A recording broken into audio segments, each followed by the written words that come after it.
All right, let's go ahead and give these kids out here in the heavyweight division a nice big round of applause. I guess definitely got some big pigs out here, so some differences as we work our way through. Probably, maybe from top to bottom, I know there's 11 hogs out here, our biggest class of the day, but also maybe some of our biggest differences from top to bottom out here as we study them. I think in terms of looking at kind of trends from the show ring standpoint, we got some hogs up here towards the front end that are more closely in line with the trends current day. We got some hogs that probably from a practicality standpoint, commercial hog operation in Montana fall more along that line. So a lot of differences from top to bottom in this class. Starting off in our blue ribbon division and our class winner out here, we're going to go ahead and use the young lady over here along the fence with the all black gills. Just a nice gill. For as big as she is and as much as she weighs, she drives out and appears to have the cleanest lower 1/3. Really clean made up to that front end. I like how extended she is up to her shoulder. She's got a nice big forearm. Is she the widest base width? No, there's some hogs out here that probably drive out with some more base width. Is she the soundest? No, she wants to get a little bit more constricted up in that ham and wanted to get a little bit higher in her top line out in her in the movement. But I think following the kind of the trends and the eye appeal and having enough acceptable muscle, especially out here in the heavyweight division, that hog does a nice thing. Nice job putting both things together. Nice skill to go ahead and win the class with. Coming in second, I'm going to go ahead and use the young man over here by the gate with the belted hog, black belted barrel, second in class. Hog that travels out very nicely. I like how this hog gets out and moves around the ring, got a lot of base width. Just for me, I think this hog's a little bit past its ideal endpoint in terms of size. We could probably belt about 20 or 30 pounds off that hog and help his muscle shape and his expression. He gets a little wastier down to his lower 1/3, especially when compared to that class winner. But still a nice heavy muscle hog, just like I said, like to clean him up a little bit out here in the class today. Still a nice hog to be second in class. Coming in third, going to go ahead and use the young man over here on my right with the center of this black kind of crazy belted gilt here. Nice gilt, really long made, has some muscle shape, especially when you compare it to that hog in second. She's more expressive in her muscle shape. She gives up in some in terms of base width. So in terms of bone underneath of her, doesn't quite have those things found in those two hogs in front of her, but still a nice made hog. As like I said, a little cleaner through her lower 1/3 compared to that hog in second. Nice hog to be third in class. Staying in our blue ribbons here, young man with the black-headed hog, white body barrel here. I like this black-headed hog. He gets out and moves very well. For me out here in this heavyweight class, he gets a little outdone in terms of some size. He wants to gives up some length of body found in some of the hogs here in class. Again, another one, maybe just would like to lead him up just a little bit to make him a little bit more expressive out here today. Wants to get just a touch wastier and is designed with, maybe like to melt off 10, 20 pounds off him to have a little bit more of that muscle shape to him. But still a nice, heavy muscle hog in his own respects to end up fourth in class here today. Rounding out the blue ribbon division, fifth in class, I'm going to go ahead and use a young lady over here with this lighter colored hog, this gilt over here. Really long body gilt, acceptable in terms of the amount of muscle that this gilt has to offer, like the expression that it has down its top. Probably has that advantage over some of the hogs above it. To me, I need to have this hog have a little bit more bone underneath it to move up in class, get out to move with a little bit more base width, but I do like the muscle expression that this gilt has to offer and the muscle shape that it has to offer. Moving into the red ribbon division, I'm going to go ahead and use this young man over here in the blue shirt. Those hogs kind of getting a little tired out here today. For me, this hog, I really like the length of body this hog has to offer. Really long base. This is another hog that I think gets a little bit flatter in its muscle shape. This is one I'd like to lean up a little bit. He gets a little bit wastier in his lower third, especially as you study him. He gets a little bit wastier in his jowl.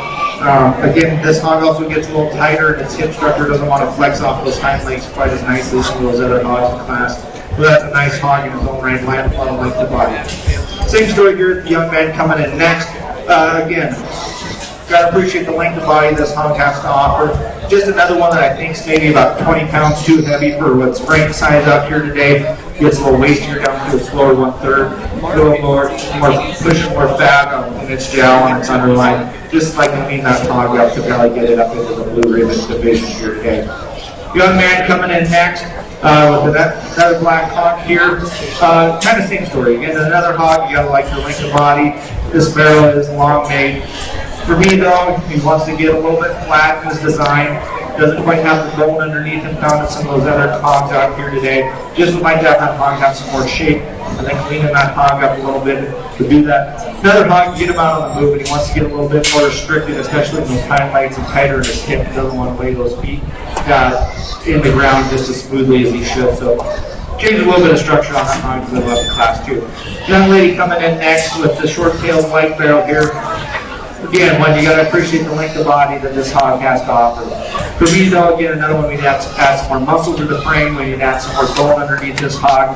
Gets pretty frail made as we study this hog down to the ground. Just lighten this hog up, add bone and some muscle to it, but you really got to appreciate the length of body that the hog has to offer. Still in the red ribbon division, coming in next, young man. Another long-bodied hog. Again, kind of same story. You got to appreciate the length of body. Just another hog that gets pretty frail on his bone design. Light muscle, but if you study that hog compared to the other hogs in class, doesn't have the bone, base width, and design to compete with those hogs that we found in the blue ribbon division. Rounding out things, young man here. Again, another long-bodied hog. This hog kind of acts like it might have an injury there, but we'd like to change that hog in the way it handles its back leg. It's really limping out here in the show ring today. Another kind of flatter made hog that needs some more bone and some more muscle. But you got to appreciate the length of body that hog has to offer. So let's go ahead and give all those exhibitors in the heavyweight division a nice big round of applause. Like was announced, we'll invite the third place from each class to come back for consideration a grand champion.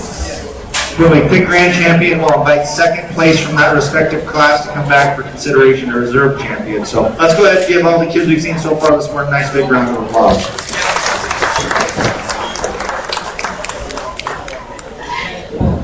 Okay, so coming back in from Class 8 is Braylon Johnson. So now for the championship drive for the Market Hogs. We'll have Cree McNally, Ellie Burns, Amaya Steinmeiser, Brenley Dimming, Avery Johnson, Cooper McNally, Patty Elbrud,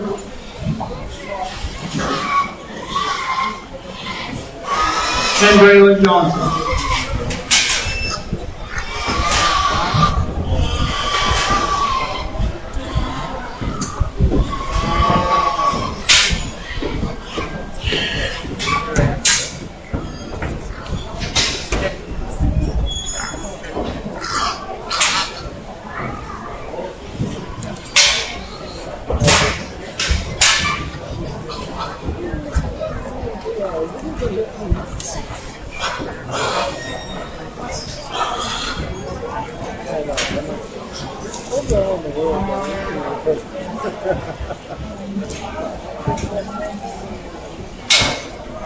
No,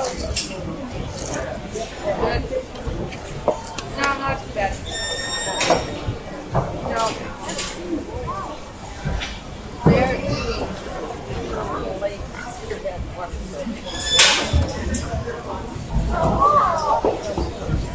yeah.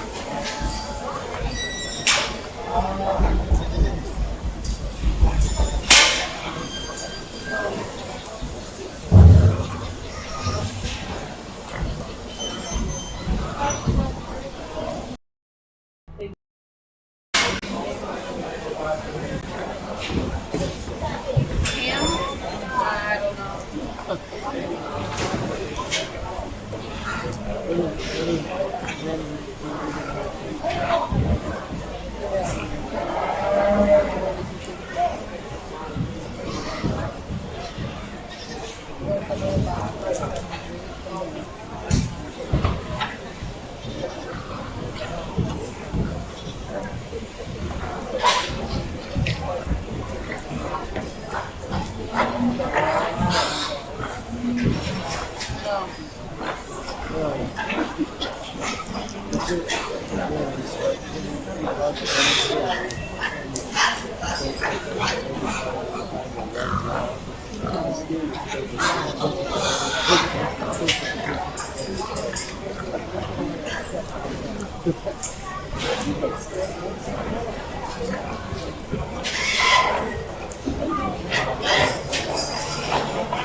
Well, before we get started and pick your overall champion hog, let's take a minute. Let's thank your volunteers, 4-H agents, leaders, everybody helping out here in the show. Very nice friend show this morning, and I commend all of them. Nice job.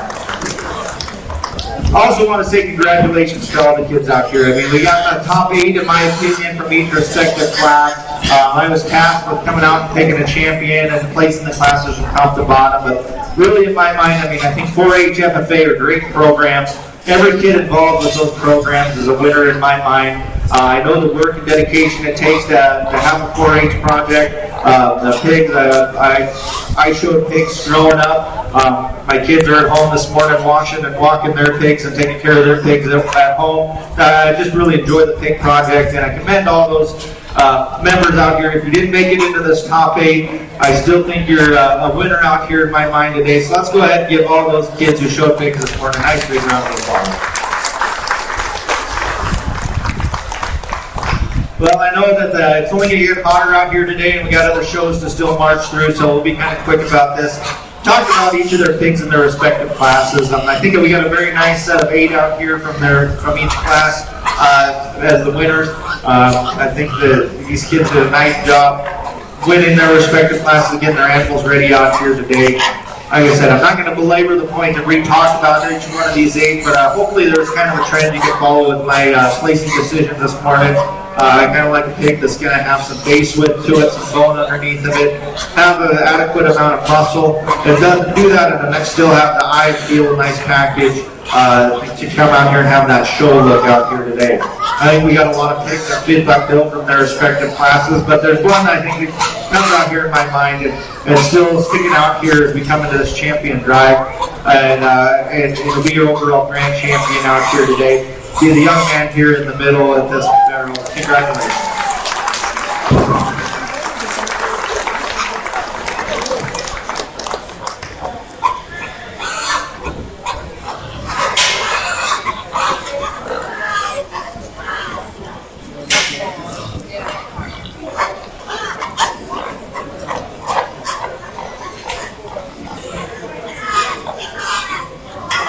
So we're bringing the second place pigs from class 6 in.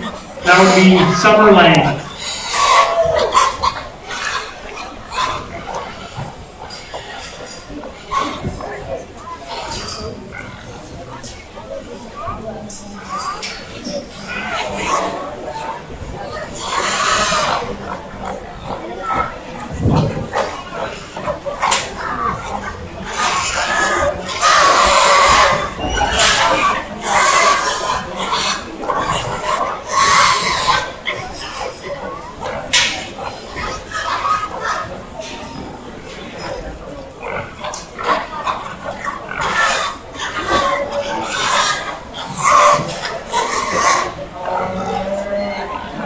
Again, considering reserve champion, I think there's some nice pigs out here, and honestly, there's kind of two that I'm going back and forth with in terms of reserve champion, but to follow the type and kind, I think of the champion, there is a hog out here that follows very closely, and I feel type and kind. And that'll be the young lady here with this other white barrel from the lightweight class. She'll be your reserve champion, exhibitor 130.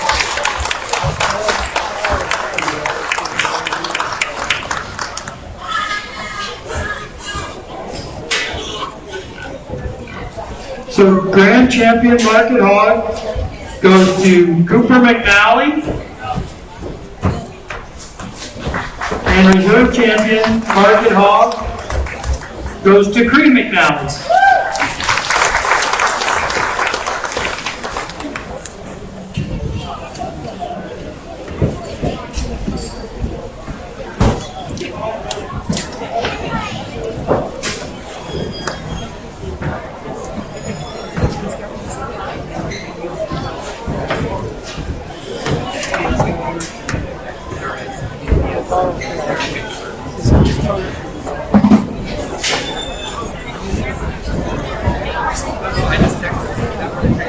We'll be moving into the feeder pigs here shortly.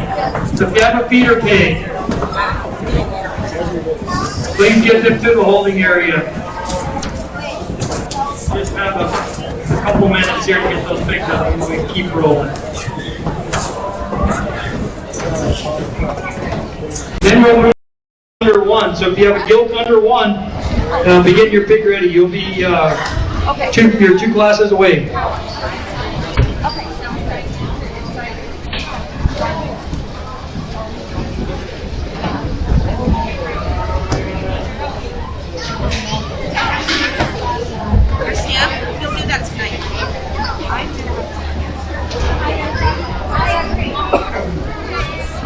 We'll do the feeder pigs in the ring, the gilts under 1 in the ring, and then the family pen of 3 market hogs and the club pen of 3 market hogs will be judged in the barn in the pens.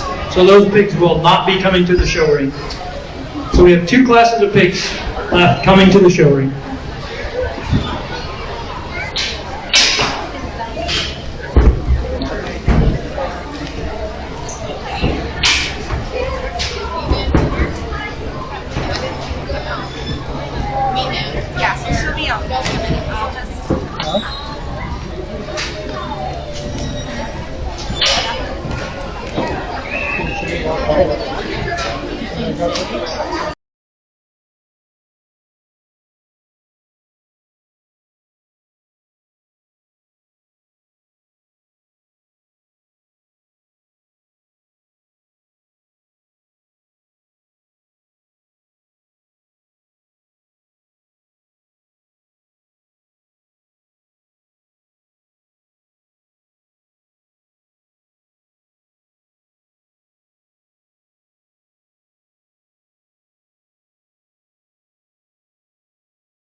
No, she's gonna show she we're leaving her a little bit. I gotta keep up with her. We're gonna run home. She's gonna take the ride.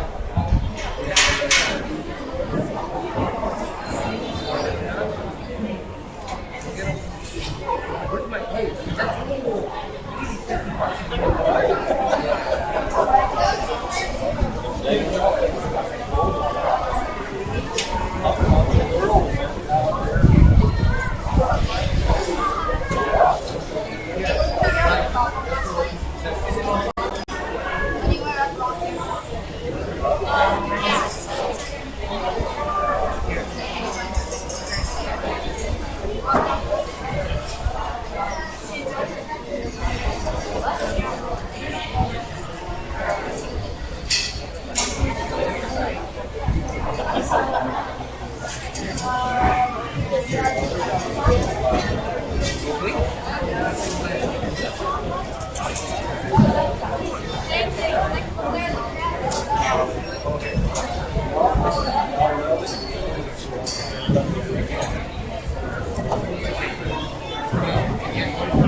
Oh, wait, what happened?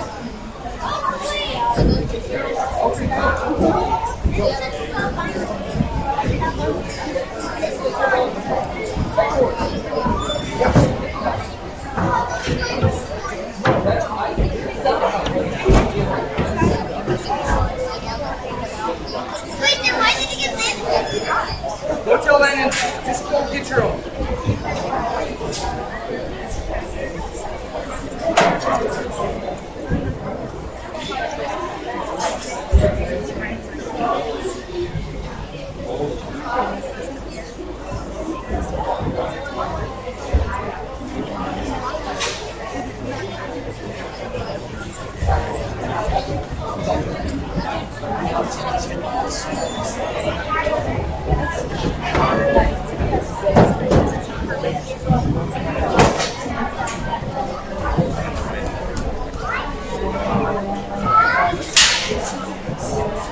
So we have the feeder pig class coming in the ring.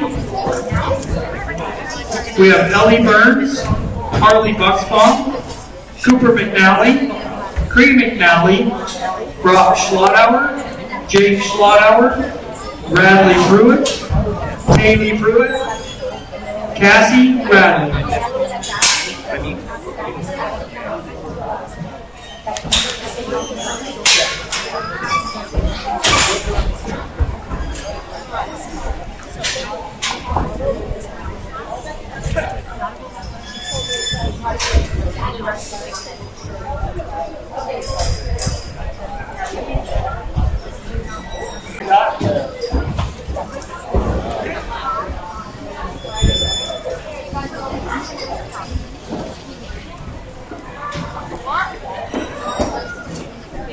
The gilt under 1, you need to be moving to the holding area. Gilts under 1, you'll be in the ring next.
All right, up here in the feeder division, some hogs not quite up to the market weight yet, so we're looking at the future of these hogs and projecting them out to which one has the most potential as we get up closer to that 250 to 280 weight range. And I think some really nice hogs out here. These kids have brought us some nice hogs to evaluate and kind of project some of that future out onto them.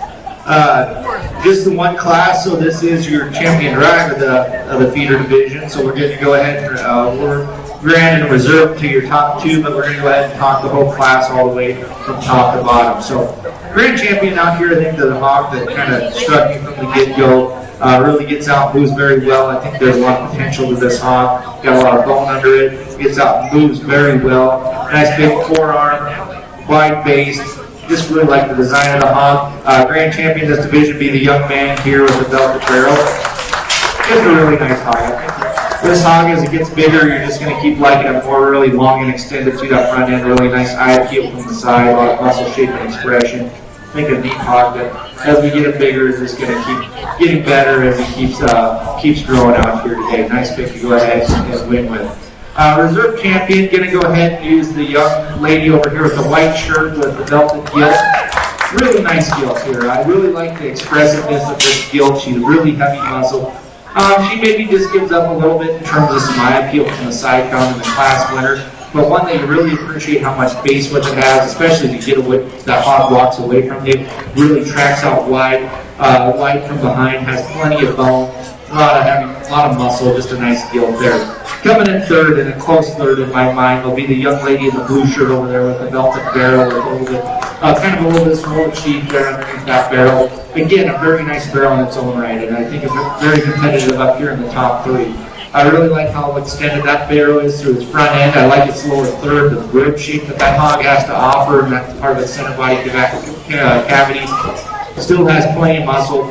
Just gets a little bit outdone in terms of some power found in those two hogs in front of it in terms of some size and some muscle shape, but still a nice hog to be third overall here in the feeder show.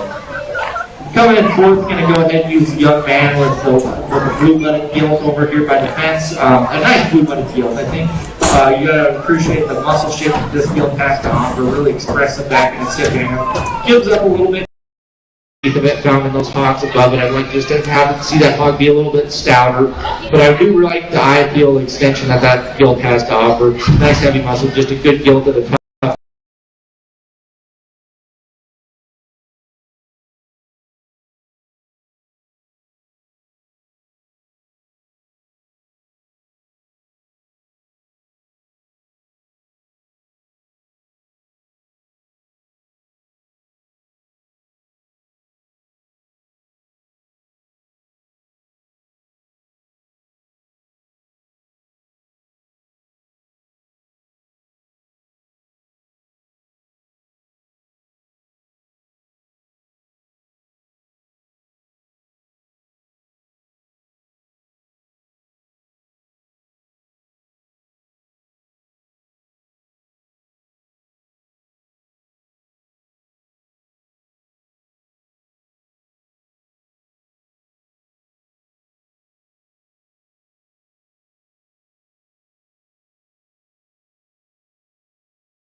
It looks like this on its back left leg, and that's the major thing working against this hog. I think that injury kind of helped have that hog moving pretty sore on those back legs.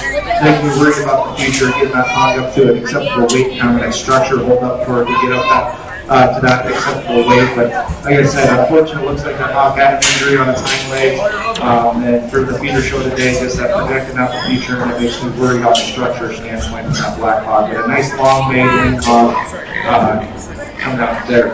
Rounding out things, another red ribbon here, young man with the Hereford hog. They get a little bit quicker maturing type hog in its overall design. It's already pushing on a little fat. Hog out here in the class just gets outpowered in terms of muscle shape, doesn't have the bone or base width found in those other hogs. But a hog, they've got to appreciate how loose and level of the hog gets out loose very loosely around the ring. Just needs more muscle and bone to be competitive and move it up to the blue ribbon division. Let's go ahead and give all those exhibitors in the feeder division a nice big round of applause.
All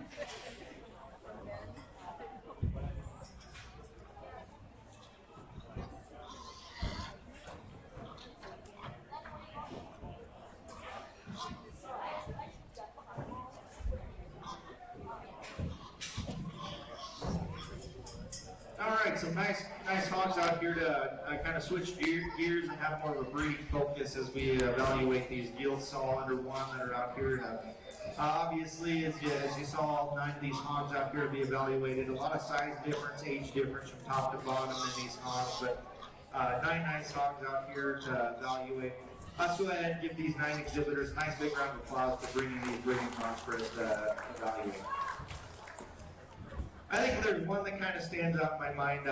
This gilt, I think, kind of steps out and really got my attention. She's probably one of the older gilts out here in the class in terms of having some size to her. So she has that definitely working for her when compared to some of these other ones out here today, too. Just kind of help grab your eye a little bit more out here when compared to some smaller pigs out here. But I think from a functionality standpoint, we got a gilt that really stands out in my mind in terms of having a nice look to her, having plenty of depth of body, functionality, structure to go along with it. Just a really nice breeding piece. We're going to go ahead and we'll use the young lady over here with this white belted Hampshire Pyrenean gilt to be your champion overall breeding hog. Just a nice gilt, I think, has a lot of future. Will do a nice job for this young lady as a breeding project.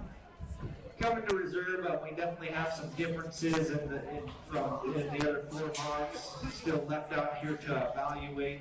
I think depending on where you want to lay your focus, there's a couple different directions you could go with reserve champion.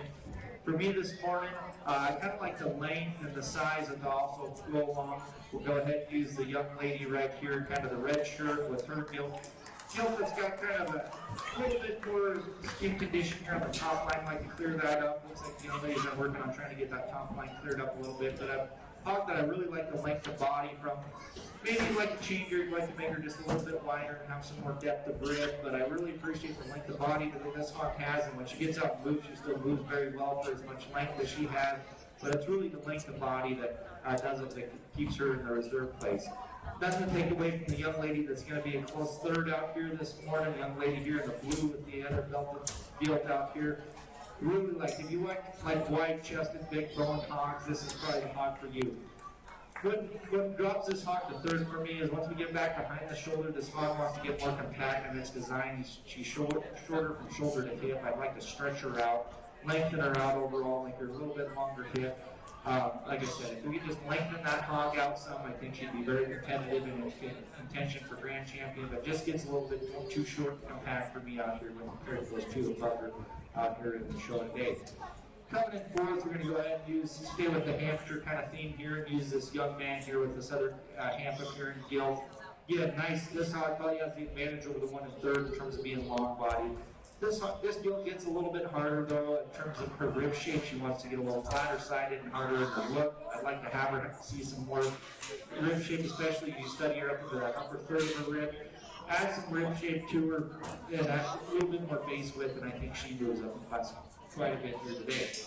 Round out the top 5 here is still blue ribbon hog, young man's spotted gilt there. A very functional hog, again, another nice long body gilt. Just one that gets beat in terms of overall muscle and some design in terms of getting around the size profile, gives up some look compared to those hogs above her today. But it's still a very functional gilt that should go on and be a nice breeding piece for the young man out here today. Staying in our blue ribbon division, young lady coming out next with another Hampshire hog, a little bit younger gilt here. Again, one you really appreciate the length of body. She gets a little bit more uneven for me. You study her behind her shoulders, she wants to break a little bit right behind those shoulders. I'd like to level her right behind that shoulder blade. She wants to get a little bit flatter in her rib shape. I'd like to give her some more spring, especially in that upper third of her rib. I really appreciate the muscle that this gilt has to offer. Just want to change a few of those pieces to move her up higher in class, but still a nice long body gilt nonetheless. Coming in next, rounding out the blue ribbons here, young lady with the speckled gilt here. Again, another nice long body, heavy muscle type gilt. For me, you study this hog from the ground up, and she gets a little bit narrower on her base width. I'd like to see her just be wider on both ends, have a wider chest, travel away from you with some more width between those hocks. Again, another hog, you study the rib shape on her. She wants to get a little bit shallower in her rib and a little bit flatter on those ribs too. So add some base width, add some more rib shape to her, and that hog moves up in class. But the young lady has a nice long body, heavy muscle build that you gotta appreciate in those regards. A couple red ribbons to round things out here. The young man Hereford hog. Still a very functional hog in its own right. This hog gets out, moves around the ring very well, flexes off the both ends very well. For me, Years Up and Bone, this is one of the favorite main hogs in the class out here today. Probably has the advantage in terms of some of those other hogs we just talked in terms of having some depth of ribs, some rib shape, but doesn't have the muscle to go along with it. This Hereford hog is a little bit flatter sided, flatter made in terms of the overall muscle. So just add some bone, some base width, and muscle to that Hereford hog. Change it. The spotted hog, giving up probably the most pounds of anything in class today, but still, again, very functional hog. For her size, I really like the rib shape that little spotted gilt has to offer. She has a lot of slower center body cavity. For me, she gets just a little bit lower to the ground, smaller frame. Just would like to change her movement a little bit. She wants to get a little bit more restricted in kind of how she lays those feet down. So changing a couple of those things, but still nice hog to round things up. Let's go ahead and give all those kids who brought us breeding projects a nice big round of applause.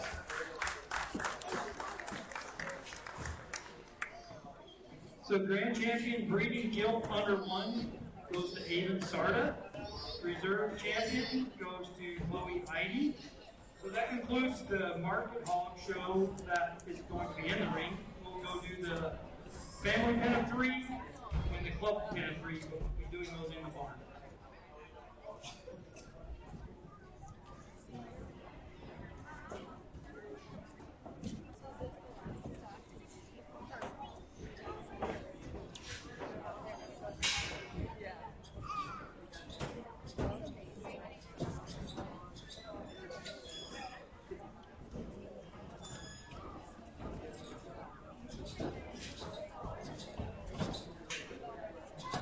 Yeah, can I sneak by it?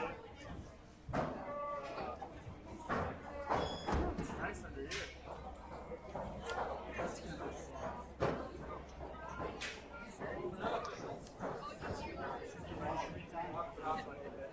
Oh, I'm still learning theater. Are they going to lunch break after this? Or is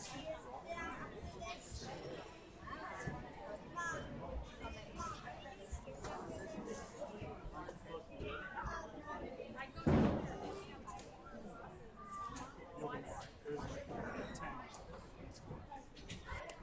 I'll go in the beginning. Hey, Linda. Because there's also lots of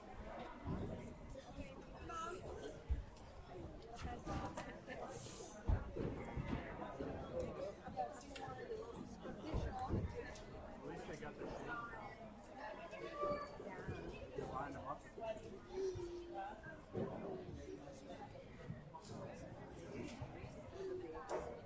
Beef will be brutal. I'm glad I have it. Oh, sorry, man. Easy, okay. You can run out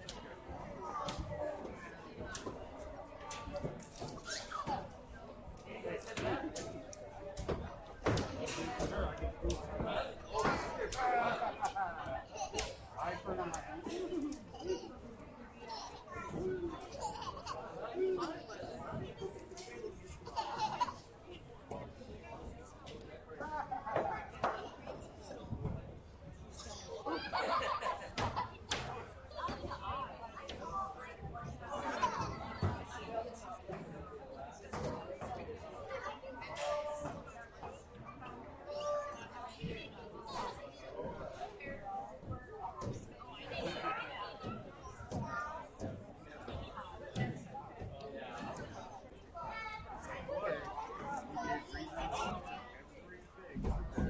It's like everyone's from top two. What grade are you in? Second grade? Oh, cool. Yeah. That's what Already?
saw that you were in one.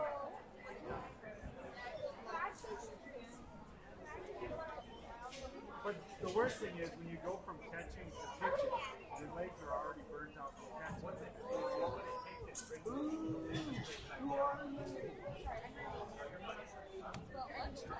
Did you play high school ball this year?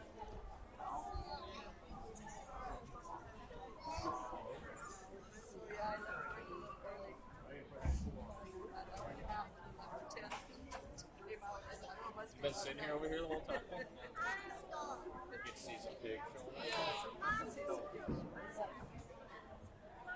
Yeah, we came out.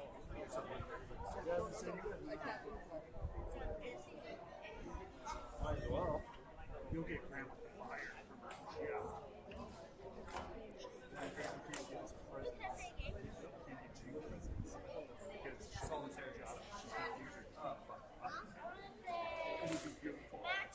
All your fault. All your fault. Most likely. Yeah. No? That's fair.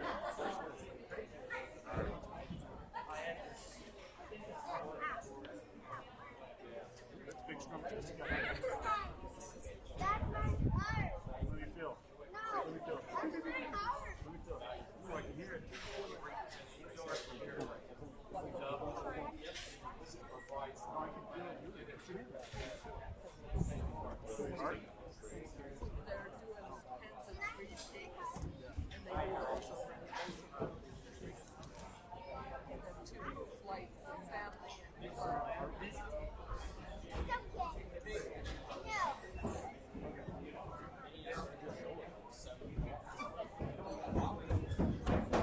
You got a healthy heart. Sounds good.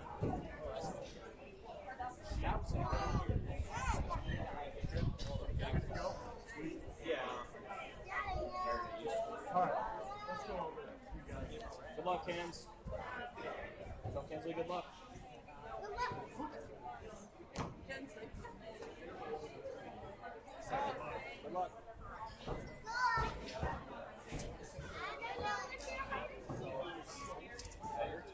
I think it is.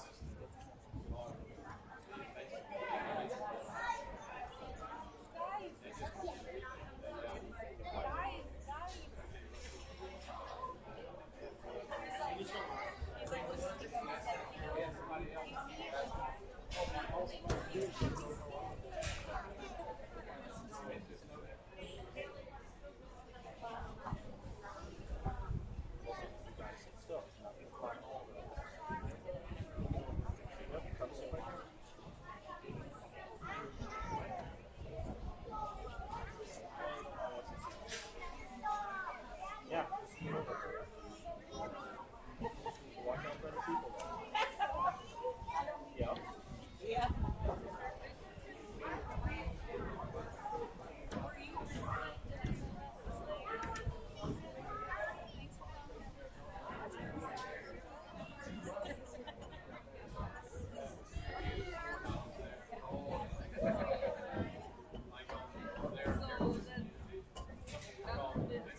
Yeah, we just told them that this last leg.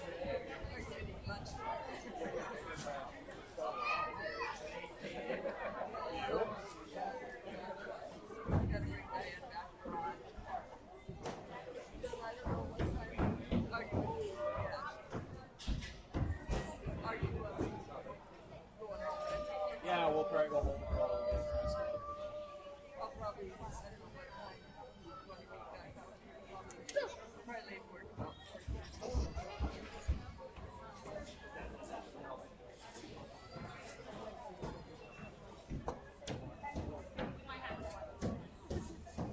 So what? There will be. They don't know.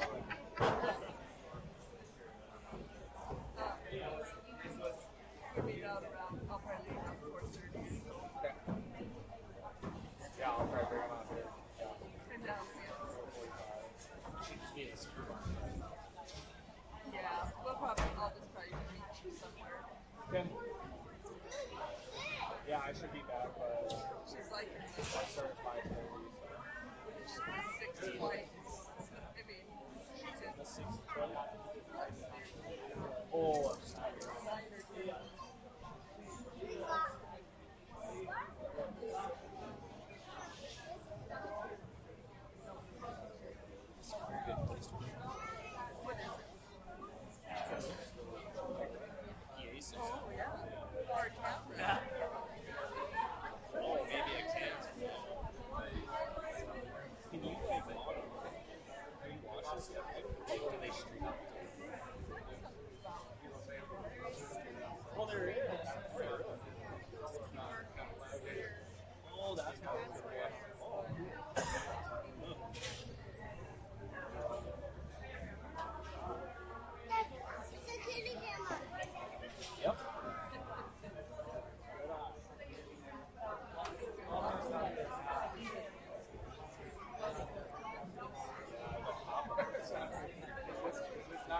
But you know what? Friday, Saturday. You gotta love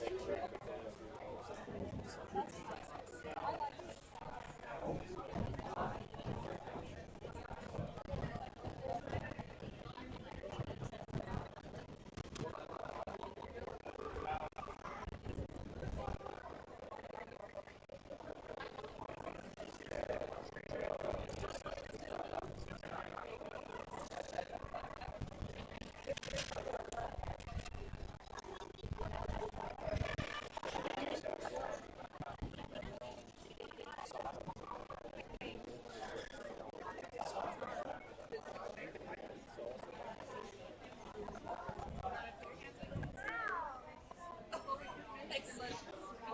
That did not hurt. That did not hurt.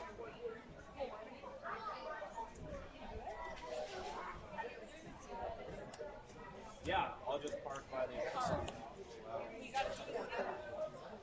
and you can walk.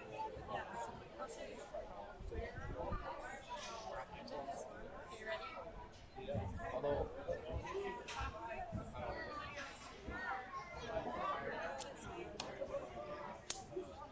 I was just gonna walk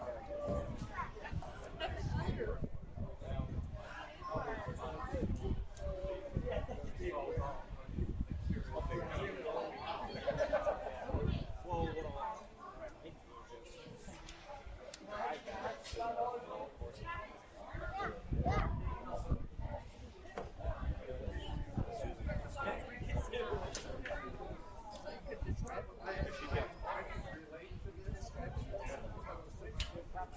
That's what I mean.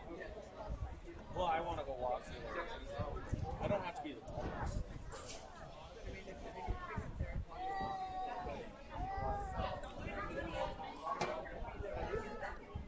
Oh, walk over with the boys. Oh, yeah, I could do that too.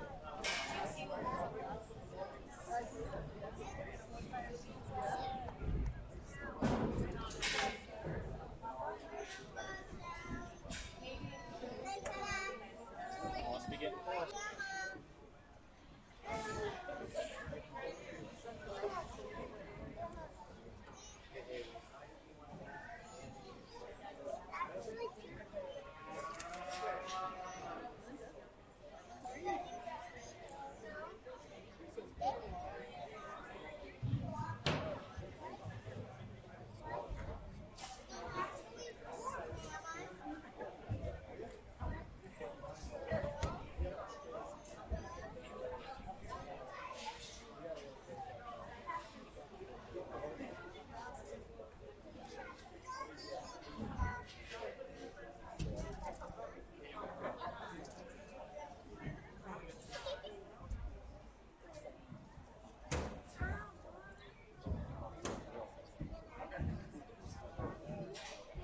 Hey, did you give me one? Why? Oh, you got socks on now. That's good to see.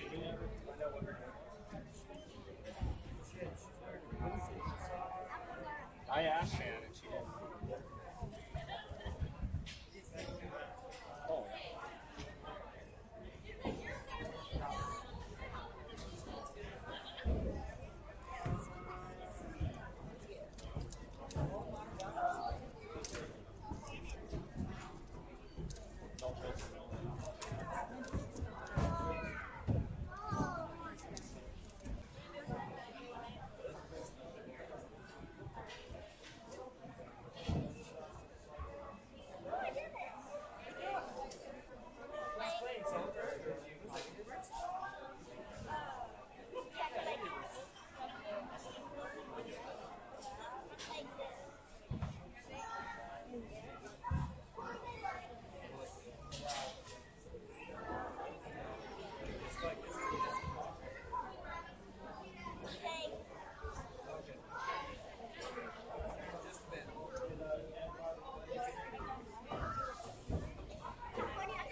Market lands will begin shortly. We're looking at a few minutes. 5-10 minutes when we get to the land. So market lands, please get ready.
We'll get started on the Market Land Show.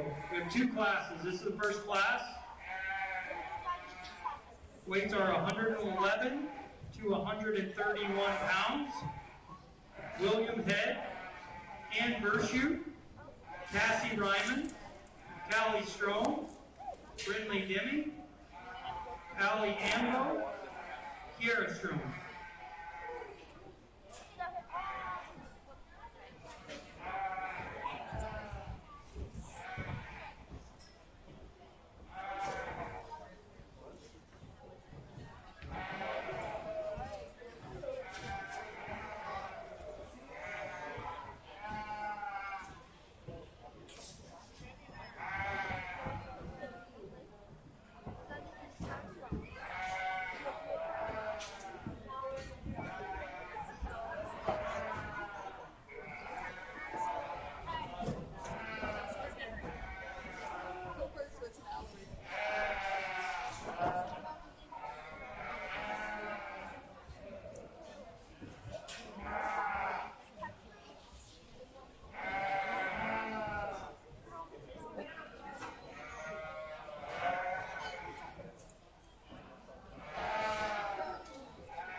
We'll also have the opportunity to pick the winner of the lamb and goat and alpaca show as well. So, okay, sorry, not alpaca.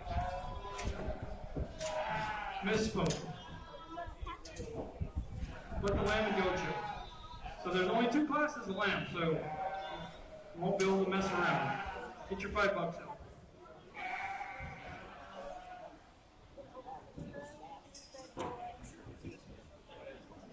Which one?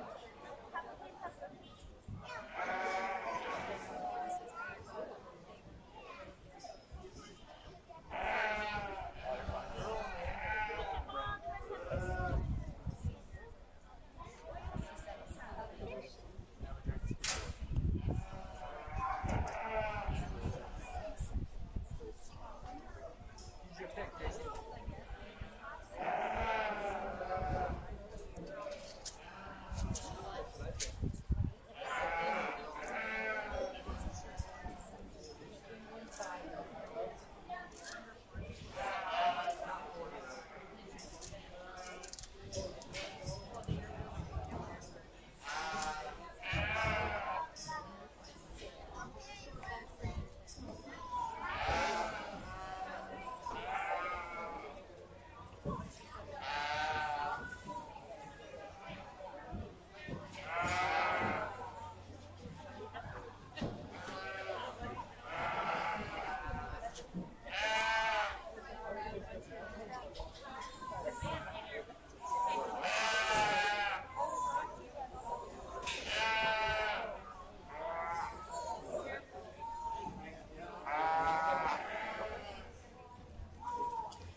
All right, getting into the market lamb division here of the show. Nice set to start off with. Just 2 classes, so we're in the lightweight class. We'll invite the heavyweights here in a second, but let's go ahead and give these individuals in the lightweight division a nice big round of applause. We've got some nice lambs here. We'll go ahead. I'm going to talk them from first to last here in class, but I think a nice set of lambs. They're all very deserved. They have going for them, but I'm going to go ahead and use the young lady here closest to me for first place in the class here. Just a really good power lamb. This lamb really impresses me when you get your hands on him. Rolls a big eye, has a lot of power up in that rack. You get back into its hind saddle, has a very long and deep loin, works that back into a leg. That's probably the most powerful and expressive leg here in class. Does this all while having enough pattern. I'm sure I'd like to maybe make this lamb just have a touch more length of neck and be a little bit neater about its shoulders. But I think the power that this lamb has to offer in terms of true muscle shape is what puts it over the edge and makes it win the class here today. Nothing to take away from this lamb here in second. Now this wether does have the advantage probably in terms of that length of neck, being a little neater about the shoulder, like I said. I really like the length of body that this lamb has to offer. Where this wether gets beat is he just gives up some of the power found in the classical era. I wish this wether had just a little bit more power, especially in that hind saddle and back third is down into his lower leg. Muscle that lamb up just a little bit more back there, and I think he's a pretty easy class winner, but he just gives up a little bit too much in terms of some muscle here today to get above that class winner. But a lamb that you got to appreciate in terms of the size, length of body, length of neck. Nice lamb to be second. Young man's wether here in third. Just gives up some total pounds, I think, compared to those two that we just discussed. If this lamb was a little bigger, I think he'd be, he's competitive as it is with the size of the class, but I mean another 10 pounds on this lamb, and I think he'd be even more competitive against those two. I really like the muscle shape, the expression that this wether has to offer. We study this wether down its top. He's got a nice, fresh, a lot of bloom down that top, a good loin, hind quarter, very expressive leg. Just doesn't quite have as much total muscle, especially down in that lower leg found in the class winner, but a really nice wether to be third in the class nonetheless. Again, yes, staying with the blue ribbon theme all the way through the class here. The lone white face lamb here. Really like the bone and the style that this lamb has to offer. This wether, young lady does a very nice job presenting it. Probably in terms of condition, this wether maybe he's a little looser hided wether, but maybe pushing just a touch more condition than the rest of the wethers in class. A little bit of smaller framed, earlier maturing type lamb out here than compared to those three we just taught. He maybe kind of works against him a little bit compared to those other three. Just wish that he maybe just had a touch less fat over the little ribs, and again, just needs a little bit more power, especially back into that lower leg to compete with those three above. But a very nice white-faced wether to be for the class. Young lady coming up here next, this view's not really wanting to work very well for this young lady, and it's been making her have to work harder than anybody else out here in the class today. But a nice lamb nonetheless. You study this lamb from the side, you really got to like the length and extension to this neck. Ties in nice about its shoulder. This ewe is one that I think could use a little bit more size. I think if you could add another 10-20 pounds on this ewe, she gets more competitive, just a little bit smaller out here in the class today. Just gives up some overall muscle and size down in those class winners. Wish that she would have been a little bit better dancing partner for the young lady out here in the class today. Just it's not helping herself out in terms of presenting that ewe is out here today. Coming in next, young lady here in the blue shirt with the black-faced wether here. Just a nice practical type wether. You know, there's not really many holes in this wether. He's got a nice pattern, plenty of bone. Just compared to those ones above him, just doesn't quite have the muscle expression, the total muscle mass found in those lambs above it. Maybe you just wish this lamb was a little bit larger frame, higher point of his shoulder, that'd make him a little bit more competitive, but just a nice complete this far down the class. Young lady rounding out the class has that advantage in terms of having some size. I really like the front end that this ewe has really long and thin neck, ties it nice about her shoulder. Just one of the narrower base. You study this ewe from the ground up. She stands narrower than most. Doesn't have the muscle shape as those other lambs in the past. Just needs some more dimension and muscle to get higher in class today. But a nice long body, well-made ewe that I still deserves a blue ribbon in my opinion. So let's go ahead and give all those exhibitors in the first class a nice big round of applause. Nice set of lambs.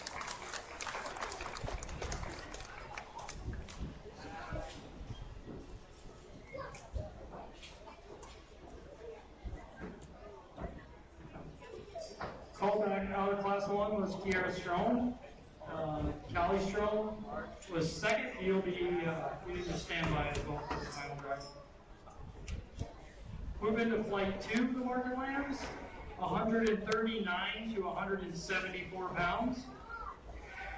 We have Oliver Becker, Kate Bucksbaum, Kayla Hansen, Kinsley Van Every, Kinley Hitt, Hollis Horsburgh, Kinley Peters, Sarah Bergstead.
All right, heavyweight division here in the Market Lamb Show. Let's give these exhibitors out here in the heavyweight class a nice big round of applause. Again, I think these kids have done a nice job, brought us a nice set of lambs. I think another set of all blue ribbon lambs in my mind. So I'm going to go ahead and award all the kids in this class with another blue ribbon. I think very nice set of lambs all the way top to bottom here in the Lamb Show this morning. I'm going to go ahead and use the young lady here closest to me to win the class. Just a nice weather here in my mind. I like the muscle shape that this weather has to offer. He really stands with a white base, got a lot of bone underneath of him. He can handle it. He's got a lot of muscle down his top. Nice big loin. You get back to his leg, and I think that's kind of where he excels. He's got a lot of sides to that leg, a lot of lower leg on that lamb. He does all that while still having a nice pattern to him. Nice, his neck ties out nice out of his shoulder. Lays in and nice smooth about his shoulder, has a nice look from the side. So nice lamb to go ahead and win the class. Second place, a nice big lamb here. I really appreciate the size that this weather has to offer. Probably in terms of frame size, the biggest frame lamb in class. He does this by being in the heavyweight division, and it allows him to have some more muscle draped over that skeleton and not be too heavy in terms of his finish. You get his hands on him, he's still trimming up. He still stands with a nice base width. He gives up some total overall muscle expression found in the class winner, but he does have the advantage in terms of size, length of body, and frame. And I appreciate that. He maybe wants to tie just a touch lower into his shoulder. I'd like to see his neck come out just a little bit higher there at the point of the shoulder, but otherwise a nice lamb here to be second in class. Lamb coming out third probably has that advantage in terms of, I like how this lamb's neck ties out of its shoulder, comes out nice and high, the point of the shoulder lays it nice and smooth about that shoulder. Also probably has the advantage in terms of some muscle expression. However, this lamb ends up third just because it gives up the overall size found in the lamb that's second. I just wish that this weather was a little bit bigger to compete with that lamb that was in second. Just give that lamb a little bit bigger frame, a little bit longer body, and I think he'd be very competitive up here on the front end, but a very nice lamb with a lot of bone to be third in class. Young man coming in here in fourth. Now this youth got a lot of good things about her too. She's nice, smooth made, got plenty of muscle for her frame size. For me, she gives up some of the bone found in these lambs up above it. I'd like to see this lamb just have a little bit more bone underneath her, be a little bit stouter. She also maybe, I could ideally like to see that neck come out a little bit higher at the point of her shoulder, but a nice long body, big frame lamb to be fourth in class. Coming out fifth, young man here, again, another lamb that I like the muscle shape that this lamb has to offer. Just on the side profile, gives up some in terms of the show look today. Again, it gets a little bit lower about its shoulder, wants the neck come out just a little bit lower than ideal out of that point of that shoulder. But a lamb in terms of muscle that you really got to appreciate, I think it's going to go to the rail with a very acceptable carcass in terms of red meat yield. Young man did a nice job with it, getting it to an ideal weight. Nice weather here to be this far down in class. Coming in next, the lone white-faced weather. Again, probably has the advantage over these couple lambs right in front of him in terms of having a little bit more size. This weather's a big frame, high at the point of its shoulder. For me, though, it just gets a little bit flatter in its muscle shape. Especially as you study it down into its lower leg, it wants to get a little bit flatter and more confident in that muscle shape down into its lower leg. Again, another loose hide lamb that maybe is a little softer to the touch, but still a nice big long leather that just had a little bit more muscle expression, maybe up a little higher in class today. Young lady coming in next now with this weather. This weather, again, I appreciate the size that this weather has. I think the young lady's done a nice job in terms of getting that to a nice big acceptable weight. He gets a little bit more confident on the side profile. His neck wants to sit down lower into his shoulder. He wants to round out a little bit more of his dock and stand in a little bit more on his hind legs. That's kind of the main reasons he finds himself this far down in class. But in terms of being an acceptable weight, being acceptable in terms of the amount of muscle he has, he definitely checks all those boxes. Just gives up some of the show look needed today. Rounding out the class, a young lady here for weather.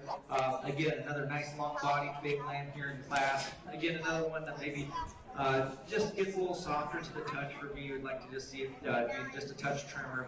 Gets a little bit flatter in its muscle shape, especially as you study it down into that lower leg. Just like to muscle that lamb up, trim him up just a little bit, and he moves up in class today too. But still a nice black-faced weather here to round out things. So let's go ahead and give all those exhibitors in this heavyweight division a big round of applause.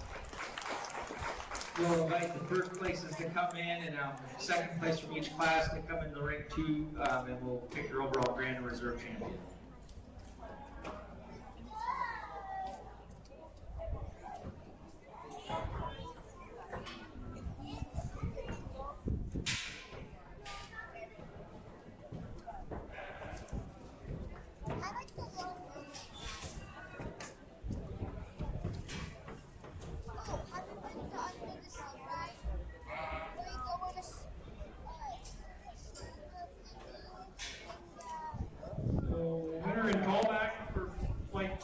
first lamb was Kayla Hansen. Second place was Sarah Bergstead. So we'll bring the two first place lambs in the class. Well, they're like medium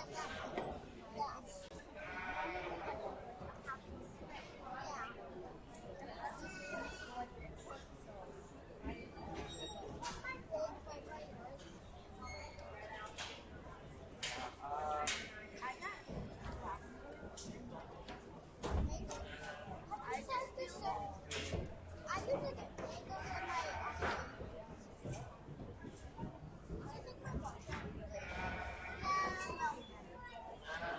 Is that mango?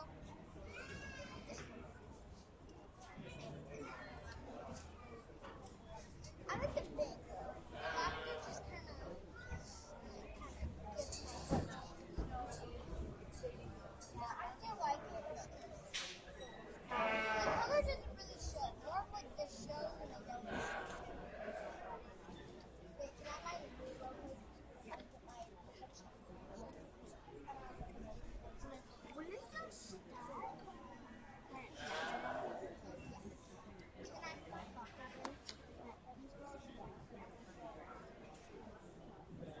And the little broken thing. And then this one.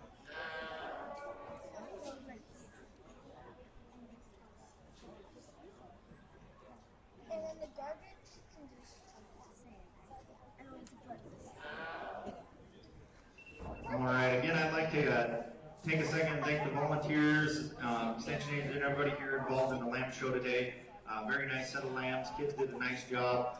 I really, even though maybe you're not in the top quarter up here today, but if you were here showing in the lamb show, these kids did a nice job, and consequently we're all rewarded with a blue ribbon. I think they did a nice job bringing us a nice set of lambs, so there wasn't a lot of numbers, but the quality was good all the way through. So let's go ahead and congratulate all those kids that brought lambs to the fair. They did a nice job with it. So we got 4 lambs out here, 2 first places, and then the 2 second places from the respective classes. I think there's some differences as you study them. Obviously, if we look at the lightweight class, those 2 lambs coming out of there, we got I think in that class, to me, there was an advantage in terms of some eye appeal, some show ring look in that class, some trimness advantage as well. You look at the heavyweight division, you got some size and some muscle advantage in those lambs, so it kind of depends on where you want to hang your hat today. And in my opinion, if you decide to go one way or the other, you got about have to stay in that same class to stay consistent with your justification for using them as a champion. For me today and for the show, I think I'm going to go ahead. I think the lambs are plenty acceptable still for their size and the amount of muscle they have, but I'm going to go ahead and stay in the lightweight division and use your lightweight first place for champion and your second place from that class as reserve champion, just kind of staying with the show ring look, the trimness, and still having an adequate amount of muscle and quality to go with them. So grand champion be your first place out of your lightweight division, reserve champion be second place out of that same class.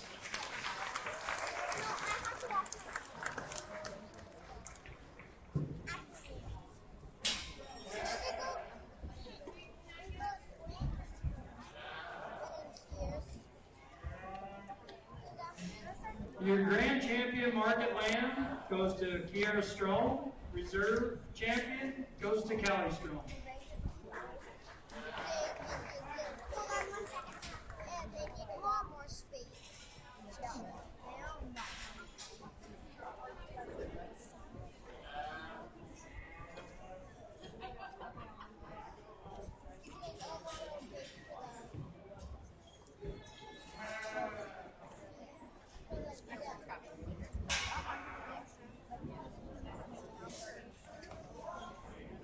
The lamb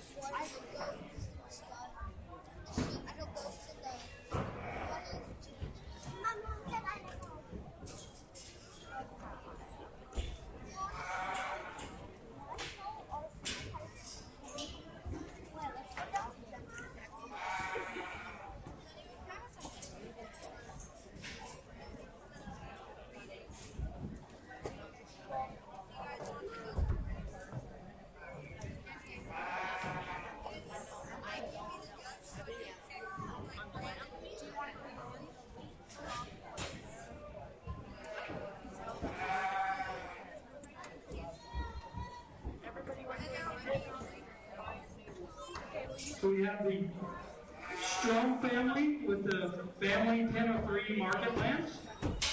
You did really good.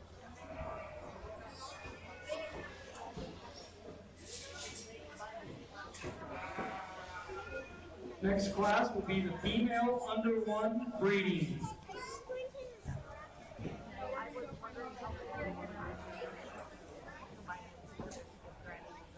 Alright, let's go.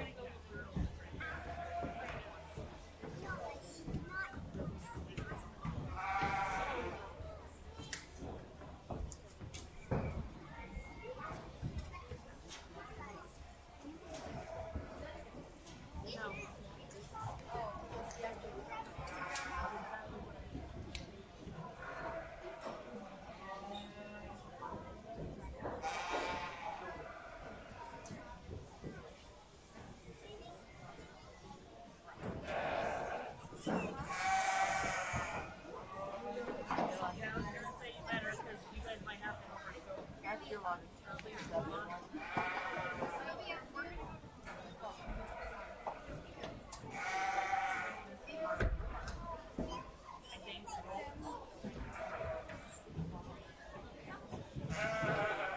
All right, single entry here at the Pen of 3, and it's kind of unfortunate it's a single entry because I think this entry could stand some competition. 3 really nice lambs that out here presented by these young ladies. Very nice pattern. They got a nice look to them in terms of the show ring look. Heavy muscle, trim made.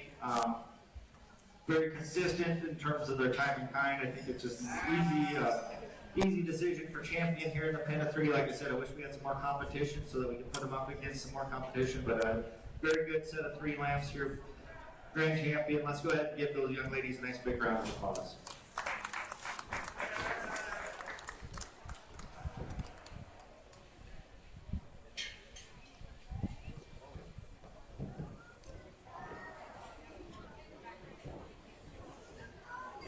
Like showing your animals?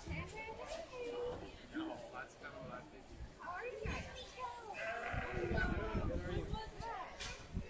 Gentry, how was your show? Did you like it?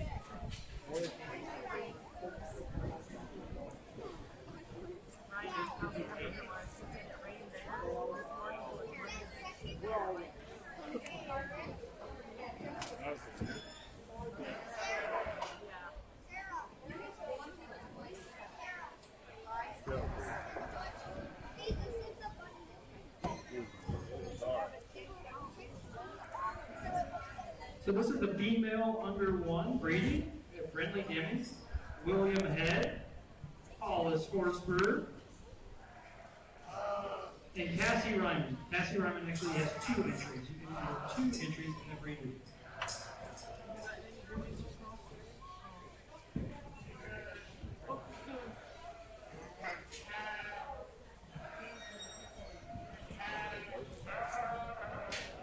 Well, I thought they would have been out by now, but...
halfway down there now. I don't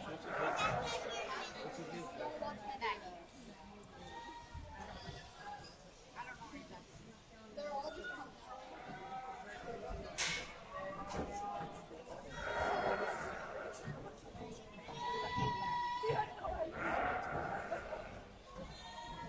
So it's gonna be like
Well, 5 nice entries here in the breeding division of the Lamb Show. Let's go ahead and give all 5 of these exhibitors a nice big round of applause. Again, all blue ribbon ewes out there, in my opinion. I'm going to go ahead and start with the young lady here closest to me. A really nice view that you brought us out here to evaluate. One that I think just kind of has the advantage in terms of some base width, muscle that this lamb ewe has to offer. You study this lamb down through the center portion of her body. She has a lot of rib shape, center body capacity. I appreciate that.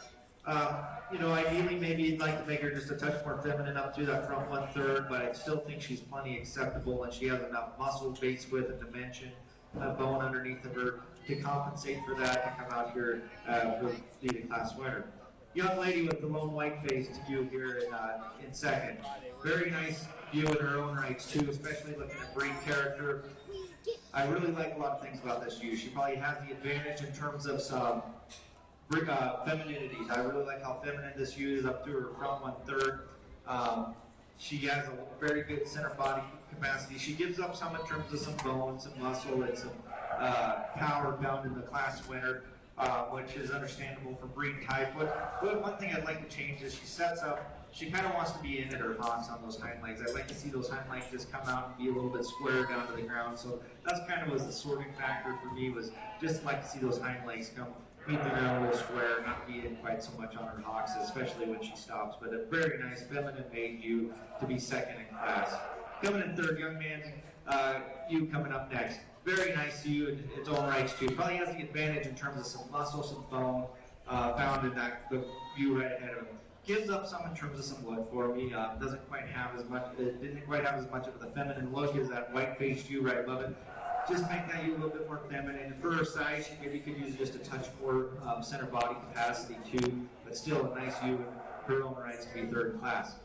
Again, like I said, staying with blue ribbons all the way through this class. Young lady coming in next with the halter on her ewe.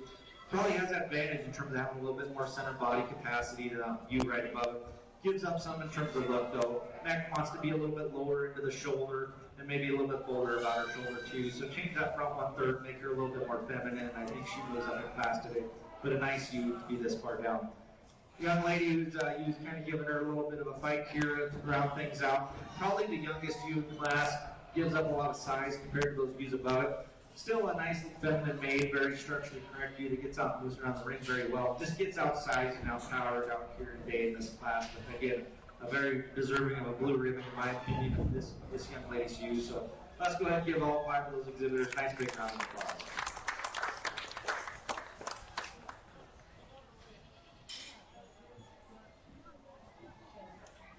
Grand champion breeding goes to Cassie Ryman. Reserve champion goes to Brindley Demme.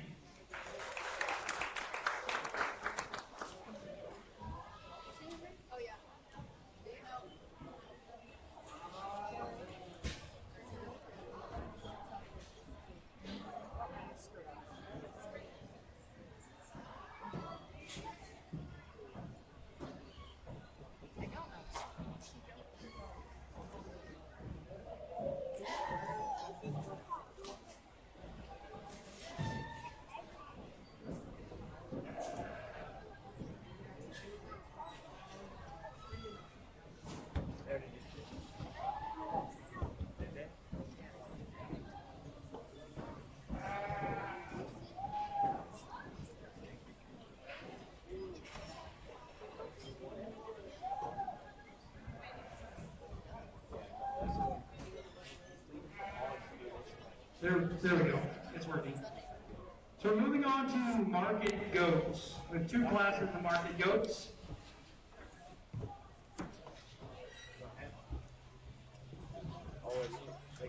So the first class is 50 pounds to 69 pounds. We have Miley Josephson, Chase Byerly, Ashlyn Deason, sorry if I got that out, Ashlyn, Presley Watts, Brindley McNally, Tyler Watson, Kayla Hansen.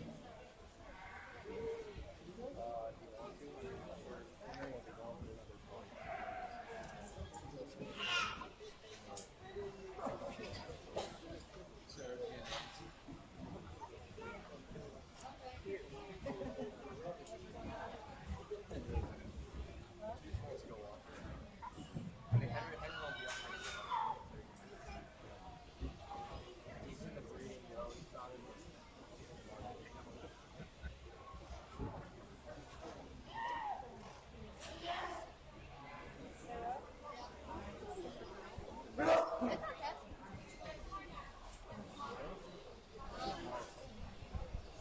I mean, textbook.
Just a reminder to all of our parents and 4-H members, if you are cleaning out your pens, the dumping of manure and shavings does not go in garbage cans. It goes in the dedicated green dumpster over by the trees. So please do not put manure and shavings in the garbage cans. Please take it over to the dumpster in a wheelbarrow.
Yeah. No, they think CPS.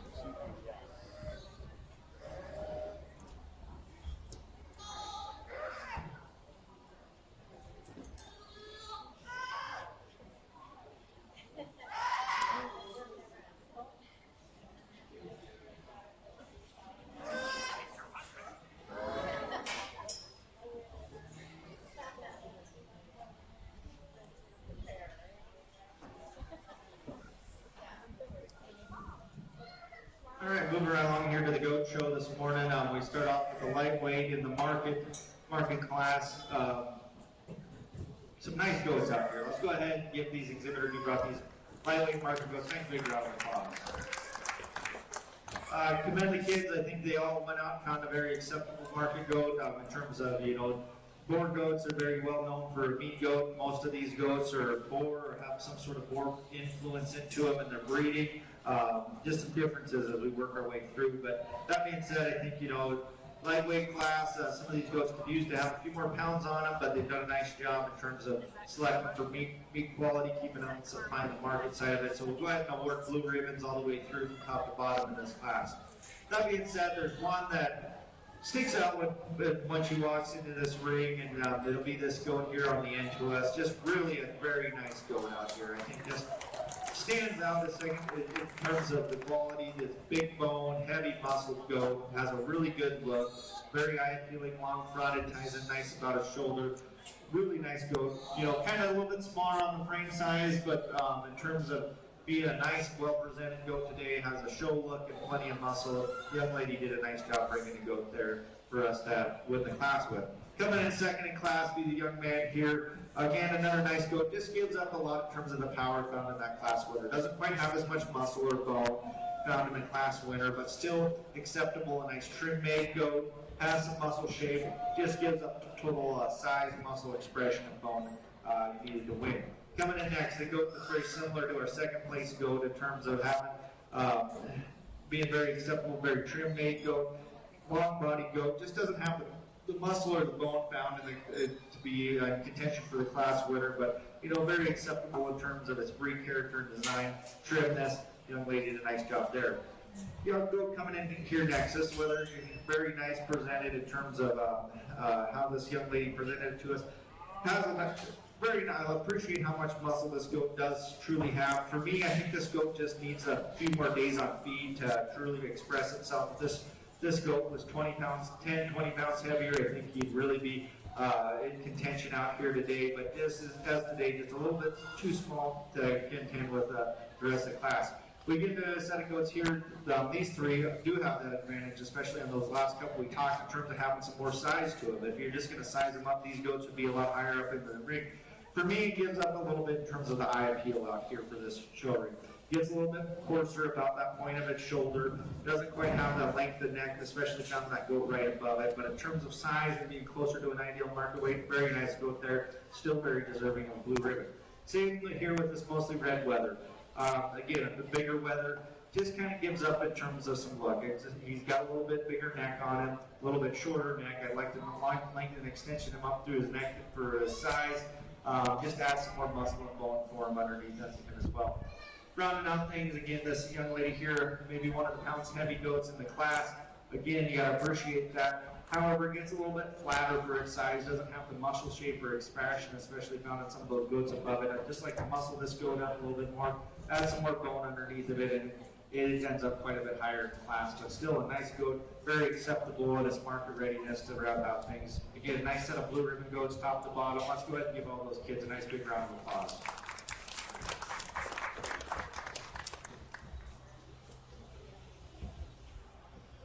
All right, guys, congratulations to Brindley McNally. She will be our class winner for that class. And then our second place in that class is Chase Byerly.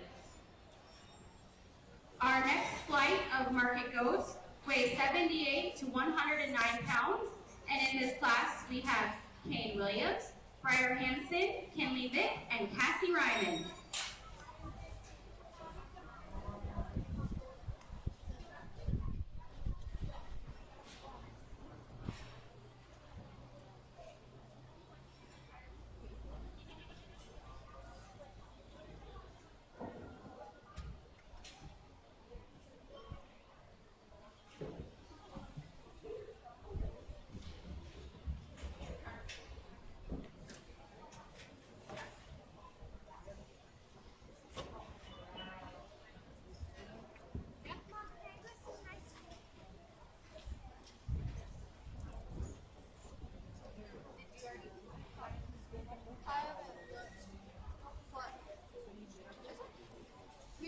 I don't know what that's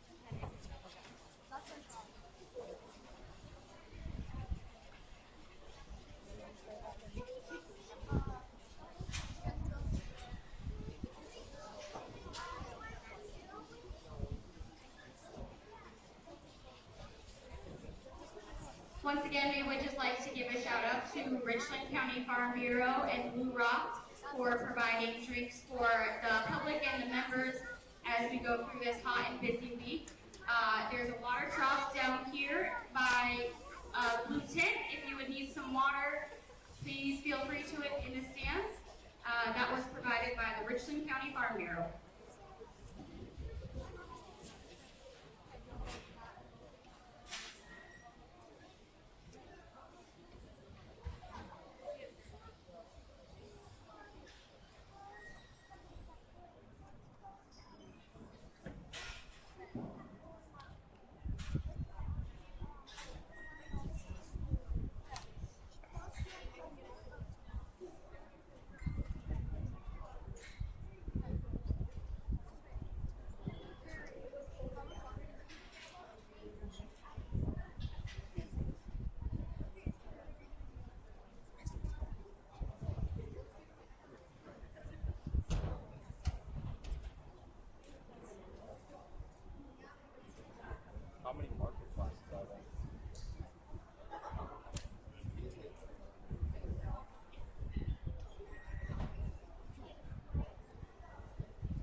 4 entries out here in the heavyweight division. Let's go ahead and give these 4 individuals a nice big round of applause. Nice goats they brought out here.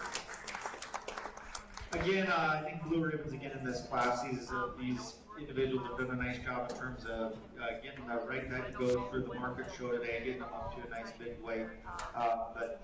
Pretty big weight difference from top to bottom here on these goats, and consequently get a little bit more for decision making. I think kind of the combination goat for me out here out of the 4 today is going to be this mostly red, kind of belted leather here. Best combination of having enough show look and enough muscle, putting it together in a package for me and still staying kind of trim in that design. I think just a nice overall complete goat to go ahead and win the class with.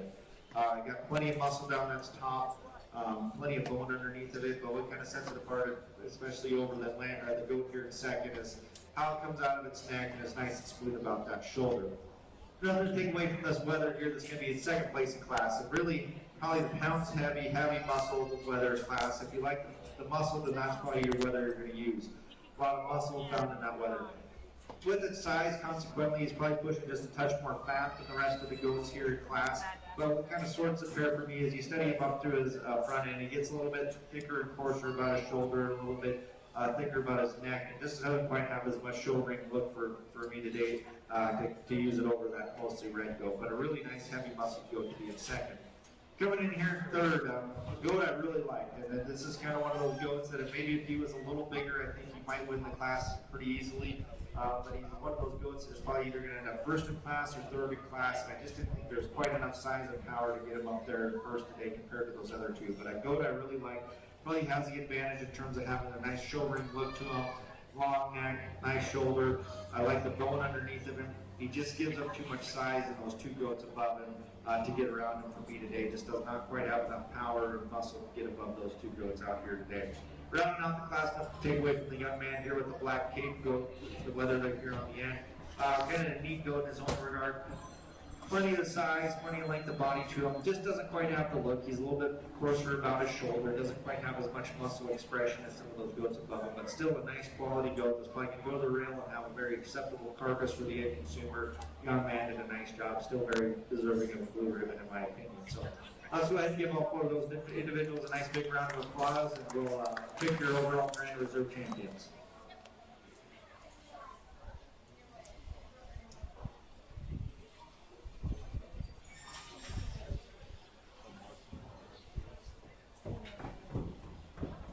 First place in flight 2 goes to Kinley Bitt. Second place goes to Cassie Ryman. So we'll have Brindley McNally from flight 1.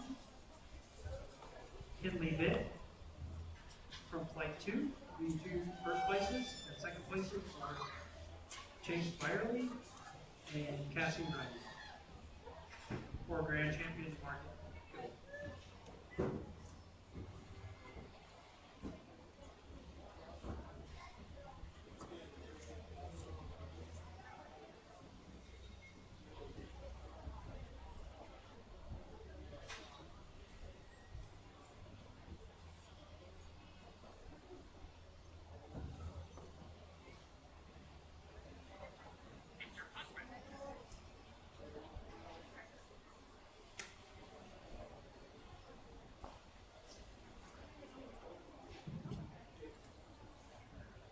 All right, 4 nice goats out here in the champion drive. Again, I'd like to commend all those who are involved in the goat show today. The kids did a nice job of bringing a quality set of goats to town and be evaluated here at the goat show. For me, there's some differences in these goats. There's a lot of weight difference from the lightest goat in the show to the heaviest goat in the show, but the quality's still there. To me, there's kind of one goat that just kind of struck me from the second I walked in the ring, and honestly, the reserve champion probably is just about as easy a decision too. I think they fall in line pretty nicely. But I already talked about the goats in their respective classes, but champion will be your first place goat from the lightweight class. Reserve champion will be your first place goat from the heavyweight class. So congratulations to both of those young ladies.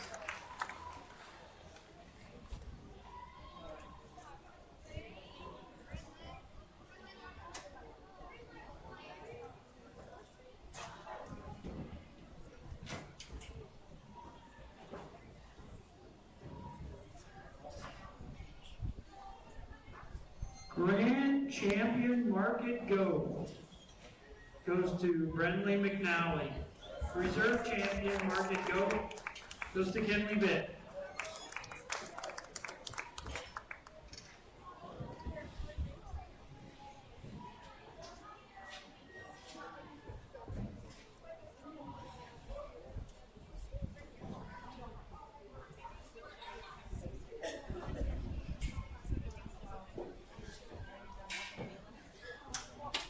I wish I knew.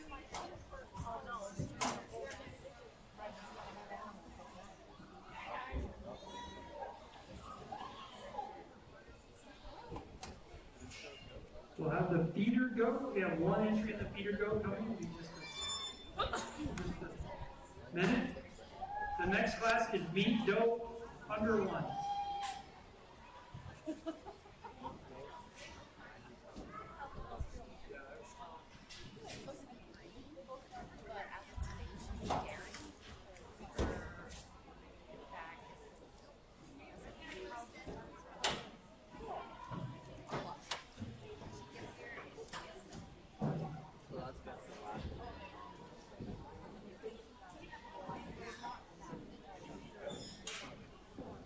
Buying one? Oh yeah. Next year.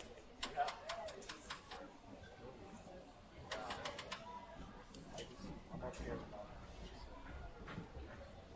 Just bring it out to our house. Yes.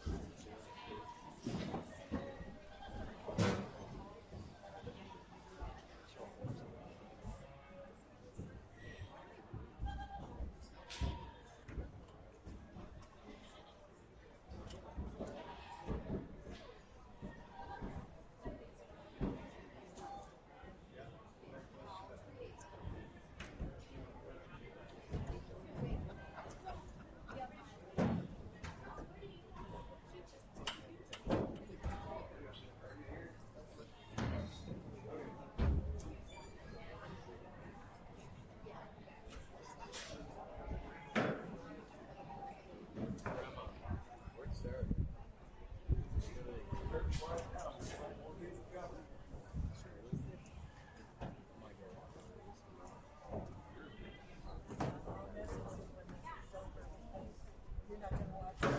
No, I'm gonna watch this.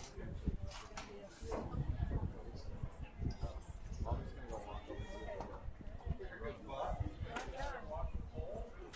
Well, there is that, huh? Yeah, I'm going to find it. Let's slide over this one.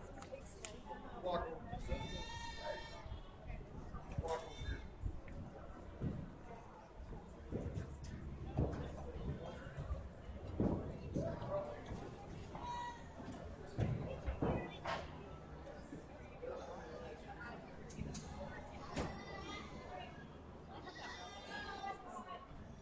Meat doe under 1 into the ring, please. We have Chase Firely, Brenley McNally, Cooper McNally, Cassie Reisman, Kenley Bitt, Tyler Watson.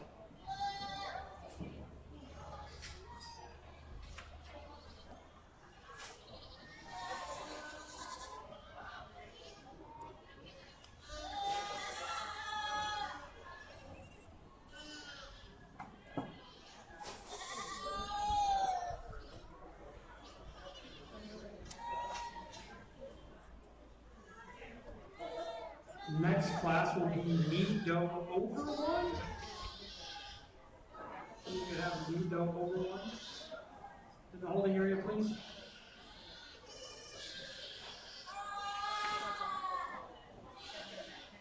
Probably.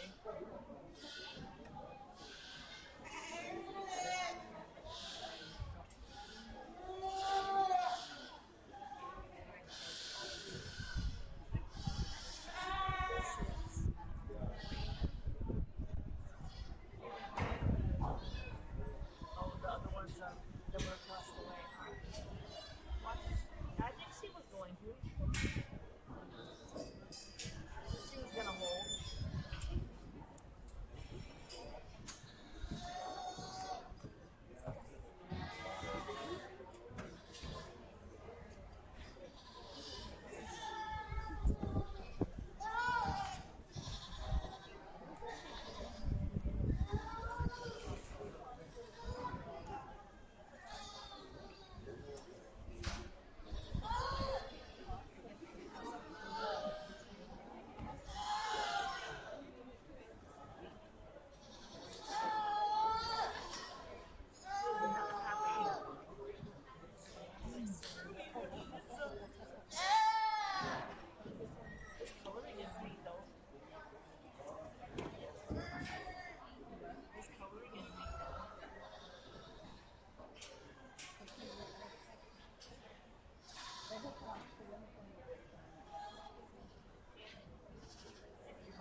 All right, changing gears and going and look at these goats from a breeding perspective. We got some nice goats to start out the market breeding goat show here.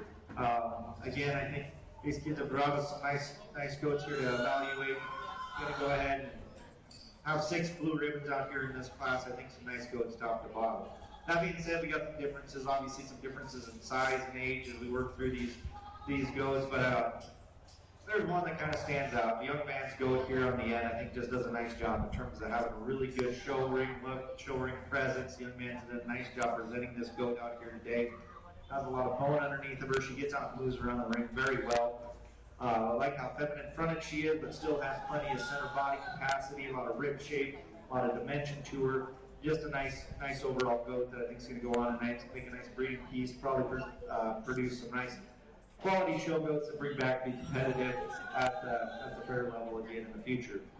Young lady coming in next here, another goat that I think has a lot of good qualities to it. Again, another one I got to appreciate the bone that she has underneath of her. Another goat that gets out and moves very well. Follows the class winner most.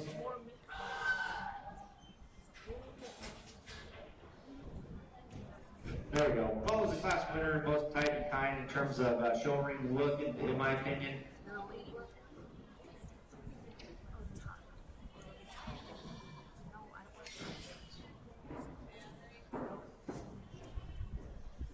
Okay.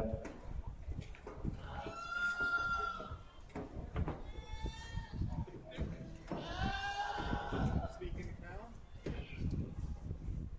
Welcome you did. Alright, sorry, we lost battery power up the microphone there, but second place following the class winner most type and kind. Show ring look, nothing up, body style. Young lady coming in third in class, again, another nice goat, shorter period goat. Gives up some in terms of some bone and some muscle found here above it. It's still a nice goat in its own right. She's not moving very well. Still has good rib shape. Again, kind of lost the 2 right now. Young lady going to be 4th in class. The red goat here. Definitely have the size advantage. Goats in class, big body, big center body on this goat. This doesn't quite have the show ring look down in the look above it. But still, I think if you're back to the goat, I think it's a nice job going on the young lady with the most kind of unique color goat in class. Size disadvantage. Maybe the youngest goat out here. But still a white face goat. Gets out and moves good on the move. This gives them a lot of size and weight. Maybe a little closer to the shoulder than some of those above it. Still a nice goat, right? Young man running out there. Nice long body, easy moving goat. Gives them some muscle and bone down below. Maybe doesn't quite have the but wonderful development. So let's go ahead and congratulate on the breeding.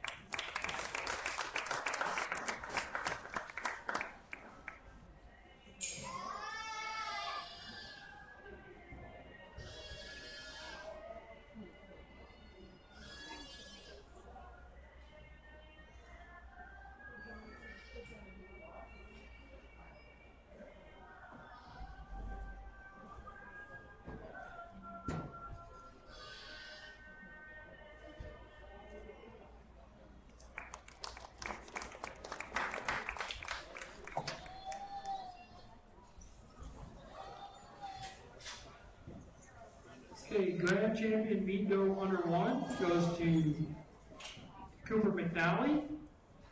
Reserve Champion goes to Brentley McNally. We'll move to Meat Doe Over 1. We have Chase Firely, Kayla Hansen, Miley Josephson.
Meat dough over 2 in the next class.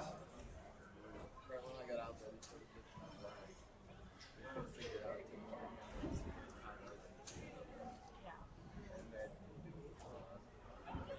All right, we got back to a full charge on the battery here. So,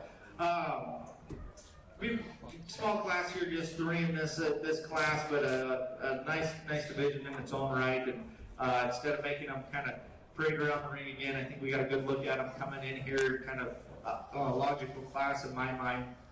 Go ahead and use the young lady here with the belted doe here to go ahead and win the class. Just a very complete breeding female in my mind. Very nice, long-fronted, feminine made type doe. Plenty of center body capacity, rib shape, good bone underneath her. Gets out and moves very good. I think it's just a nice, logical place to go ahead and start the class. Following in type and kind in second place here. Maybe a little bit stouter made type goat, but one that gives up a little bit in terms of some femininity. This goat's a little bit coarser up through its neck and its shoulder. This is like a feminine that goat up a little bit up in that front third, make it a little bit more competitive. But as it sits right now, still a heavy muscle, big bone goat to be second in class. Rounding off things here in third, goat that probably has the advantage in terms of being a little smoother about that shoulder, a little bit more feminine up through that front third. But one that gives up total bone underneath of her, and muscle and power found in those 2 goats above it. Just a little bit frailer made type goat, but you gotta appreciate the femininity and the rib shape that this goat has to offer. Again, all blue ribbon goats, but a nice class winner to start things, and all the way nice one to round out things here in third. Let's get the big round of applause.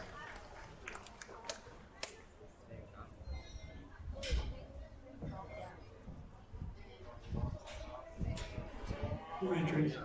So we now have the meat doe over 2, Chase Firely, and Kayla Hansen. Champion meat doe over 1 goes to Miley Josephson. Reserve champion goes to Chase Firely.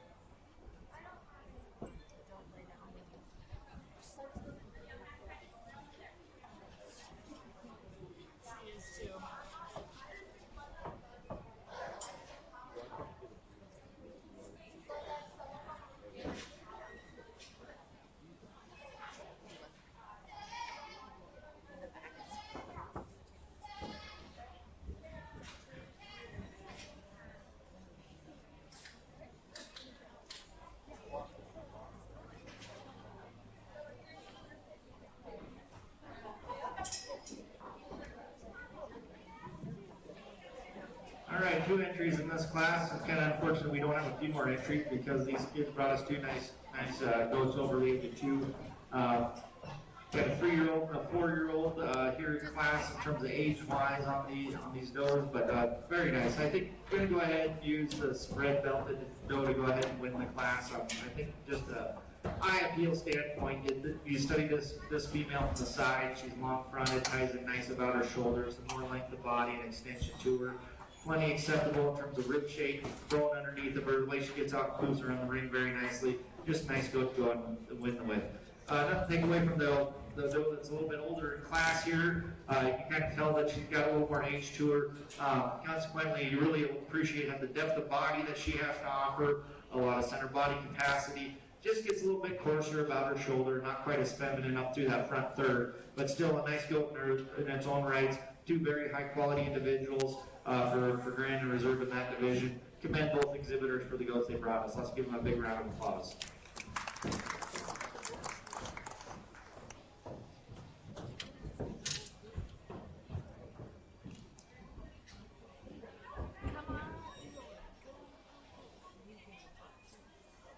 We have meat buck under 1 coming into the ring. Kayla Hansen and Kenley Bett. Champion meat doe over 2 goes to Chase Firely. Reserve champion goes to Kayla Hansen.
2 entries out here as we get into the buck division of the breeding show, and 2 nice meat bucks out here. Obviously, it's some age difference between the two and size differences between them.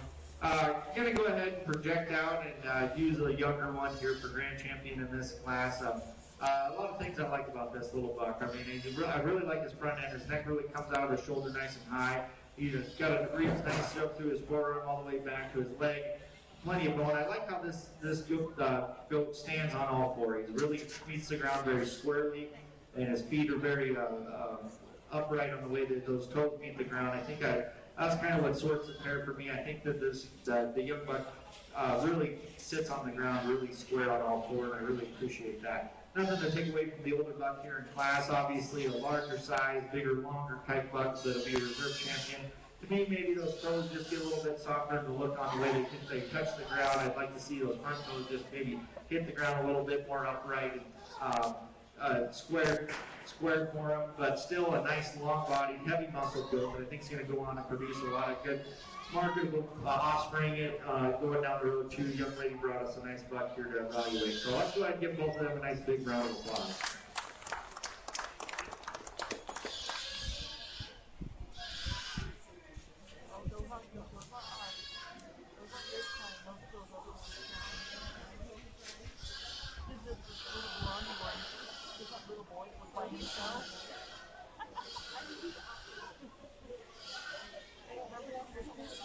First place meat buck number 1 goes to Kenley Vitt, or I should say champion meat buck number 1. Reserve goes to Kayla Hansen. She picked him up. He's coddled like Yep.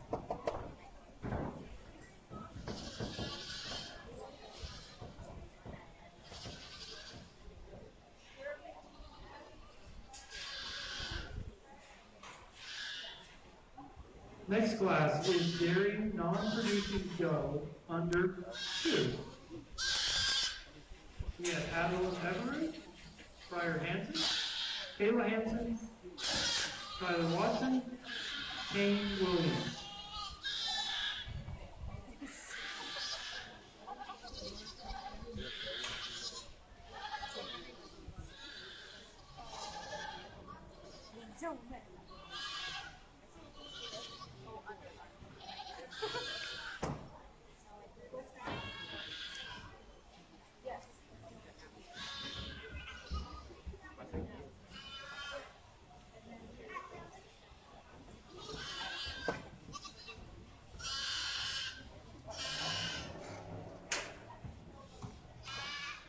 She wants to watch it.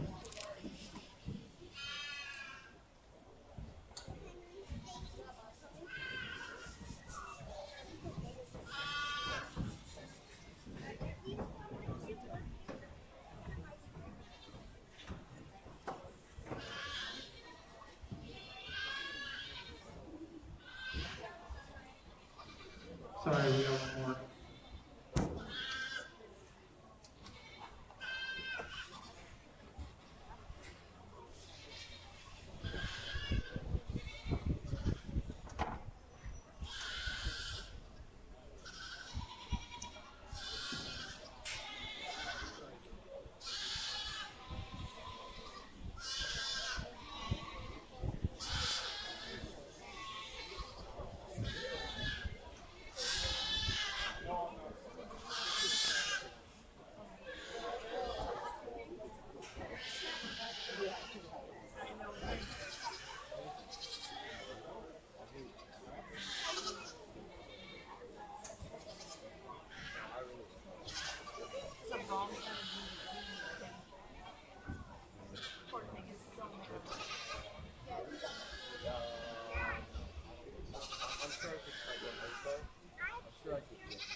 All right, moving right along here to the goat show. Now we're moving into the dairy division, and got some young dairy females out here to evaluate. And, obviously, we got some differences in breed type out here, but gonna go ahead and use the larger goat here on the end. The young lady brought us today to evaluate. I really like the femininity that this goat has to offer. She's really long-fronted, long-bodied. Gets out and moves around the ring very well in terms of structure. I think just a goat that has a lot of future promise to it. I think we'll go on and do a nice job for this young lady. Nice goat to go ahead and win the class with here this afternoon. Coming in next, we got kind of a pair of goats that are very similar in type and kind. Going to go ahead and use the young lady here with the lighter colored goat. Just one that I think has a little bit of advantage in terms of some femininity up to that front end. Gets out and moves very well. Feet meet the ground very squarely on all four. I think has a very good bright future in terms of production for that goat. Nice goat there coming in second. Young man in third, I think very similar type and kind as the goat right above it.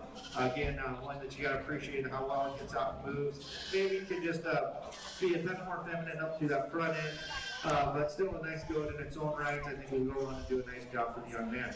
Coming in next, young lady here carrying her goat. Again, another nice small goat out here. Young lady brought us a very nice, I like the femininity that this goat has to offer up to its front end. Just compared to the other goats in the class, gives up some size, and it's mostly a size deal getting down into this bottom end of the class. Just get kind of outperformed in terms of some length and size and frame size. Same tour as the young lady here coming in next. Again, a little bit smaller goat in class, but one that you still got to appreciate the rib shape that this goat has to offer, the femininity that this goat has up to its front end. Just like I said, just gives up some size and some breed character found in some of those goats up above it. Young man rounded up things, same deal here. A little bit smaller bay type goat, going along with that breed type, but put it up against the other one, just gives up the total size and length needed to get up higher in class. But for its own respective purposes, a very nice practical goat, still a blue ribbon goat in my mind. I think all these individuals did a nice job bringing some dairy goats for us to evaluate. So let's go ahead and give all of them a nice big round of applause.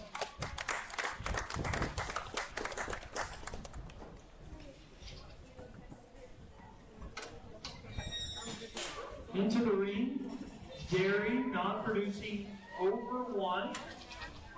We have Adeline Everett. So in the previous class, dairy, non-producing go under 2. Grand went to Kyler Watson. Reserve champion goes to Kayla Hansen.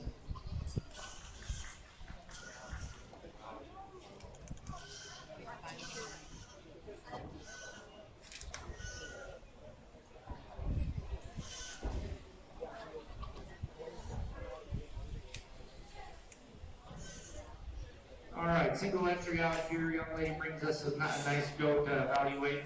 A goat that you really got to appreciate how it gets up. It's a very structurally correct goat. Got plenty of rib shape, center body capacity. I think very functional in its design. Very nice quality goat. One that could have stood up to having some more competition out here, but a nice single entry, easy choice to go ahead and use to win the class, be champion in this division.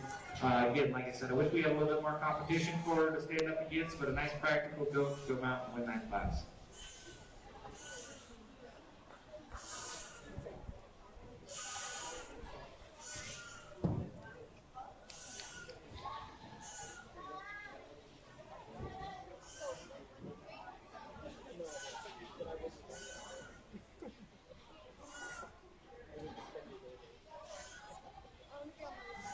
Next we have in the ring dairy, non-producing buck, under 1. We have Tyler Watson, Kane Williams. Just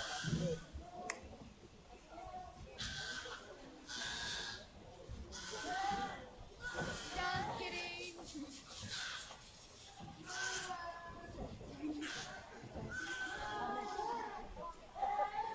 Richard wasn't kidding when he said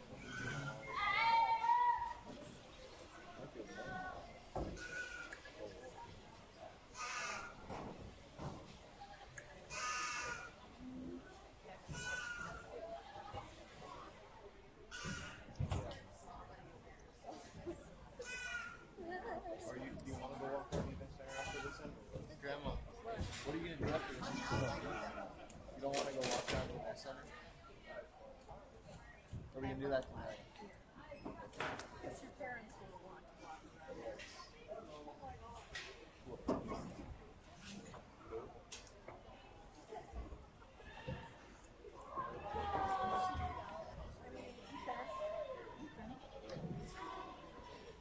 All right, two entries out here, and obviously we got two different breed types to evaluate. We got a Nubian here and with the larger goat, and a Nigerian dwarf with the smaller one. And so a little bit of give and take in terms of what the breed character is for each. But gonna go ahead and use the Nubian goat, just a nice long made. I think very well in terms of breed character on this Nubian. Gets out and moves around the ring very well, long body, just a practically made type goat here that I think should go on and produce some nice quality offspring.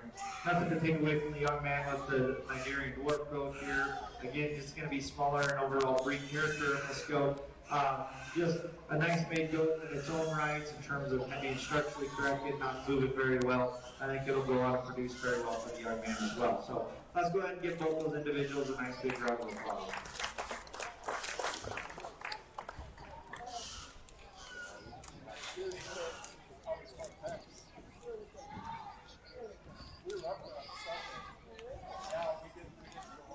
Oh, we got a dairy producing goat, over 1. Henry Maurer. Yes. I believe part of the showmanship is to milk your goat while you're in the ring.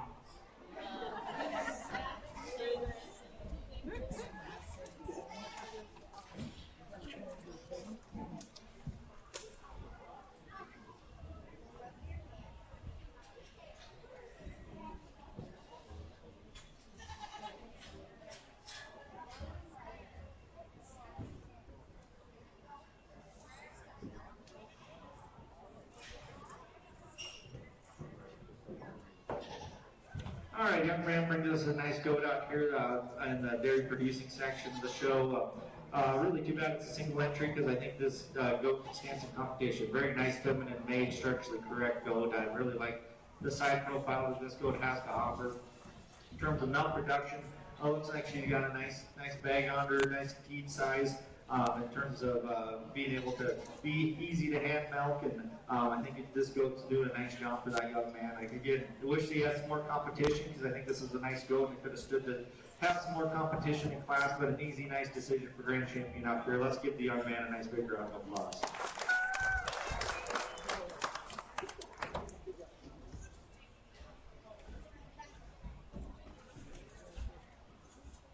Nice job, Henry, with your champion, dairy producer, over 1. Now coming into the ring, we have dairy producing doe, over 2. We have Adeline Everett, Tyler Watson, Kane Williams.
All right, 3 as we get a little older in age here, 3 older goats, all 2 years old, producing milk, and 3 very nice goats out here for us to evaluate. Gonna go ahead and kind of stay with my theme, been kind of using the Nubian goats all the way through here this morning. Gonna go ahead and keep with that. I just like the size that this Nubian goat has to offer when compared to the 2 Nigerian dwarfs here in class. Nice, big, long, feminine made type female here. gets out, moves very well. Very nice udder, key size. Maybe just like change.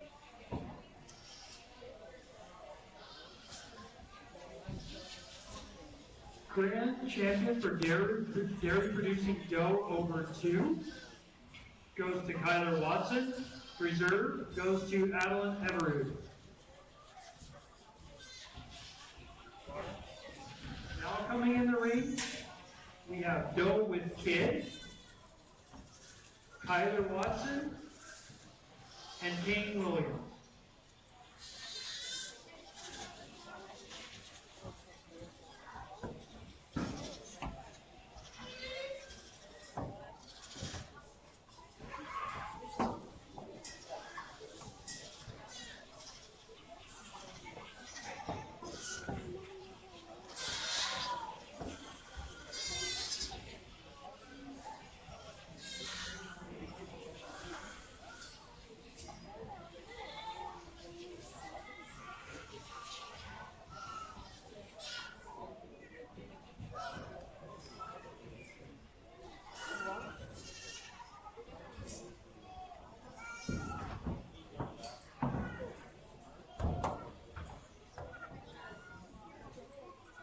Who would like to see the judge milk one of these goats?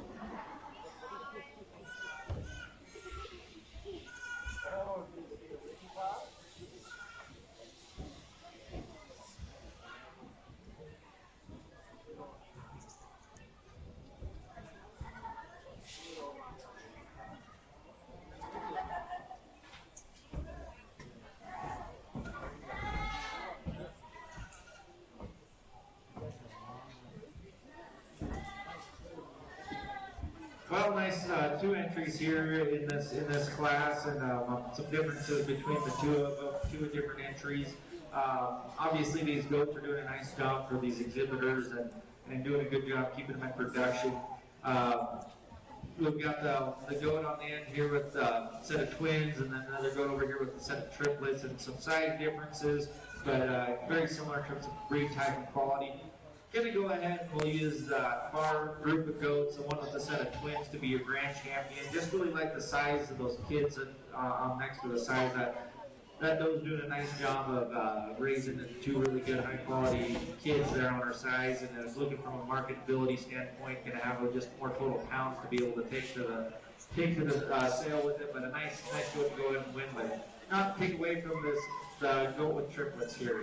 Our goat's obviously doing a very nice job raising three kids at her size, but just those kids respectively give up some size compared to those set of twins, and just don't quite have as much growth potential in them as the ones that win the class. But still, nice goat, doing a good job raising a set of triplets. Nice goat to be reserved in this division. Let's go ahead and give both exhibitors a nice big round of applause.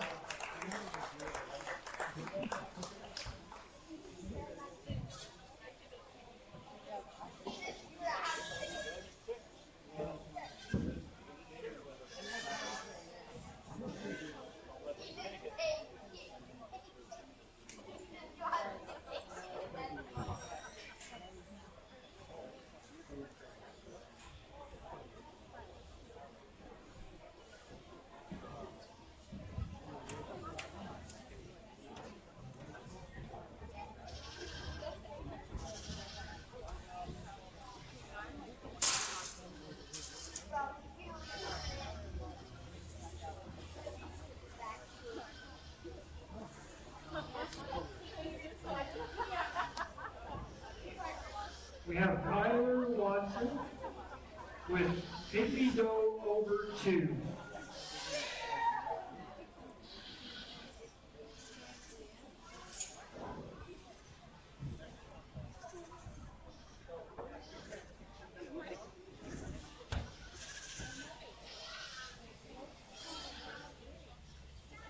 Patty, could you please get your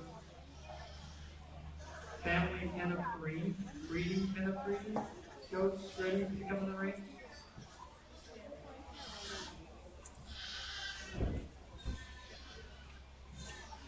All right, we'll keep things moving along here. Another single entry class, but again, another goat that I think could stand some competition out here. Very nice kidney goat out here, over 2, and she's doing a nice job producing, melting very well. I think she's very structurally correct type goat, gets out loose very well, very feminine made, a lot of center body capacity on her. Just a really nice overall goat. Like I said, wish we had a little more competition for her to stand out here and be evaluated against, but a good, easy decision for class winner out here. Let's go ahead and give this young lady a nice big round of applause. She brought a nice goat.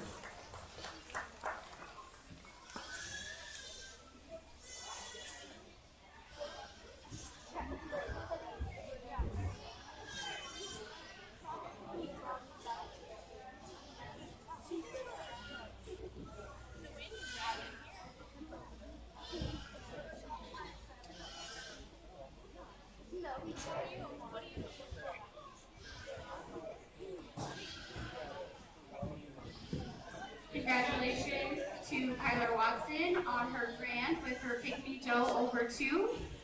Our next entry is a member family breeding pen of goats, and this is by Addie Elverud.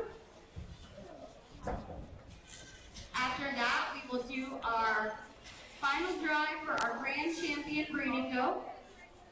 And in that class, we will have Cooper McNally with his Meat Doe under 1, Miley Josephson with her Meat Doe over 1, Chase Byerly with his Meat Doe over 2, Kinley Vitt with her Meat Buck under 1, Tyler Watson with her Dairy Non-Producing Doe under 2, Addie Elverud with her Dairy Non-Producing over 1, Tyler with her Dairy Non-Producing Buck under 1, Henry with his Dairy Producing Doe over 1, Kyler with her Dairy Producing Doe over 2, Kyler with her Doe and Kids, and Kyler with her Pygmy Doe over 2.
All right, single entry out here in this Pen of 3 class, and 3 nice big Nigerian dwarf Pygmy goats here that they've brought for us to evaluate.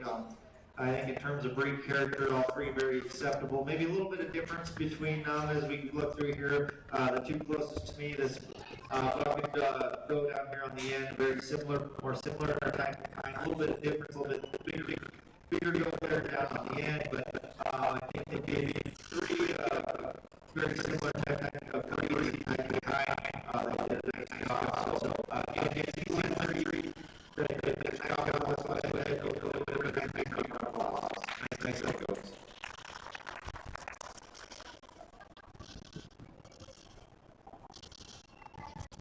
Congratulations, Addie, on your grand breeding pen of 3. Now we'll call back all of our callbacks. And we need Cooper, Miley, Chase, Kinley, Kyler, Addie, Kyler, Henry, Kyler, Kyler, Kyler.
have the goats here to pick the overall Supreme Champion Reserve out of the Breeding Goat Show, and kind of challenging in regards of comparing different uses between the goats. Obviously, we've got some meat goats down towards the one end and dairy goats down towards the other, so trying to weigh the differences between their different types of breed type and what they're going to be used for. But I was tasked with picking the overall champion, so I guess gotta lay my hat down on one of them and then use one type over the other for being the champion. And there is a goat out here that kind of stood out from the second and coming class, and I think it's done a nice job, and being out here in the final lineup still looks the part. Gonna go ahead and go to the meat doe under one, the young man down here on the end for your champion, and we'll pull second place out of that class for consideration for reserve.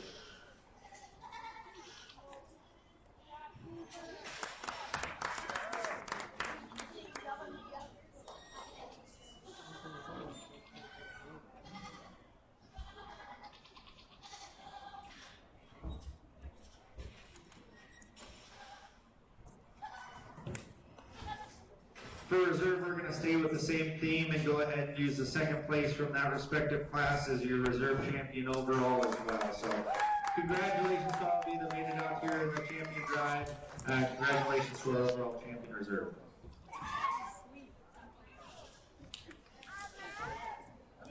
Mom said no, you can't go. She's mean like. So overall breeding goat goes to Cooper McNally. Reserve champion goes to Friendly McNally. Thank you, goat exhibitors, for bringing such a wide selection of top quality goats to the Richland County Fair. You got such a good view in the contest for you.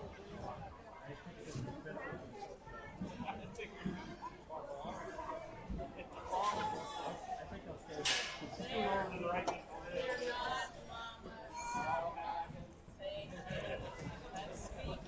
Now we're going to move into the alpaca show.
There they are, Casey, at their best.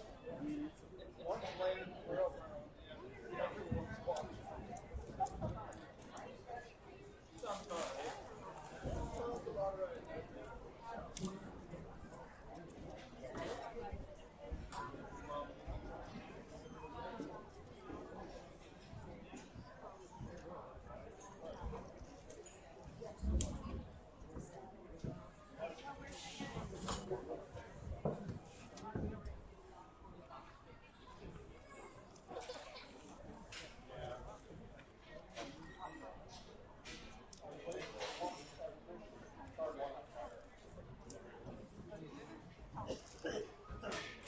Hey, Sparks family, can we get the juvenile alpaca in the ring first, followed by the three mature? Just kind of separate them, but all will come in the ring at the same time. Oh. We can sort that out then. Okay, bring the mother and the juvenile in first.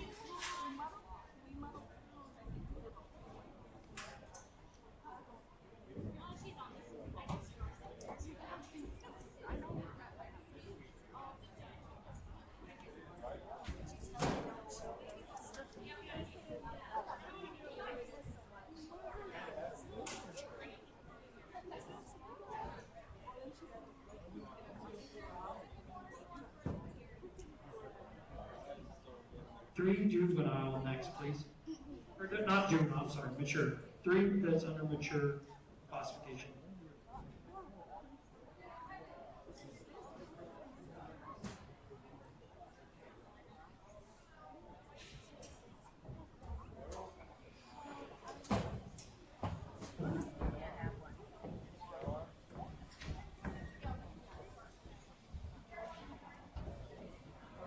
And then the gelding is the last one in the ring.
All right, moving into the alpaca show.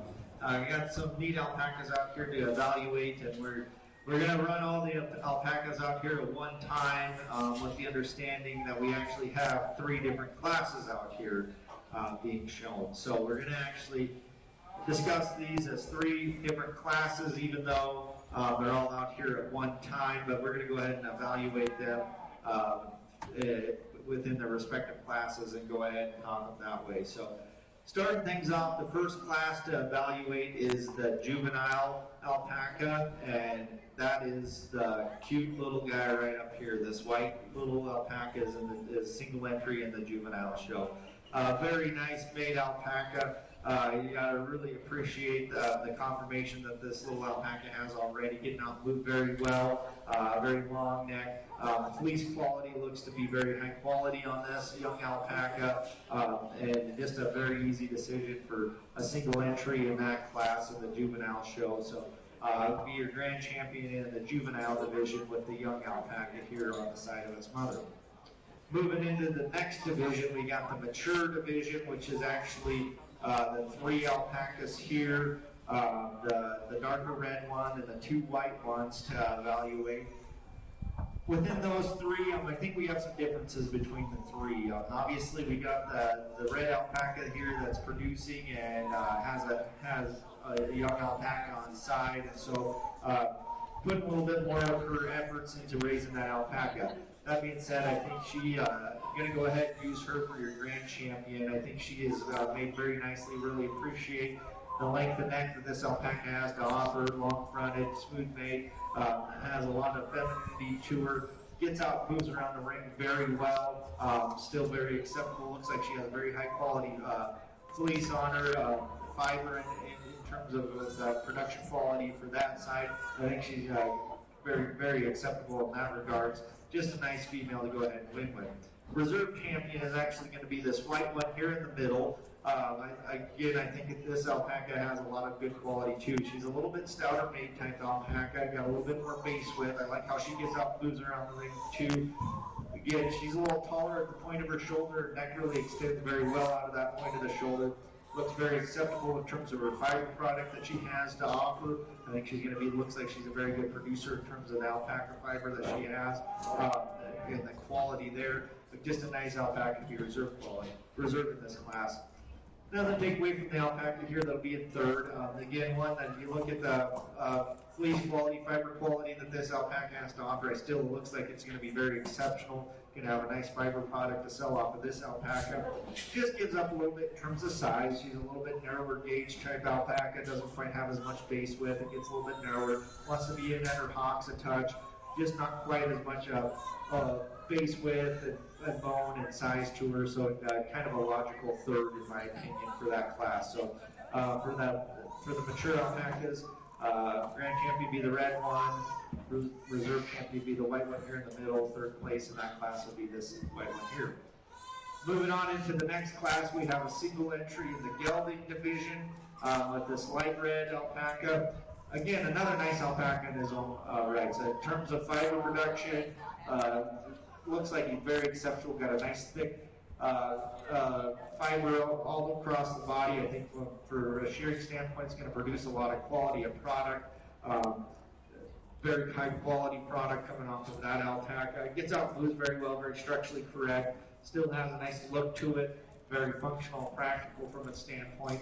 I think just a nice overall alpaca. Single entry, could have stood some competition in that division, but a nice single entry to be grand champion in that division as well.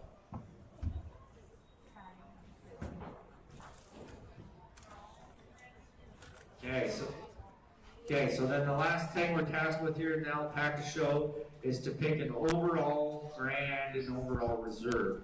I'm going to kind of keep the family unit together, and we'll use the mother, the champion out of the mature division to be your overall grand champion, and then we'll roll down into the juvenile with the young one at its side to be its reserve champion. So we'll have champion, reserve champion there in that same family, different classes, different divisions for them, but grand and reserve there in that family unit. So let's go ahead and give the alpaca showman a nice big round of applause. We've got some nice alpacas coming by here.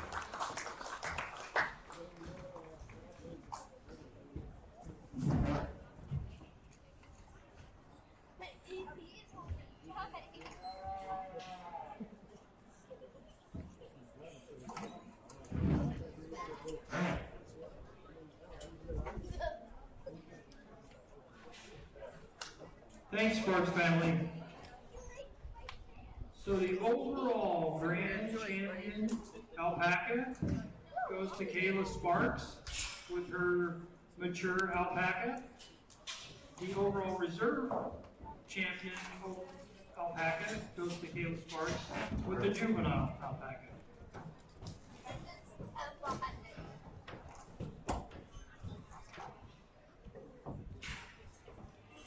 We're going to take a short break here. We're going to break the pen down to move these panels out to get a bigger ring, and we will move to dairy next, followed by breeding beef. So it'll be 10 to 15 minutes. And then he comes back. Just watch the alpaca show.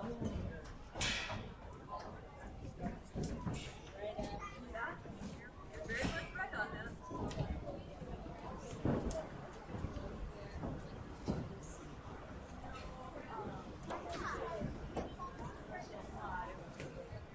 But then it's supposed to start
Mom, some of the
nursing school and wants our money to help pay for it.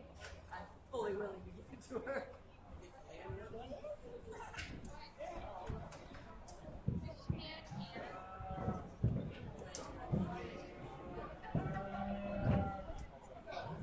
What a bad look. Make a day out of it Saturday too.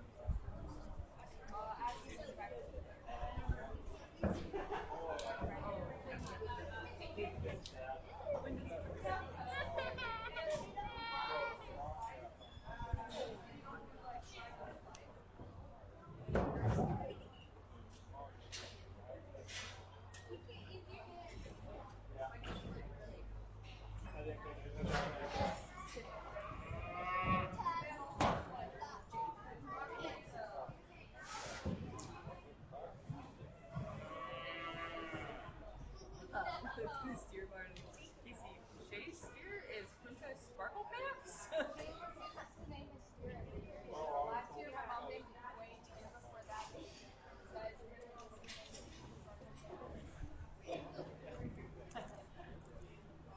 And then did it whiskey.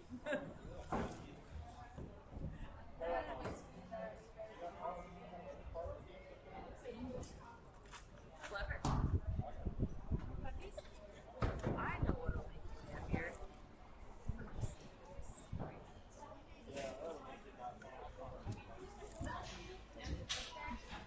I'll settle for not pissed. Disappointing. Because you anger him.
held it up to Murphy like he was going to give it to him.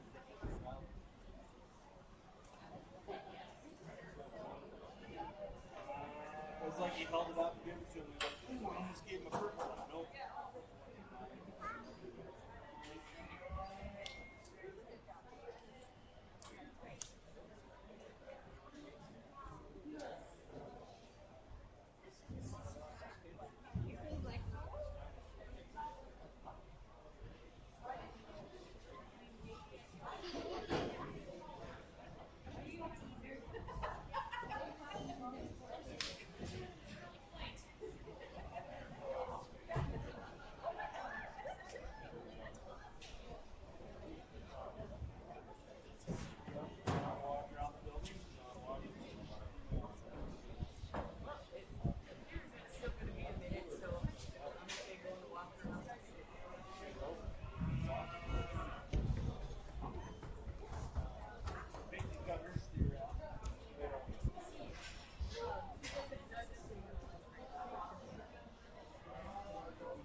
So what's the difference?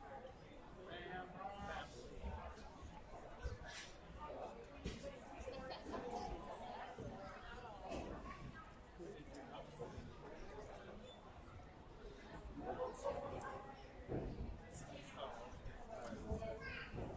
and I'll know that.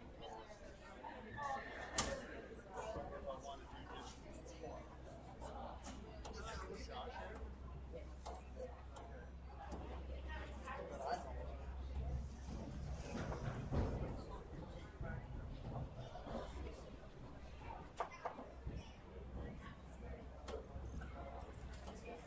Gotcha. But I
know.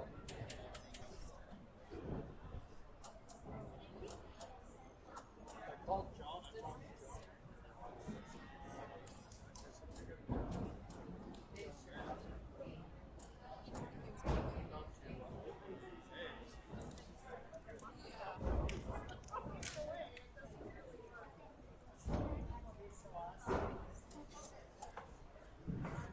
Now that's what we have. Choices in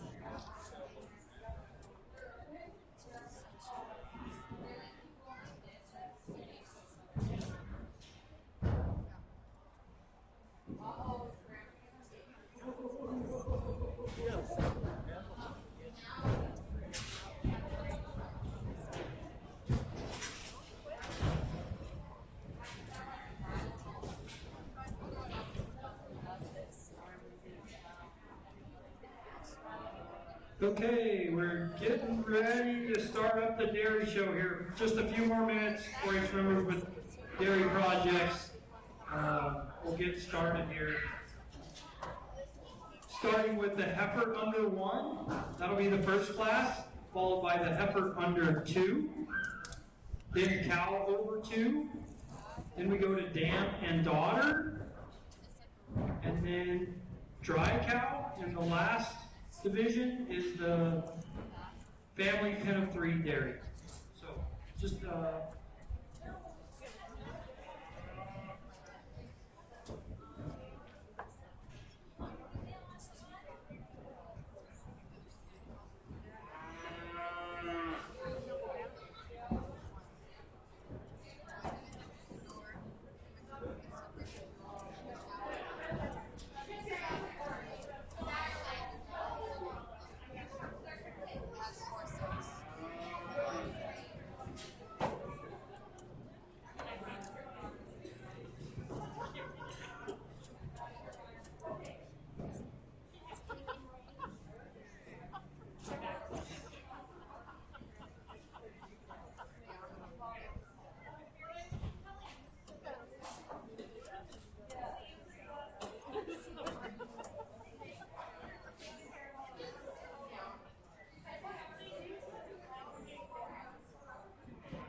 So first in the ring for Gary is Heifer under 1. We have Addie Foss, Brooke Scove, Alicia Snodgrass, Kyler Watson.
moving into the cattle show for the afternoon here and getting things started off with a set of young dairy heifer calves here to evaluate, and nice set of 4 heifers here that these young ladies have brought us to display. I think all 4 very good quality dairy females, all blue ribbons.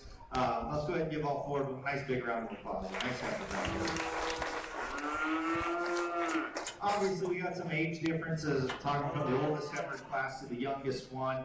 But kind of 2 heifers here that are kind of similar that I sorted their way up to the top in my mind. Going to go ahead and use the young lady here closest to me to go ahead and be grand champion in this division, win the class. Just a really nice heifer calf that she's brought us here. Like a lot of things about this heifer. Balances up very nice feminine made, smooth jointed type female, gets out and moves around the ring very well. I appreciate the rib shape that this heifer has to offer. She's deep in her flank. Looks like she's got good potential for being a milker into the future. Just a nice overall, nice balanced feminine made female to win the class. Heifer here in second. A lot of things I like about her too. Very feminine made. Again, one that gets out and moves very well around the ring. Maybe you'd like to clean up her underline. She's got a little bit of the navel there underneath, and being kind of critical of her just on showing appearance there. Just like to have that navel cleaned up a little bit more. Maybe doesn't quite have as much depth in that forerib and depth to her flank as the heifer that wins the class, but one that still very long fronted, feminine fronted, ties in nice and smooth about her shoulder. A lot of good qualities about this heifer here in her own regards. Really like the structure and the way she moves around. Nice heifer to be second in class. Kind of the red tinged heifer going to be third here. Looks like the oldest female in class out here today. Definitely has a size advantage compared to the rest of the class. Nice big long heifer. For me, get her on the side profile. Maybe doesn't balance up quite as nicely as those 2 in front of her. She just has just a little bit extra leather up through that front end. Wants to get a little bit higher in her flank. Just would like to change a few things about her from an eye appeal standpoint on the side profile to move her up, but still a very functional female that I think is going to still go on, do a nice job for this young lady down the road. Still very deserving of the blue ribbon in my opinion. Round things up with the young heifer here in class, and again, one that gets out and moves very well, very good in all her angles. Again, another one I'd like to clean her underline up a little bit, kind of clean up that navel that she has underneath of her. But one, I think if she's just a little older, be able to evaluate her at a similar age time frame as those other heifers, she'd probably be a little bit more competitive out here, but just gives up a lot of size out here compared to the 3 above her out there today. But still, one that I think's got a lot of future to her. So it's still another good blue ribbon heifer to round things out. So let's go ahead and give all 4 of those individuals a nice big round of applause.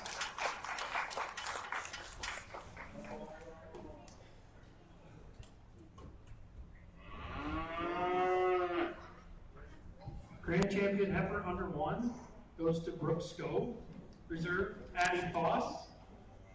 Coming in the ring now will be heifer under 2. We have Addie Foss and Brooke Scove.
here in the age divisions on the dairy show, and we got two nice females here working our way age up here. And young lady has brought us two nice heifers to evaluate. Some differences between the two, obviously. So some things to sort out between the two of them, but I'm going to go ahead and use the young lady furthest away from me here with the Jersey heifer to be the champion in this division. Just a really nice heifer, very feminine fronted, studying her udder quality. It looks like she's going to have very good attachment going forward once she starts producing. The teat size looks very acceptable on it. I'd like to change her. She wants to maybe get a touch restricted in her movement, get a little bit shorter in her stride out here on the lead. Maybe just like to see her reach out and fill her tracks a little bit better on the movement, but still a nice heifer with a lot of dairy quality to her to be champion in this division. Not to take anything away from the young lady with the Jersey Normandy Cross heifer here that'll be second. Nice, big, long heifer. Has a frame advantage. Gets out and moves very well. A little bit stouter bone type female. Like I said, I like how this heifer gets out on the lead and moves and fills her tracks. Just a little bit shallower, tighter in her rib shape. A little bit harder to see the udder attachment and teat quality on this female, but a nice, big, practical heifer nonetheless that young lady's doing a nice job with, and should be a fun one to grow and see how she produces as she gets older. So let's go ahead and give both those young ladies a nice big round of applause.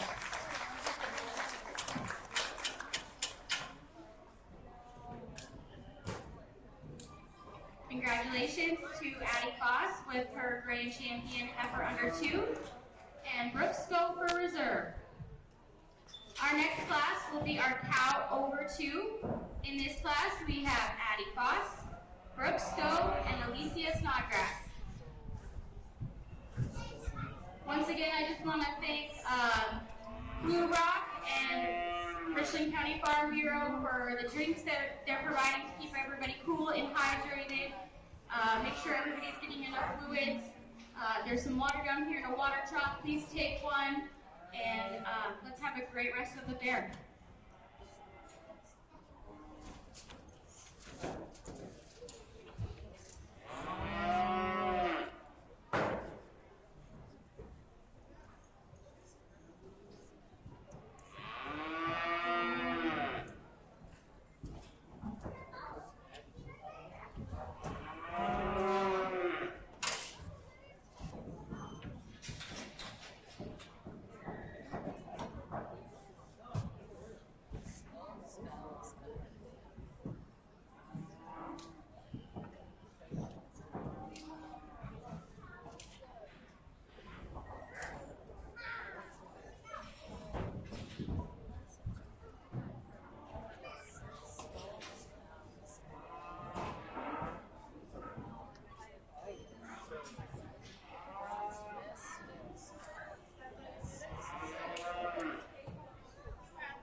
working our way through here. We got over 2-year-olds and the dairy show here, and the young ladies bring us some nice milking females here, and opportunity to evaluate some udder quality and teat size and structure on all these females. And I'm going to go ahead and use the young lady here closest to me with this 2-year-old heifer here closest to us. And I think this female's doing a nice job.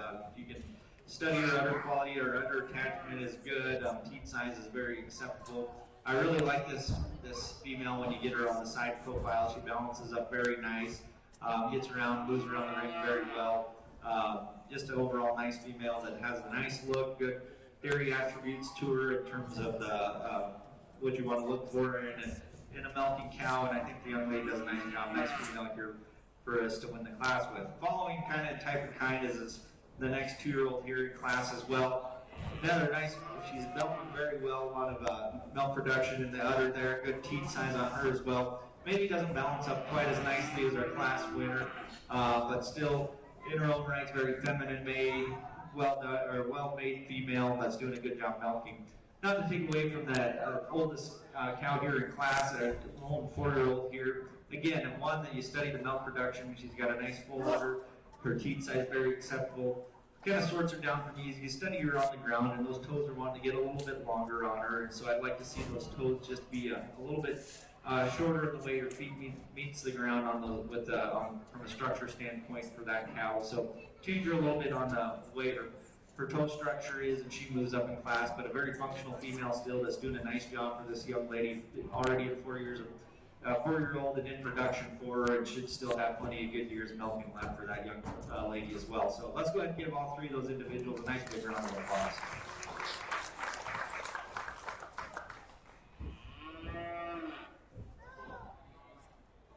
Congratulations to Addie Foss with her Grand Champion Cow Over 2, and Brooke Scope with the Reserve Cow Over 2. Our next class is our Dam and Daughter class. Our exhibitors in this class are Addie Foss, Brooke Scope, and Kyler Watson.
class out here to be evaluated is the dam and daughter class, and 3 nice entries here in this division. I think we've talked about most of them as individuals within their own respective age division of classes, but now get an opportunity to evaluate them as a pair, and so it adds a little bit more dynamics to the decisions out here. For me, we're going to go ahead and use the entry here closest to me, with the young lady here with the jersey pair. Nice set here. We already just talked about that cowing class. I think she's doing a nice job in terms of how she's milking and producing. Like how she balances up. She has a nice cap on side. We described that cap in class 2. You know, one of the younger calves in that class, but still, in its own rights, has a lot of the right characteristics that you want to look for in for dairy breed characteristics. Just a nice dam and daughter combination. I think, you know, looking at the two of them as a whole, they'll be your class winner. Coming in second or reserve in this division will be the 4-year-old cow with a little bit bigger cap on side here. I like what this cow is doing, raising this nice big cap on her side. She's milking very well and raising a nice big cap. Maybe gives up some in terms of some balance and some eye quality found in that pair above them, but still a nice dam and daughter combination to be reserved here. Coming in third here, again, we already kind of described the cow class. Again, another one you really like the udder attachment, the teat size, teat quality. Calf maybe is just a little bit plainer and not quite showing some of the breed characteristics yet of some of those older calves out here in the dam daughter class here today, but still in their own rights, I think a very practical pair that's doing, the cow's doing a nice job raising a calf, just a little bit younger calf that gets outsized and out-aged out here in this division, but still a nice dam and daughter to be third in class here this afternoon. So let's go ahead and give all 3 of those exhibitors a nice big round of applause.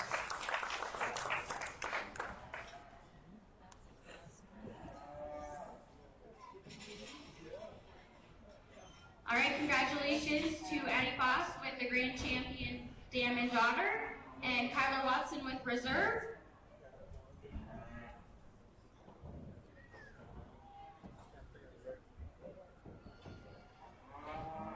And our next class is our dry cow with Kyler Watson.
And get those toes a little bit shorter on the way to meet the ground, but otherwise a very nice cow here in the dry cow division. Let's give that young lady a nice big round of applause.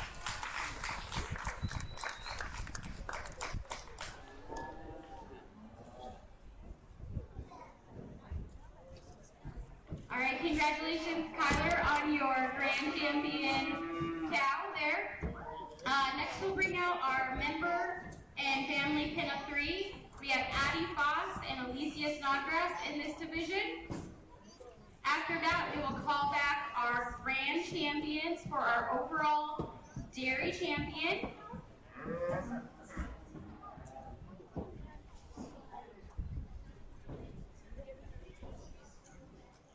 And those will be Brooke Scope with her heifer under 1, Addie Foss with her heifer under 2, Addie Foss with her cow over 2, Addie Foss with her dam and daughter, and Kyler Watson with her dry cow.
single entry here in this pen of 3, and they bring us 3 nice heifers here to evaluate a 2-year-old red heifer and a heifer calf, and all 3 jerseys. I think all 3, despite their different ages, have a lot of the very good attributes that one find here in a Jersey cow. I really appreciate how they all balance up. They all have a very similar look.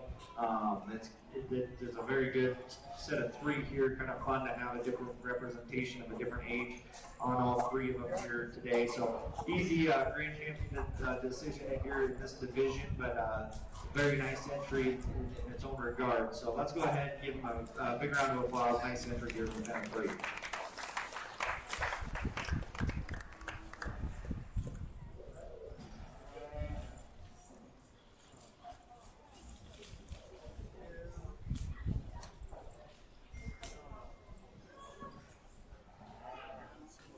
All right, so we're gonna do our overall champion breeding determination now. So all of this will stay for Addie, as she had her cow over 2 and her dam daughter and her heifer under 2. So joining her, we need Brooke Stowe with a heifer under 1 and Kyler Watson with a dry cow.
All right, nice lineup here for the overall selection of the Supreme Dairy Female Champion out here.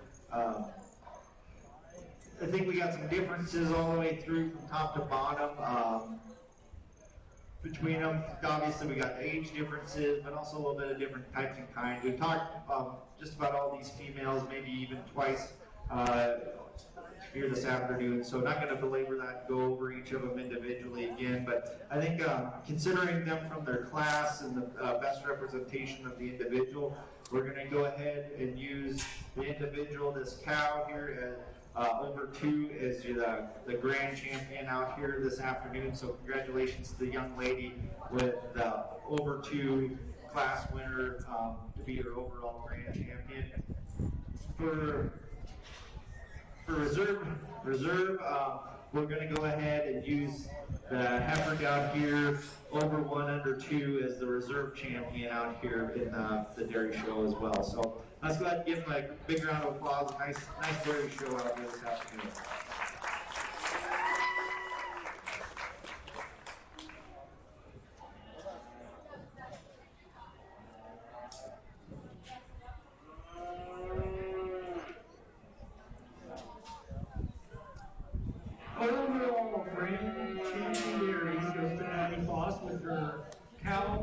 number 2 in the reserve champion also goes to Anna Moss with her effort under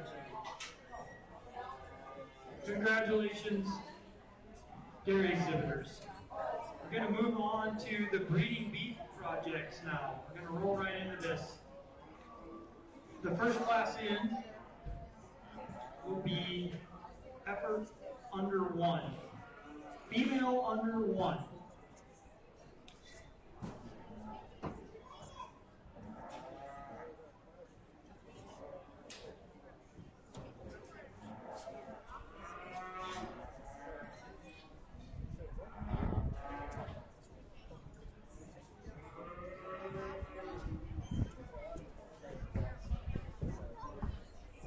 Okay, if we can get the female under 1 in the ring, we need Carly Bucksbaum, Adeline Everett, Addison Voss, William Head, Josh Polari, Maddie Schieber. Scratch William Head, that's not right. He's in the next class.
three nice heifer calves out here in our under one division, and I think all three of these individuals brought us some heifers that are very, very functional, very practical in their makeup, and would be very worthy of making it into the replacement pen on most anybody's ranch. So I think all three are very deserving of a blue ribbon out here this afternoon, and did a nice job bringing us these three heifers to evaluate. A little bit of differences between the three. We got 2 March-born calves, 1 February-born calf, so about a month's worth of age difference in the class, but I think 3 very good individuals nonetheless. Going to go ahead and use the young lady here closest to me with this black heifer to be the champion. I think just a very nice balanced heifer. I like this heifer from the profile. She's nice and long fronted. Really like the depth of body that this female has to offer. She's got a deep forerib, got good rib shape, especially in the lower third of her rib. Travels out with good face width and tracks out very nicely around the ring. But for the show today, I think this kind of balances up the best out of the 3 out here today. So she'll be champion in this division. Not to take anything away from the young lady with the other black heifer who will be second or reserve in this division.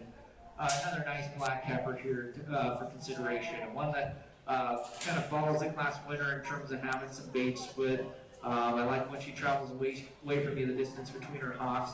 Sure, I'd like to clean this heifer up a little bit. She has a little extra navel than ideal. I'd like to just clean up her underline to make her a little bit more eye appealing for the show today. She gives up some depth to her rib compared to the class winner, so just like to maybe soften her up, make her a little bit deeper in her flank, but still a heifer, you got to appreciate the style and the muscle that she has. Nice heifer to be reserved. Young man's Hereford heifer on the end. Probably has the advantage in terms of some length of neck, some femininity up through that front end. I do like that Hereford heifer in that regards.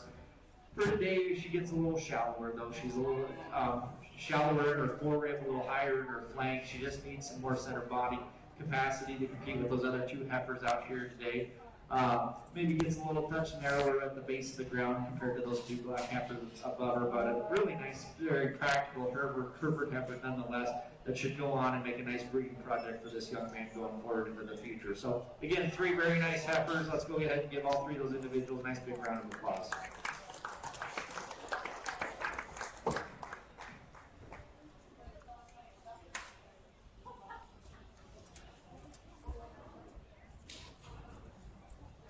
All right, congratulations to Addison Foss with the Grand Champion Female Under 1 and Maddie Shaver with the Reserve Champion Female Under 1. Our next class is our Female Over 1 Under 2. We have McKenna Balducci, Addison Foss, Keaton Kostelecki with 2, Kinsey Nagel, Wade Marshall, William Head with 2, Josh Polari with 2, Gavin Sheever, Maddie Sheever, and Kate Bershu. Our next class after this will be our Female Over 2 with Keaton Kostelecki and Maddie Sheever.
evaluate out here in the bred heifer division, and a really good quality set from top to bottom. You can tell we're out here in cattle country because I think the quality from top to bottom is outstanding in this class. And so let's go ahead and give all these young exhibitors a big round of applause for the quality heifers they brought us. A lot of differences, but obviously we got some breed type differences as we work our way through here. We've got a little bit of age difference in these heifers too, but like I said, a very nice quality set from top to bottom. Kind of fun to sort through them. We sure filled up the ring with a good set of heifers, and appreciate the patience with these kids out here with them in this hot afternoon as we get them all sorted and work from top to bottom. But kind of working through them, I felt like there was kind of 3, 4, 5 heifers that sorted their way to the top pretty fast when they walked out here, kind of within their respective breeds. I think some pretty nice individuals. But going to go ahead and start with the young man on the end with the black heifer. Just from an eye appeal standpoint, I think this heifer kind of stands alone and out here in the show ring today. Really neat, clean fronted heifer, really ties in nice and neat about her shoulder. I like how this heifer on the side profile really balances up, has a nice deep forerib, carries it back to her flank. If you step behind her, she has plenty of base width, she strides out with plenty of distance between those hocks, has lots of rib shape as well. Just a really nice practical heifer that I think will go on, produce some nice eye-appealing progeny that could be competitive in the show ring as well. Young man brought us a nice heifer to win the class with. Reserve or second in the class here, the young lady with the red heifer. I really like this red heifer. When she walked in the ring with this, I thought that was a very neat female. This heifer is put together very nicely. A lot of base width. I like how this heifer beats the ground on all four. As you study her from the ground up, she carries that up. She has plenty of muscle, dimension to her. She has a nice rib shape, sweeping rib shape to her. She's deep in her forehead, deep in her flank. Maybe gives up just a touch in that front end of the heifer that wins in terms of just having a little bit more to her shoulder there. Doesn't tie in quite as neat about her shoulder as a heifer that wins the class. But a really nice quality Red Angus female to be second overall here in this very competitive division of red heifers. Coming to this young man Charlet heifer, kind of a unique heifer in class with but very true to her type and kind for Charlet. I think for a Charlet type, she's a very good heifer. She obviously is the largest frame female in this class. You can see that as she's standing out there. Has a lot of frame size, but follows that type and kind of what the Charlet breed's kind of known for. But as you study her, I mean, her frame doesn't take away from her. She really balances up nice when she's with the frame size she does have. She's long bodied. Yeah, you'd maybe like to see her have just a touch more rib shape for her size, but I think she's acceptable. She's got a lot of bone underneath of her. She just looks like the type of kind that's going to produce some nice big heavy calves or produce a nice big bull that can go on and breed other cattle and be really functional in a commercial cattleman's herd. And for a purebred type Charlet, I think a very good female here to be third in class. Coming down next, young man's heifer that's going to be fourth overall. I think just from a practicality standpoint, just a really nice heifer that I like a lot of things about. I think if a person could build a cow herd in eastern Montana around a type of kind of this type of heifer, she's more modern frame than probably the three we talked about her, which maybe in the show today works a little bit to her disadvantage. It gets her a little further down in class. But one, from a functionality standpoint, she gets out moves very well. She's deep ribbed, feminine made, and just the type and kind of a heifer that I think is very functional in today's cow world. Can go on and raise a nice calf out in some dry air conditions. Just a nice type of kind, easy fleshing female to be fourth overall. Coming up next, I believe we have the young lady over here who's kind of brown tinged heifers, fighting her a little bit over here at the gate. Heifer's getting more out here in the sun. For one, I did like how this heifer bounces up. She's nice and smooth shoulder. She's consistent from her forehead to her flank. Yeah, maybe we could use a touch more lower body to her, but a big bone heifer, gets out, travels around very well. Just getting a little tired and hot out here in the sun today, but again, just a nice functional female. The young lady's done a nice job sticking with it out here this afternoon. Coming in next, young lady here with the black heifer. Again, another very functional type female. One that I really appreciate the front end that this heifer has. Very feminine fronted, long neck, ties in really neat about her shoulder. She wants to get a little bit lazy in her top line, especially as she stands there. She wants to break a bit behind her shoulders and maybe just gets a little bit flatter in her muscle shape. Just kind of some critical, or being critical of a very nice heifer in a very competitive class to find herself this far down the line. But again, a very nice functional female in her own regards. Coming in next, a young man here with the heifer, another black heifer here, a little bit white by her flank. Again, very functional type female. She's got probably maybe a touch more advantage in terms of having a little bit more lower rib shape to her. She just gets a little bit plainer on the side profile, a touch more navel than I'd ideally like to see in a heifer. Just like to clean up that underline on her a little bit to make her a little bit more eye appealing out here in the show today. But still one that gets out and moves around the ring very well. I think a heifer that would be very useful in anybody's replacement bred heifer pen, and one that's going to go on and make a nice cow and raise some nice calves for this young man. Coming up next, young lady here with the other Charolais influenced heifer here in class. One that probably has the advantage over quite a few of those heifers right in front of her in terms of having some more muscle shape. She's got a touch more bone than those heifers. For me, though, she needs to be a little bit softer. I could use a touch more forerib, touch more flank in her. You step behind her, she wants to have get flatter in her rib shape, and I just like to see some more center body capacity in that heifer, make her a little bit broodier to move her up in class, but still one that you got to appreciate the amount of muscle she has. She's long-fronted, big bone, and it still gets out and travels around the ring well for the young lady there. Should go on and make a nice cow for that young lady. Coming up next, the young lady here with the black heifer. Just a really nice Angus type female. Smooth made. I like this heifer from the profile. I maybe like to stretch out her neck just a touch more. She gets a touch shorter neck compared to some of those heifers there in class, but very consistent in her depth of body. You step behind her, she's adequate in terms of her width from the base of the ground. I maybe would like to see her be just to have a touch more muscle. She gets a little bit flatter as you study her into that lower quarter, but still a nice made, very practical brood cow type that should grow up and do a nice job raising calves for this young lady. Still going to be blue ribbons all the way through this class because I think they're all a very good set of heifers. Young man coming in next, staying in the blue ribbon division with another black heifer. One that has an advantage in terms of having some length of body. I like how long this heifer is. She has a good base width. She gets out and moves around the ring very well. For me, I'd like to see her just have a touch more rib shape. She gets a little bit flatter for the amount of muscle she has. Maybe could use just a touch more depth into that forerib. Add some more center body capacity to this heifer, and she moves up in class, but still a very functional female in her own rights. The Hereford heifer coming in next probably has that advantage in terms of having a little bit more rib shape, a little bit more lower third in that center body capacity. For me out here in the show today, she gets a little bit plainer on the side profile, not as clean fronted and as feminine up through that neckline as some of those heifers in front of it, but still a nice Hereford heifer that gets out and moves well. I think it's going to be a very functional producing cow for the young man going forward. Like I said, just would like to make her a little bit more eye appealing, a little bit more feminine up through that front 1/3 to be higher in class today. Coming up next, we got a pair of really nice red Angus heifers.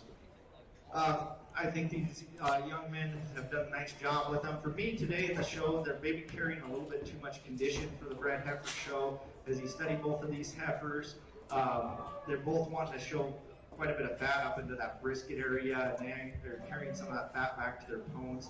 So for me, I'd be kind of critical of them to put them this far back, but they're in a competitive class. For me, they got too much condition out here in the show today. We'd like to trim those heifers up just a little bit. But I mean, in their own rights, they get out and move very well. They're smooth made. I think that extra fat kind of works against them because as you study them up through that front third, they want to appear to be a little bit shorter neck and be a little bit coarser about that shoulder. And so I think if you trim some of that fat off, that helps them out in that regard. It kind of applies for both of these red heifers here, both in their respective places. But those two young men do a nice job with those red females, and I think we trim them up, they're still going to make nice practical cows. Rounding out things here with the other Hereford heifer here in class, still a functional made female in her own rights, gets out, moves very well. A trimmer made heifer, I do like that. She wants to be probably the shallowest in class in terms of you study her from in her forerib and back to her flank. She doesn't have that depth of body as those females above her.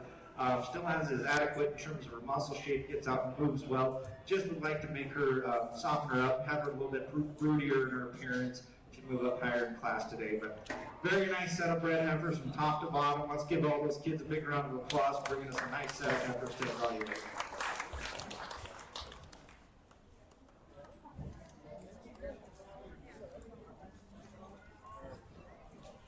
So, grand in the female over 1, under 2 was Keaton Kostelecki, and reserve goes to McKenna Bolducki. So in the ring now will be female over 2. We have Keaton Kostelecki and Maddie Schieber.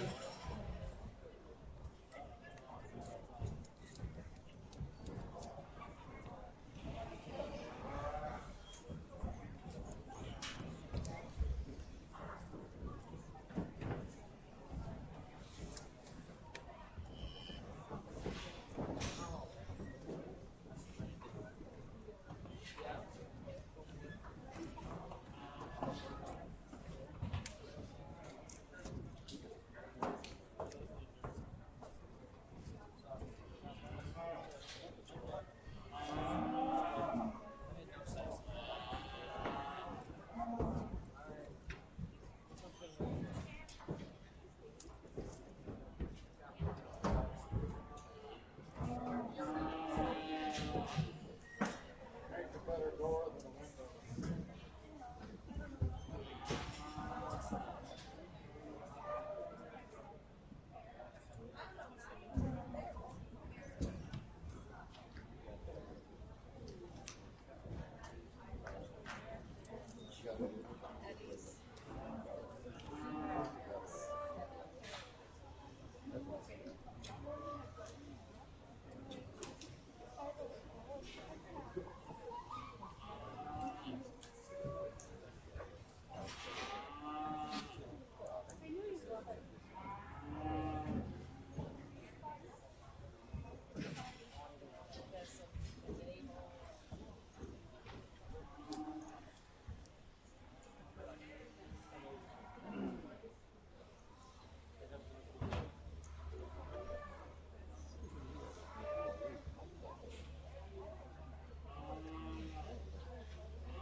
All right, doing this division, and 2 nice cows that these exhibitors have brought us, and some differences between the 2. Again, we've been talking about some breed type differences, and again, we got an Angus and a Charolais, and I think both within their respective breeds are very good in terms of the quality of the individual looking at them there. So got to kind of compare a little bit of kind of some apples to oranges here looking at them, but I think 2 nice females. For me today, I think we're going to go ahead and we'll use the Black Angus female here closest to me to be your grand champion. Just really like a lot of things about this cow. You get from the side profile, she really has a nice look to her. She's long and feminine through that front end, ties nice about her shoulder. I really like the rib shape she has. She's definitely adequate in terms of her muscle. Gets out, travels around the ring well. Really like her udder attachment. Really ties in nice and neat in her udder, and carries that udder very nicely. Good teeth size. Just a nice overall female. Not taking anything away from the Charolais heifer here. She's definitely a nice, big, long cow that's going to keep producing for years to come. I appreciate the bone that she has underneath of her, the structure.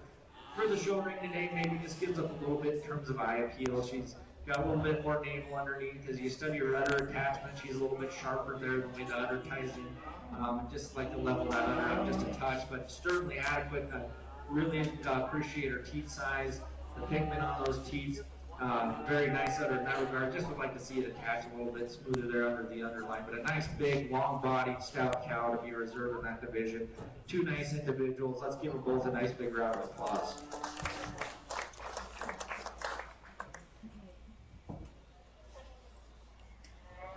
Congratulations to Maddie Schieber with her grand champion female over 2, and Keaton Kostelecki with the reserve champion female over 2.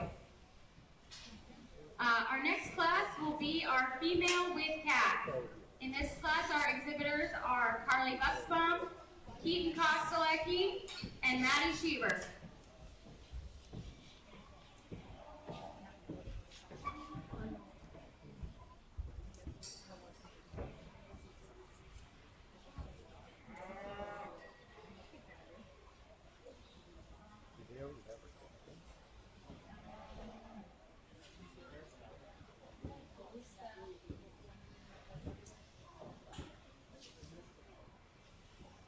Here?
Mickey, please step in her. All right, we'll keep things moving along here. I know it's getting hot out in the sun for these kids and these cattle, so we'll just keep marching through here as we get into the cow-calf pair division of the show.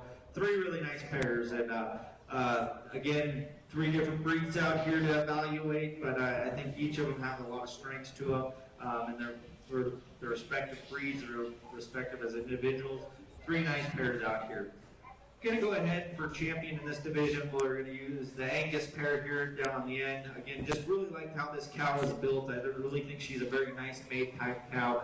Pepper cap on side, very practical. I think one very deserving of making it to the replacement pen in her own rights as well. Put them together, I think they make a very nice pair that most anybody would be proud to have running out on the range. A nice pair there to go ahead and win that. Reserve champion, the Charolais pair down here on the end. I think this is a really nice Charolais pair too. Kind of talk about differences though. This big stout cow has raised a nice big stout bull calf. I really think the future of that bull calf is going to be great. I think he's going to be very worthy of go on and service some nice commercial cows and be a very good producer of pounds of product for an individual to sell. The pair together, both very stout. Just give up a little bit in terms of some eye appeal and show quality out here today for the show division, but very practical, pounds heavy, producing type individuals in the Charolais pair to be reserved. Hereford pair here coming in 3rd, find themselves in a tough class. Again, I think very kind of more the working days close, being out on Eastern Montana range type condition. Nice Hereford cow that's long body, practical with her makeup. Maybe gives up a little bit in terms of depth of rib and rib shape found in the 2 above it. The calf appears to be a little bit younger calf, but I think this heifer probably got a lot of, when it grows up, going to be very quality in terms of having a lot of femininity to it, a lot of practicality in its own right. But 2, again, this Hereford pair is still very functional, practical with their respective rights, just to find themselves in a tough class here with a nice Angus Charolais to be above all, but still a nice Hereford pair to round out 3rd place in the class. Let's give all 3 reasons a nice big round of applause.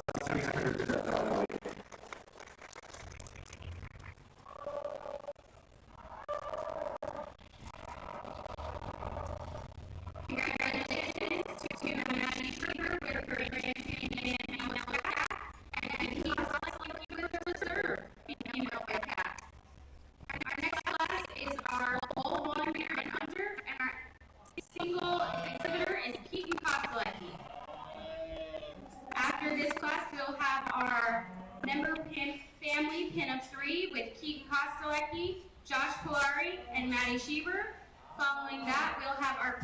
of 3 club with 3 buttes. Then we'll do our overall breeding champion. And for that class, we will need Addie Foss with her female under 1, Keaton with his female over 1 under 2, Maddie Schieber with her female over 2, Maddie Schieber with her female with calf, and I'm guessing Keaton with his bull under 1.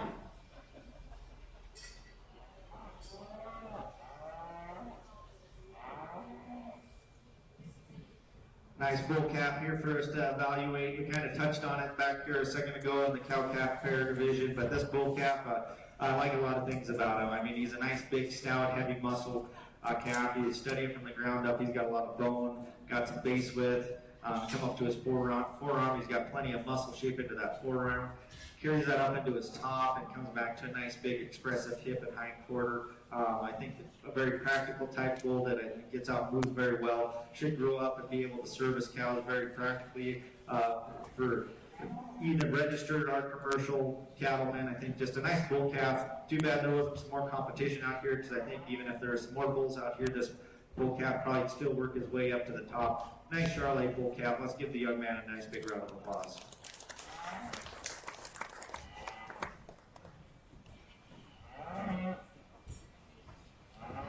Congratulations, Keaton. So I'm not sure if this is part of your family pen of 3, Keaton, but our family pen of 3s are Keaton Koslecki, Josh Kolari, Maddie Schieber.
All right, 3 entries out here in the pen of 3 division, and hopefully it makes sense how we have them grouped up out here within their respective pens of 3.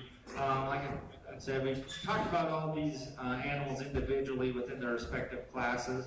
Kind of looking at them as a pen of 3, we're maybe looking for a little bit more consistency from the group in terms of quality of the 3 individuals looked at as one. So with that in mind, I'm going to go ahead and we'll use the 3 black heifers here in the middle for your champion. 3 very nice, high quality females, different ages on all 3, but I think the quality is consistent with the 3 Black Angus females. For reserve champion, we're going to use the 2 Charolais and the 1 black heifer up on the front. Still very high quality, just maybe a little bit difference in terms of the type of quality, some eye appeal versus some stoutness between those 3 individuals. So that's kind of why they end up in the reserve. Rounding out things in 3rd place would be these Hereford heifers. Maybe a touch more consistent type and kind, but just give up some of the show look and eye appeal found in those other pens to get iron in the class today. But 3 very nice entries, very, very good all the way through. Let's go ahead and give all 3 of those entries a nice big round of applause.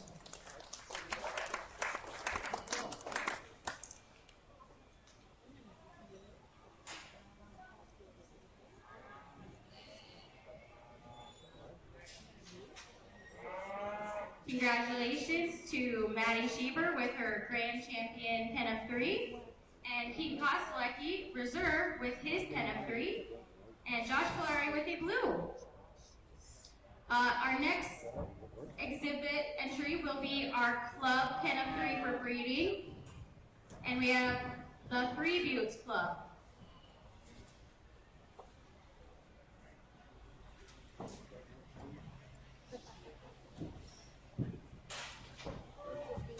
After the Club Pen of 3, we'll have our overall breeding show to name the overall Grand Champion and Reserve Champion. We'll have Addie Foss with her female under 1, Keaton with his female over 1 under 2, Maddie with her female over 2, and Maddie with her female with cap, and Keaton with his bull cap.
All right, nice entry here in the Club Pen of 3. I think these 3 club members bring us a nice set of heifers, and I think they did a nice job in terms of picking 3 very consistent type and kind Black Angus heifers here for us to evaluate. I think all 3 of these go together very well. You can put all 3 of these out in the cow herd, and I think they match up very well in terms of type and kind for an individual looking to improve the quality of their cow herd. We talked about each of them in class, but I still think a lot of functionality, practicality found in all 3 of these bred heifers.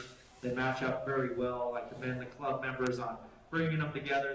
They line up very nicely. And too bad we didn't have another club to go against you, because I think these 3 would stack up very competitively against other club members within their respective clubs. So easy choice for champion here. Congratulations. Nice job to these 3 individuals in their club.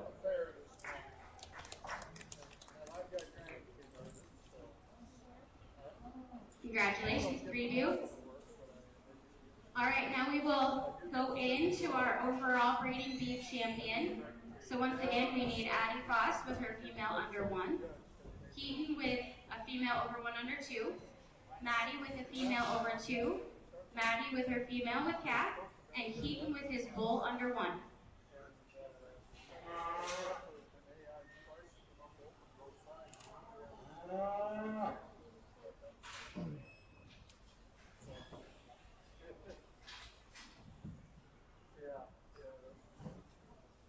Sydney? No. I Sydney? I know I've been working on getting fit. At least gonna see if I can get it.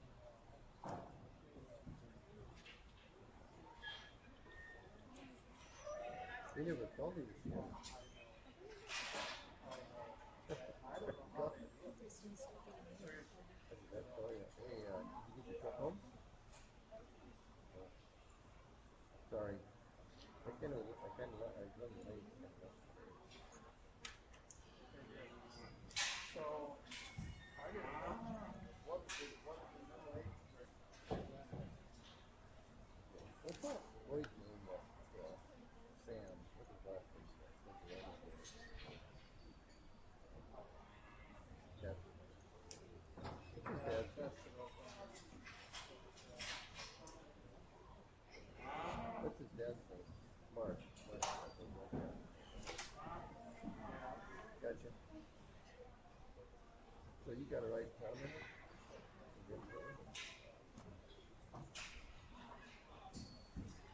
Yeah. Start calling around. Where were they located? You're good.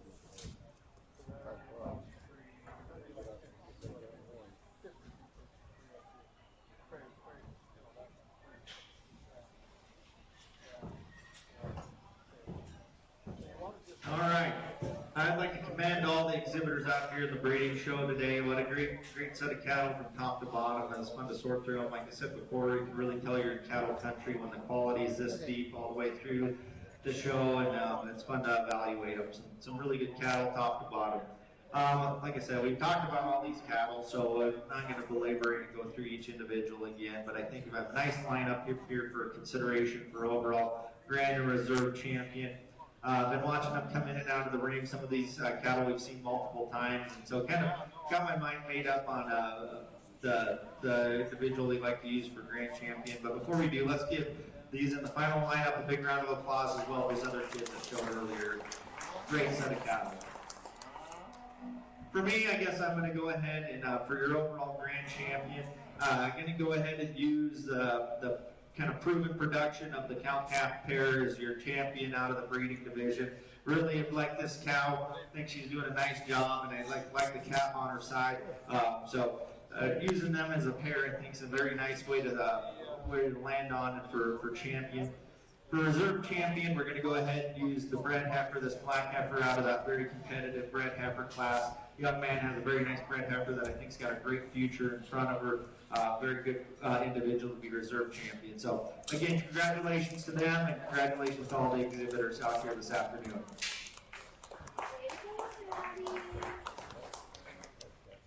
Congratulations to Maddie Schieber, our Grand Champion Breeding Beef overall, and Keaton Kostelecki, our Reserve Champion Breeding Beef overall. What a phenomenal breeding beef show, guys. Thank you. We're going to take a short break till 5 when we start the market beef show. Get some water to your animals, kick your feet up for a bit if you can, and see you at 5 o'clock. The other thing. Moving up in the front corner.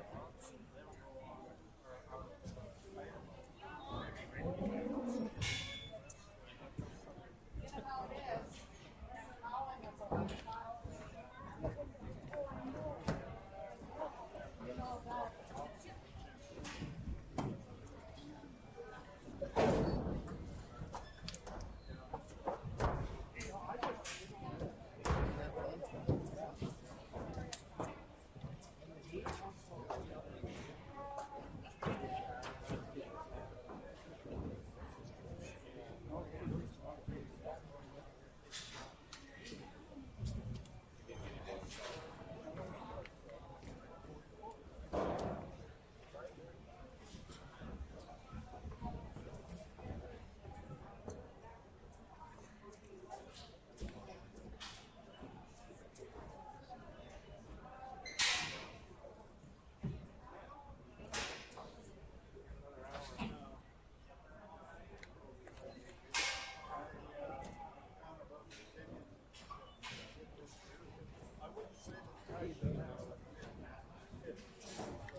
Now you got it. I didn't even think about the fact that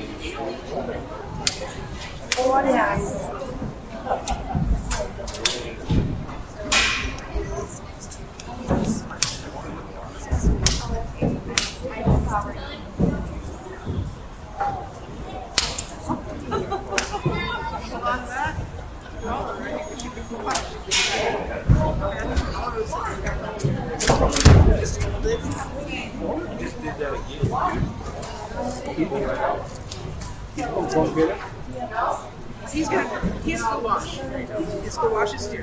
Do you want me to put it somewhere else so you don't have that responsibility?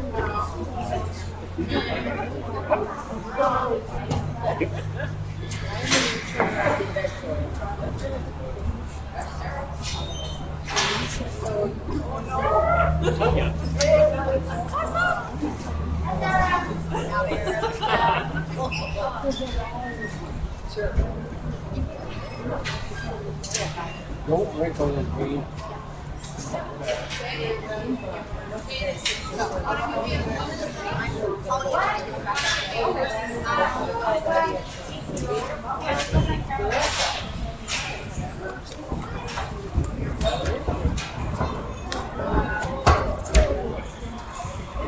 You stay right up.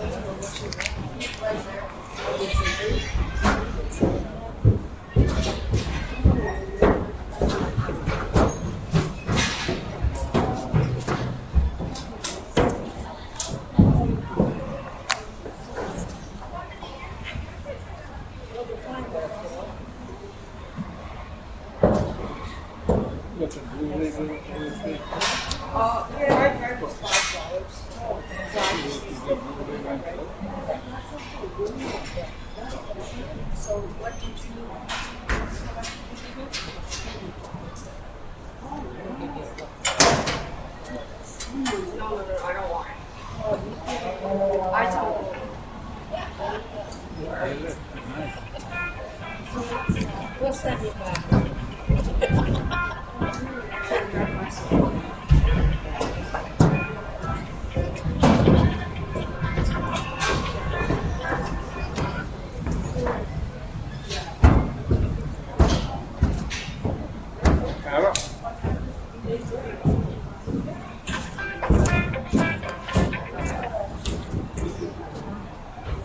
Hello. Hello?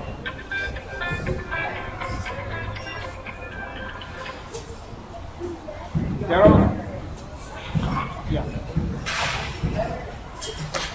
Hello?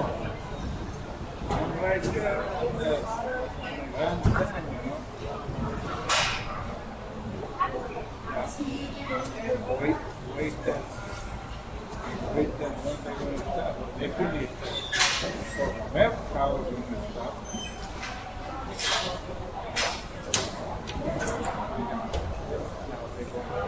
When you tell them they're not that, and boil those stuff, wash it in. Ready to go. Look in the middle of my head. And then put that sound tape right up. Oh, it's like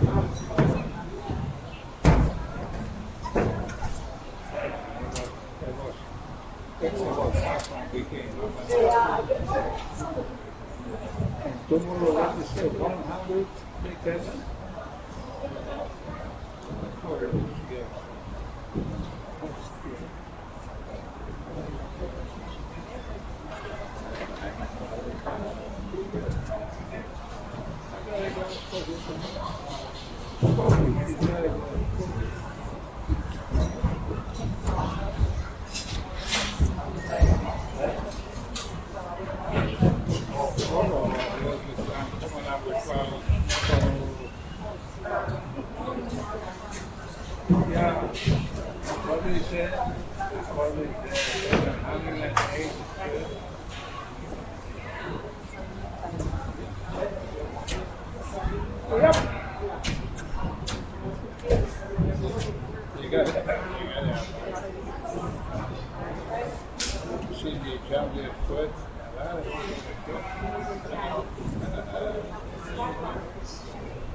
That's very, you must feel smart.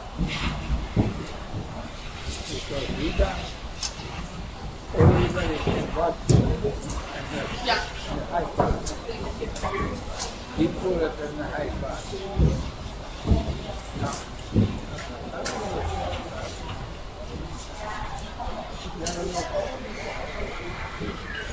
Yeah. Yeah. Mas talvez foi.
I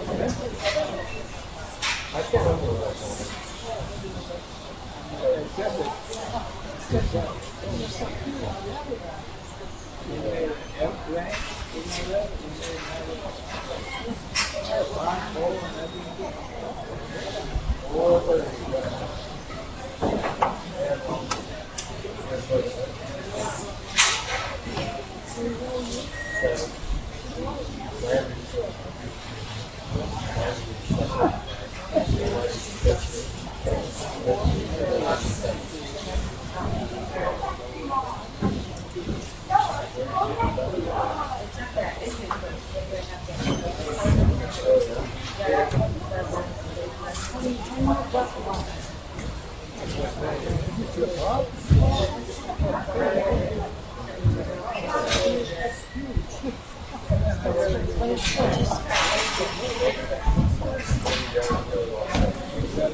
These guys at the top of the track up there, down it, you have to walk through the route for the whole block.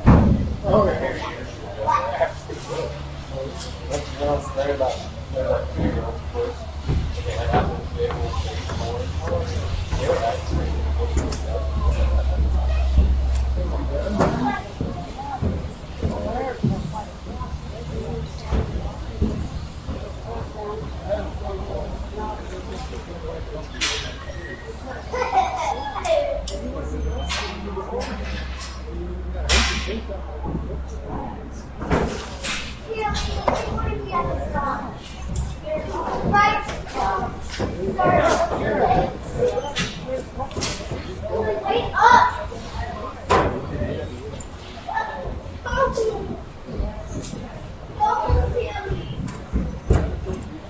big old building too.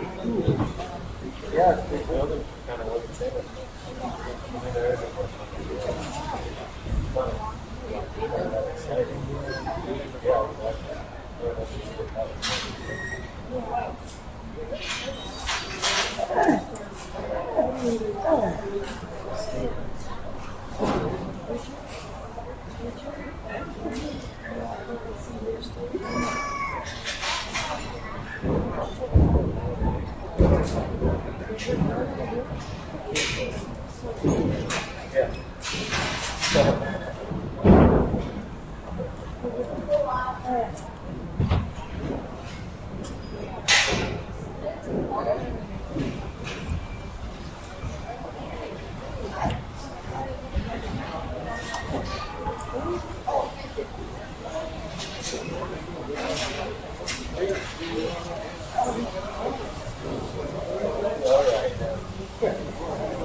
Yeah, it's kind of thinking the only reason we really want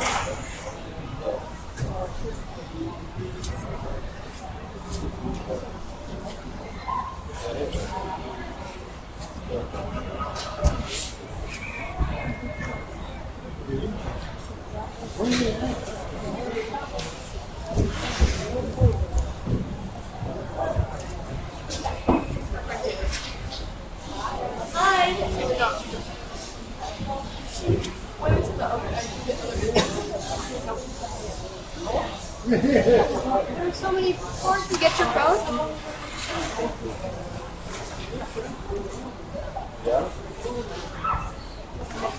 Hey, Charlie. Hi, how are you doing?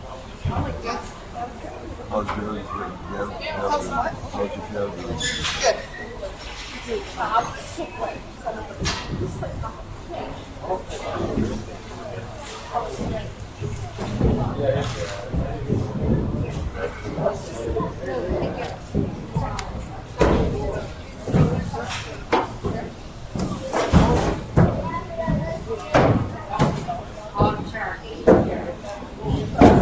You're a good boy.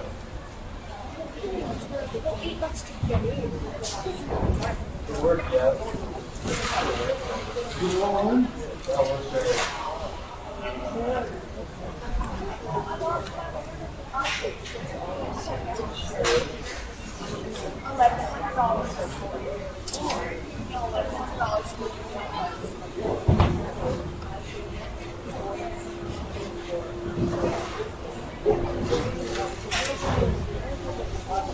It's right next to me.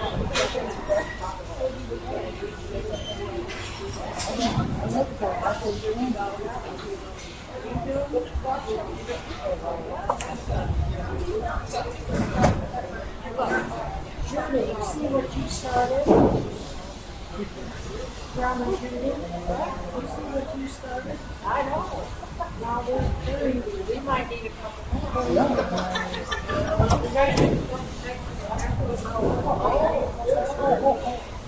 I always park over here, so I'm not going out, I can get one. You know who else has they call it little doors. The center movie did that. They call it little doors. No other color.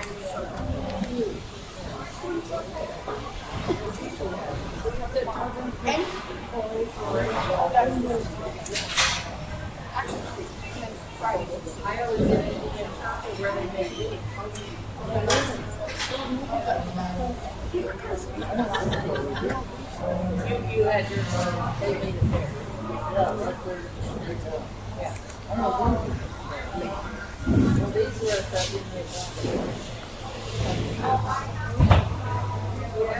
okay. And I was drinking coffee.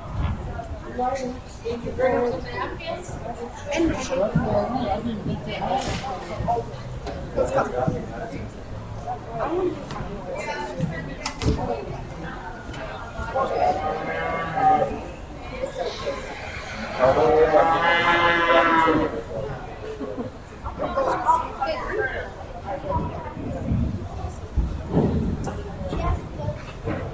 This isn't even what?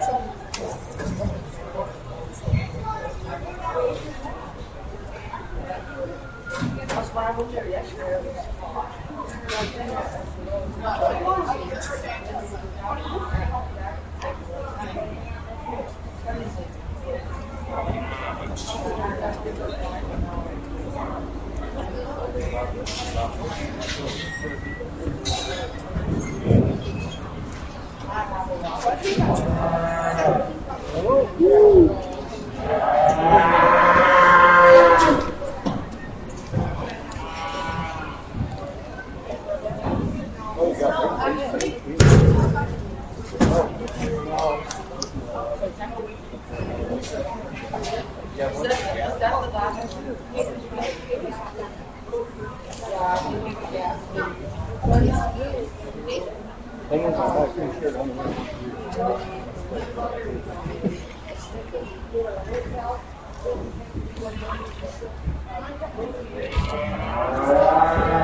Don't eat that, but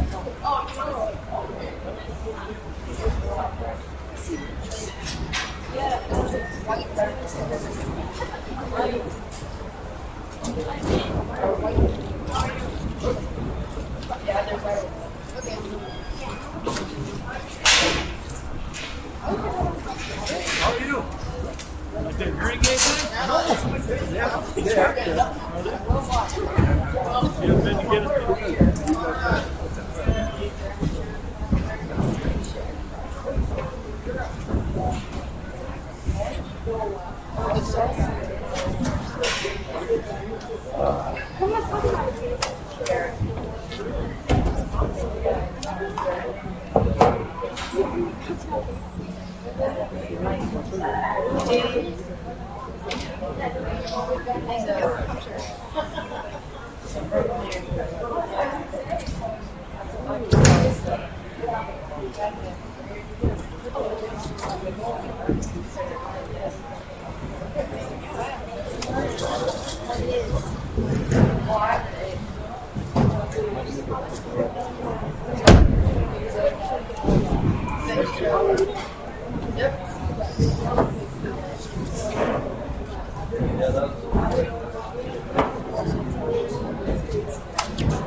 you know friend.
Colton, I missed it.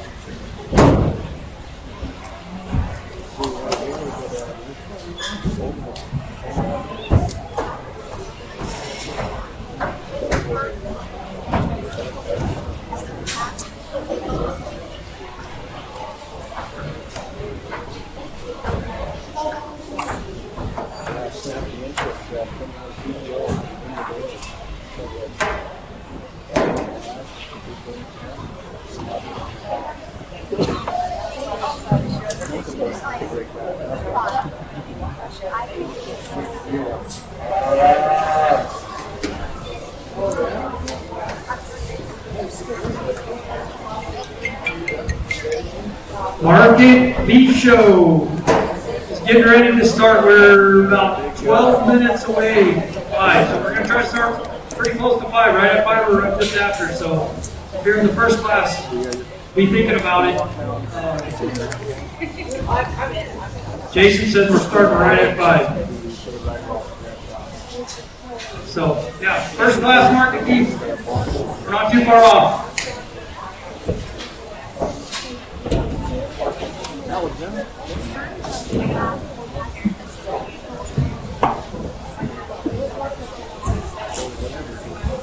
Bringing it up here, Lola.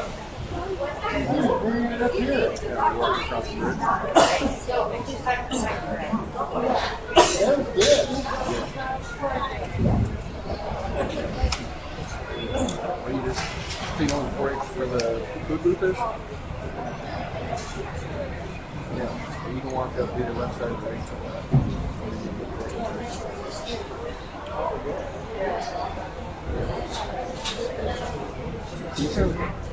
I would play 6. So I'll be the 6th round now.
Don't diss your house. Your house is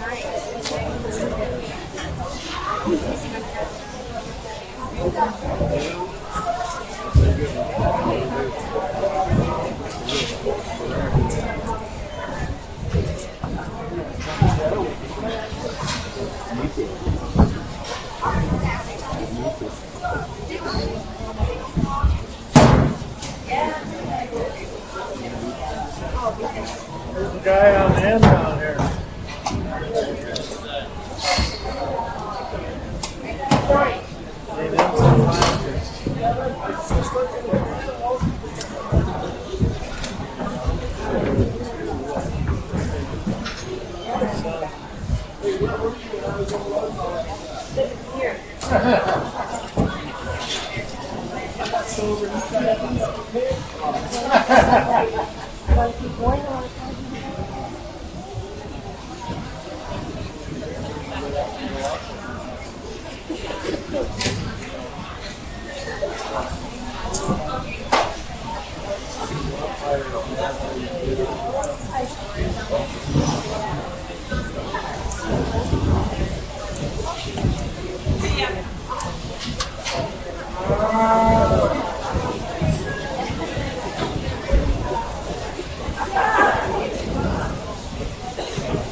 something different, something new to learn.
Yeah, we got to grab it.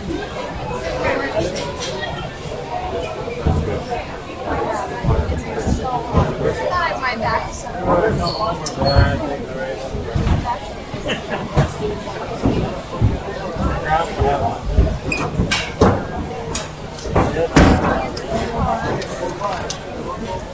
Okay, we're ready to get started with the 2024 Richland County Fair Market Beef Show. So, in the ring, class number 1, weighing from 1,000 pounds to 1,205 pounds. We have Alicia Snodgrass, Clancy Marshall, Riley O'Donnell, Ellie Burns, Oakley Lonsky, Cole Ambo, Macy Sparks, Brooklyn Wonder, Trent Ambo, Parker Wonder, Matilda Burhouse.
No. Right.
The judge for the Richland County Fair this year is Devin Vernon from Shepherd, Montana. One other announcement, I'd like to thank Richland County Farm Bureau and Blue Rock for providing exhibitors and everybody, spectators who watch with a bottle of water and drinks over here. So there's a bottle of water over here in the tank. Anybody needs something to drink yourself. Thank those businesses for their support.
Well, pleasure to be out here this afternoon and have the opportunity to sort through the steer show. My compliments to all the exhibitors out here. I think this has to be one of the biggest steer shows in Montana. It's very impressive, the number of entries out here in the market beef division today.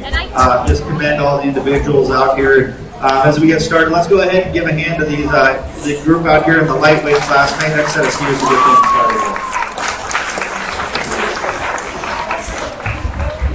Well, pretty big difference. I think this will be our biggest weight range difference for the day. About 200 pounds from the lightest steer in this class to the heaviest steer. So pretty big variation. And with that, we got some different types of kinds that we work our way through here. We got some smaller framed animals that are more near their ideal endpoint in terms of a finish and back cover standpoint.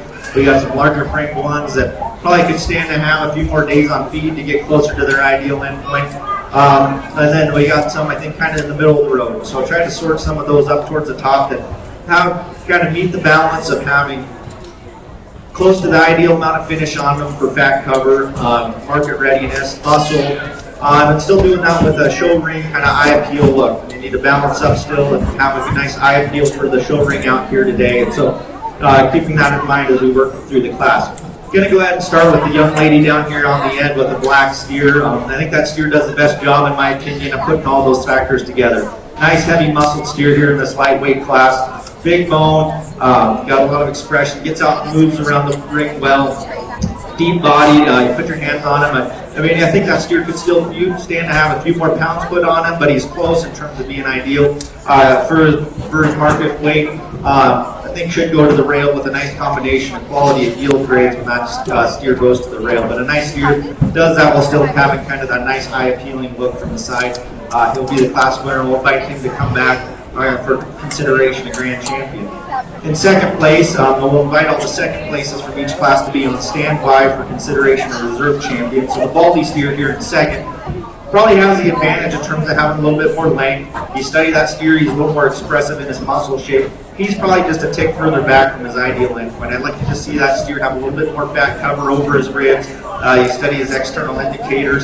He can stand to have a little bit more fat back into his cones and down into his cod. But still a nice long body steer. He's long fronted, blends in nice and smooth. Still got some depth of rib to him, like I said. Just wish that steer maybe was just a little bit heavier, had a few more pounds, a little bit more fat cover for the show today, but a nice steer to be second in class. Young man's black steer here coming in third. A nice smooth made type steer. Really appreciate the steer from the side profile. Has a really nice look to him. He gets a little disappointing as he's stepping back from behind him. He's not quite as expressive in that muscle shape back into his hip and his lower quarter. I'd like to see him carry that muscle down a little bit deeper. First, I'd like to see him just have a tick more bone too to be able to move up in class. But still a nice complete steer that I think ends up in the third hole really nice out here in this class today. Young man did a nice job with that steer. Young lady coming here in fourth with the red steer.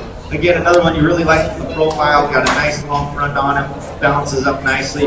Just another steer that when you step behind him, he gets a little flatter made in his muscle expression for the steer show today. Wants to travel just a little bit narrower at his base width compared to those steers above him in class. Just like to see that steer step out, have some more base width to him, and have some more muscle expression and move up today.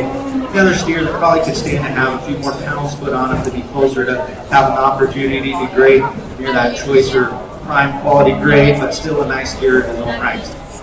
If we're talking about the steer that has that best opportunity to grade choice, or maybe even prime today, it's the young lady here with the painted up steer. I think this steer hands down is the best job in terms of being market ready. Steer has very good fat cover. Thoroughly he's studied. He's got a full brisket. You come back to his bones, he's much fat in his bone and cod. For me though, he just gets a little bit too short for today. He's kind of short fronted from his shoulder forward to his neck. He's short from his shoulder to his hip.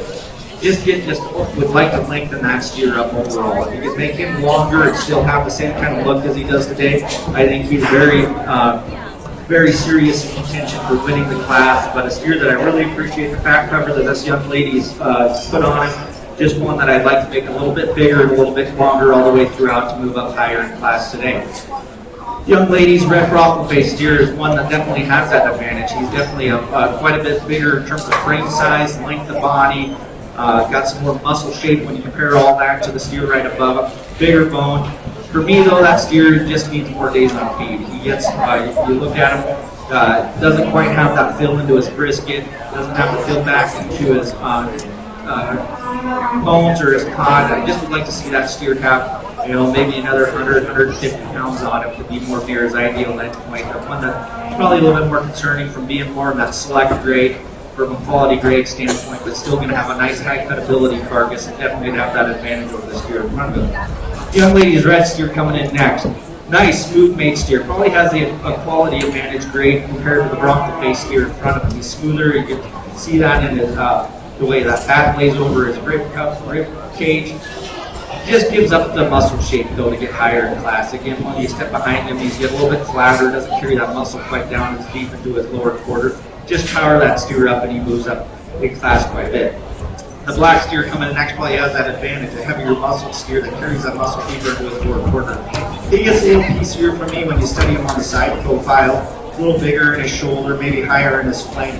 Just would like to see that steer balance up and have a little bit more eye appeal, but still a nice blue ribbon steer nonetheless for the young man there coming in next. I'm going to go ahead and move a couple red ribbons down here at the bottom of the class. The last three here being the red ribbon division. Young man's black steer, again, probably has the advantage of having a little bit smoother look to him in terms of eye appeal and balance. Just as needs more days on feed for me, and I think that's what kind of brings these three steers down into the red ribbon division. I think they're the furthest away from having adequate fat cover for their carcass to have the opportunity to grade choice or prime. Young lady's red steer coming in next. Again, another nice smooth made steer, but again, one that you'd like to see some more days of feed on, just a little bit further away from his ideal endpoint in terms of having fat cover. He's a little more bare over his ribs, doesn't have those external indicators filling in, but a nice smooth made quality red steer that gets out and moves around the ring very well. Finishing up with the black steer here, nice big long black steer again. Really appreciate the length of body that this calf has to offer. Just one that I'd like to see have more days on feed. I'd like to see that lower body on that steer drop a little bit more, have some more depth of forearm, depth of flank. Just add up, about another 200 pounds on that steer, and I think a lot of that stuff changes on him, and he would definitely move up into blue ribbon contention. But nice set of the lightweight steers. Let's go ahead and give all those exhibitors in this first class a nice big round of applause.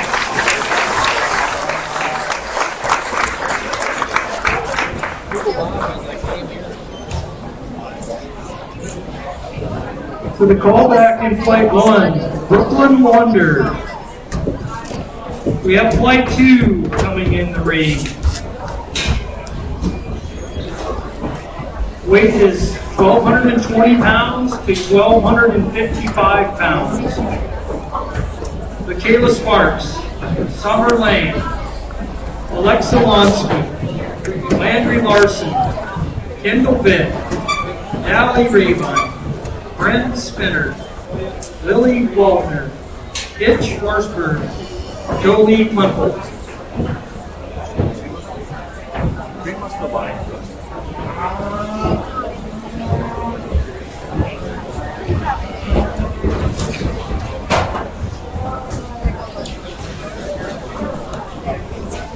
So, have you be the judge for the Market Steer Show as well?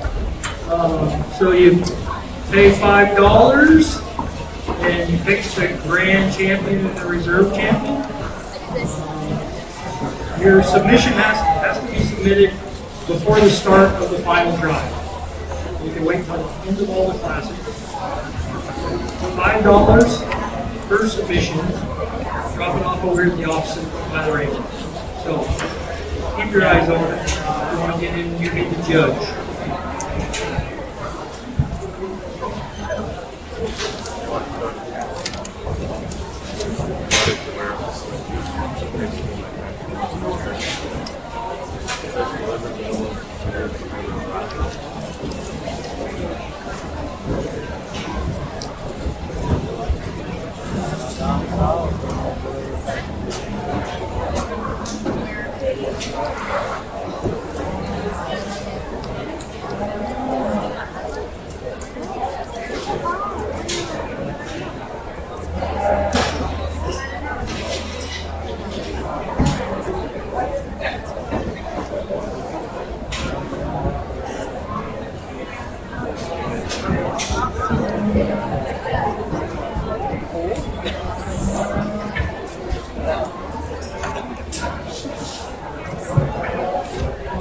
.4-H exhibitors, make sure when you exit the ring that you take your picture in front of the 4-H banner over there by the hog and sheep barn. It is your responsibility to get your animal over there and get the picture taken.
dog hanging on the wall. I'm here with this. Oh, really? That's right. The lady across the street thought you had Oh, really? what you're getting. A few hours.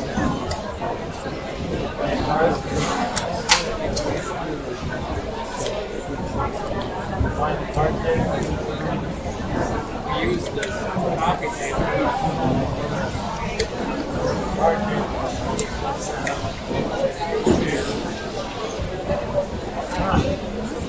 Oh, we can down there.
All right, nice set of steers as we move up in the weight division. A little tighter spread on the weight here, a little more consistent from top to bottom. Nice set of steers. Let's go ahead and give all these exhibitors a big round of applause. Starting off the class, I think we got two steers that are more similar in type and kind. I'm going to go ahead and use the young lady in the maroon shirt to win the class, and we'll invite her back for consideration of grand champion. Nice food-made steer. What kind of separates it from me, this steer, you get on from an eye appeal standpoint, look at him from the profile. I think he does the best job of balancing up. Has a nice big long front end, really up-headed, ties it nice about his shoulder, deep in his forehead, deep in his flank. Still plenty acceptable in terms of the amount of muscle he has, face width.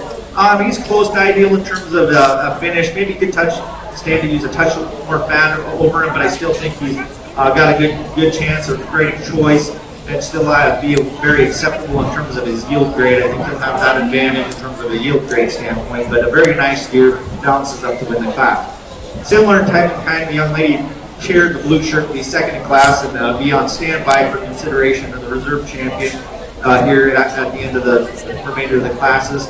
Big, stout, long-bodied steer. I like the length of body that this steer has to offer.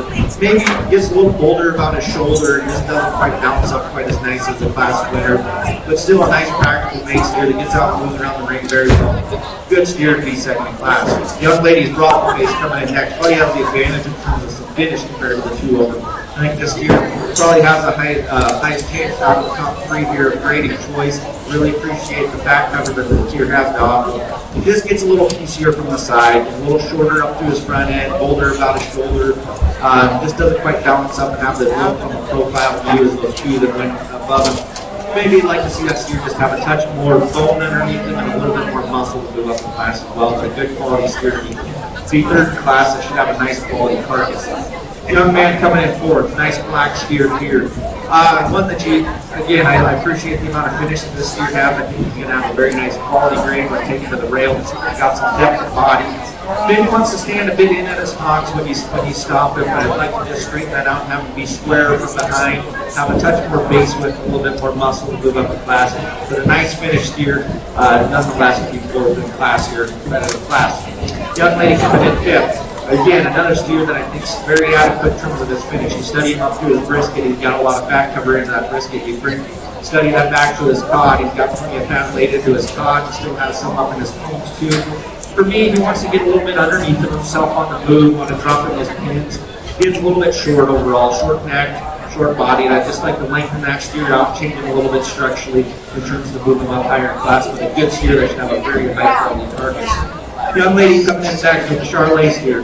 Probably going to have the cutability advantage. Maybe has the cutability advantage in class. Very heavy muscle Charolais steer that should have a very high, very low yield grade steer, but be very high cutability. For me, it kind of works a little bit against him out here in this little bit lighter weight division. He needs a few more days on feed for me to be moved up. I worry about it from a quality grade standpoint, but still a nice heavy muscle steer that you got to appreciate the cutability on him. Being here out here today. Young lady's red steer coming up next. Still staying in the blue ribbon division here. Nice red steer, very smooth made. For me, he gets a little bit outpowered though. He doesn't quite have the muscle back into his lower quarter. Can stand to have a little bit more bone underneath of him. I'd like to see it be a little bit deeper in his flank, but just needs a little more total muscle to move up higher in class here today. I'm going to go ahead and have 3 red ribbons in this class too.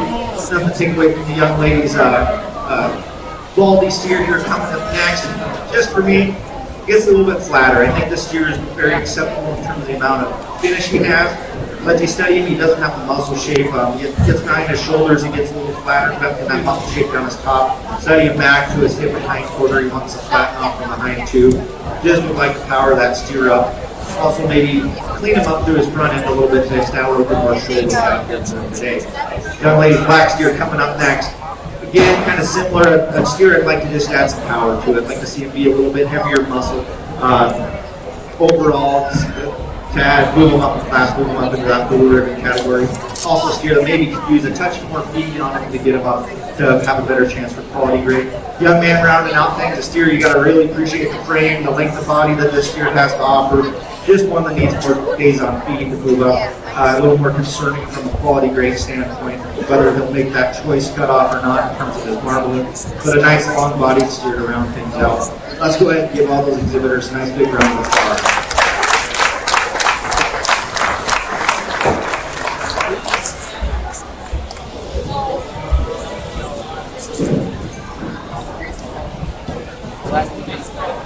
Call back for flight 2, Michaela Sparks. We'll be bringing flight 3 into the ring now. Weight is 1,260 to 1,285 pounds. We have Brentley Deming, Ethan Idy, Lauren Prevost, Cree McNally, Sarah Bergstead, McKenna Sparks, Oliver Becker, Jory Horsberg, Brooke Scoe, Maisie Madison.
All right, nice set of steers here in this third class. Let's go ahead and give all these exhibitors in class 3 a nice big round of applause. Lots of differences as we work our way through here. Some quality, finish quality differences, some structure differences, some muscle differences from top to bottom. So I'm going to go ahead and let you know what I've seen out here and the reason they're kind of lined up the way they are. I'm going to go ahead and start with the young lady here with the yellow steer here on the end. Really nice, nice steer. For me, what kind of sets this steer apart is the profile. You get the steer up out on the profile, he's really up-headed. I really like how long and extended his neck is. Ties in nice about his shoulder. He's really well balanced from his forehead to his flank. Really heavy muscle. You step behind him, he has plenty of base width to him, travels out with a lot of distance between those hocks. Ideally, you'd have a little bit more fat on him. I'd like to see him drop in his flank a little bit more, have a little bit more fat back in those cod components. But you get your hands on him, and he's still got plenty acceptable in terms of his fat cover over his ribs. And so, with his show ring eye appeal and calling him acceptable in terms of his fat cover, that's what finds him up here in the top of the class. Young lady coming in second in class probably has the advantage in terms of fat cover. I appreciate how this steer is finished. You can study him through his external indicators. He's got plenty of fat in his brisket. He's got fat back to his toes. He's got fat in his cod. He gets outdone in terms of a muscle standpoint from the class winner. Doesn't quite have that power from behind his shoulders back into his lower quarter, but still I think he balances up well enough. Has a very good fat cover on him. Should have a very nice quality grade when taken to the rail. Good quality steer to be second. Young lady coming in third here with the brown tinge steer. One that you really like in terms of his size. He's big, he's long. I like the bone underneath this steer. I like the muscle shape. He's just another one that I think needs a few more days on feed. You study him back up into his bones. He's not showing much evidence of fat there down to his cod, so a little more questionable on in terms of if he's going to surpass that select quality grade and get up to the choice. But from a cutability standpoint, I think he's going to have a lot of red meat yield, very heavy muscle, big bone steer, just have a little bit more fat on him, and I think he moves up quite a bit in class. Young lady coming in next. Again, we want to talk about one from a cutability standpoint. This steer is really heavy muscle. You get up on him and right behind his shoulders. He's probably got the class advantage in terms of the amount of muscle behind his shoulders. Got a big old hip and quarter on him. Kind of a piecier steer to me, though. You get him on the profile. I like parts about his neck, but then he gets a little bit bigger about his shoulder. He's got some depth to his forehead, but maybe he wants to get a touch more pinched at his flank. When you get him on the move, he wants to be a little bit more restricted in his movement too. I'd like to see him flex out of that hip better, get out and reach in his tracks. So for those reasons, he's this far down in class. Again, another steer that probably could use a little bit more days on feed in terms of getting some of that fat evidence pushed back into those external indicators. And just that little bit more feed, change him structurally, and he moves up quite a bit in class. But a big, powerful steer to be this far down the line. The young lady coming next probably has that advantage in terms of carcass quality. This steer has really good fat. You study him with his brisket, his cod, his bones. Very, very good condition. Get him on the move though. I'm being kind of critical of this steer, but I would like to see him have some more heel depth on those toes. You get him on the move, his back toes are getting pretty long right now. Front toes are concerning in terms of length. Just like to see that steer sit down with his feet, have some more heel on those toes structurally, so he gets out and moves a little bit better. Study him on terms of a muscle standpoint. With some of those steers above, he gets a little bit flatter in his lower quarter, so add some muscle, change some stuff structurally. He moves up quite a bit too. Young lady coming in next. Another nice, smooth-made black steer here. You got to appreciate the length of body he has. Again, just one that I'd like to balance up a little bit better, have a little bit more eye appeal, shouldering eye appeal for him out here today to get moved up higher in class. Maybe wants to get a touch in at his hot, but a big, heavy, nice, long-made steer nonetheless to be this far down. Young man red steer coming in next in class. Still blue ribbon division here. Another nice, smooth-made steer. I think this steer's done a nice job. This young man's done a nice job in terms of getting the steer near his ideal endpoint. Got plenty of fat on him. Just for the class today, he gives up some size, gives up some power to be competitive up here towards the front end. Add some muscle, add some more bone underneath that steer, and he moves up quite a bit. But a steer that should go to the rail with a nice combination of quality and yield grade. Coming in next, the black steer down here. Another blue ribbon steer. Now this steer probably has the advantage of some size over that red steer right in front of him in the class. He's bigger, he's longer. Again, one to get on the side profile. He gets a little piecier to me in terms of his eye appeal.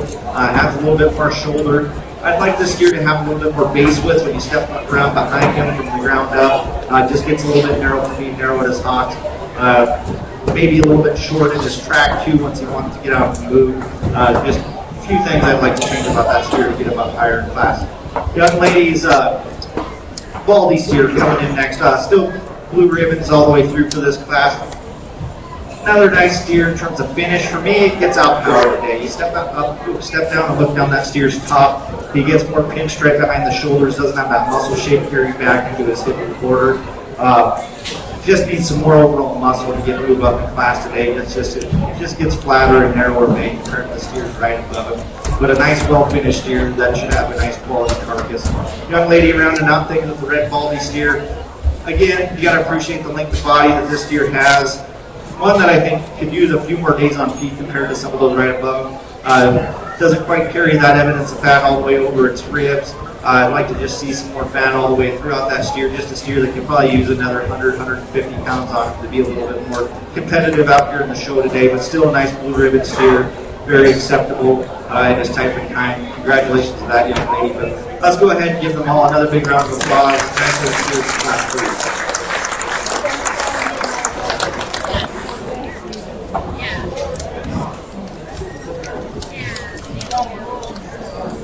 Call back for flight 3 was Bree McNally. Moving into flight 4, 1,290 to 1,310 pounds. Briella Huber, Lander Munson, Rhett Rossel, Letty Larson, Corbin Steinweiser, Cal Stepler, Chloe Ivey, Brooklyn Brown, Julie Walter, Mariah Bauer.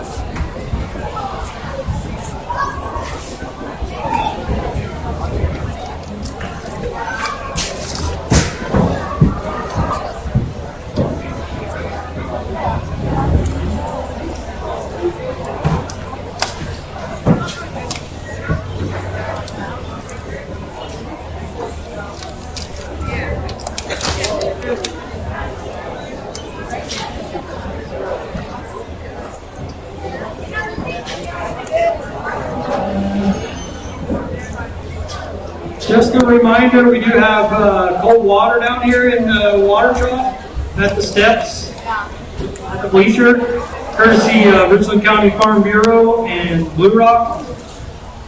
So if you need something to drink, we got some cold water down here.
Richland County 4-H would just like to thank everybody for coming out and supporting our young people as they learn about the animal industry and raising animals and animal science.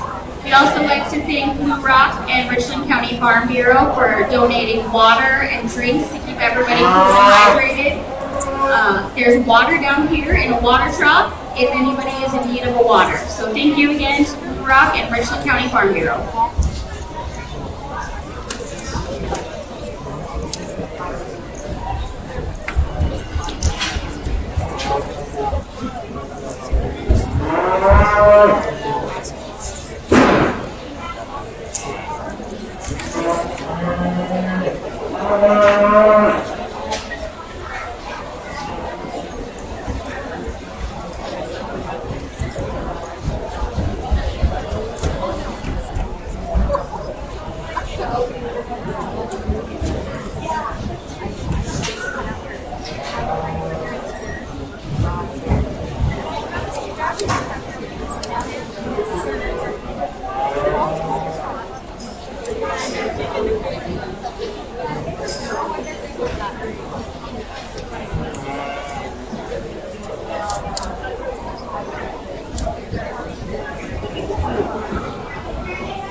Now we have all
Very well.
All right, good set of steers as we move up in weight classes here in the fourth class. And I think a really good set top to bottom. I think they're all blue ribbon steers in my mind. Let's go ahead and give all these kids a nice big round of applause. Nice set of steers out here.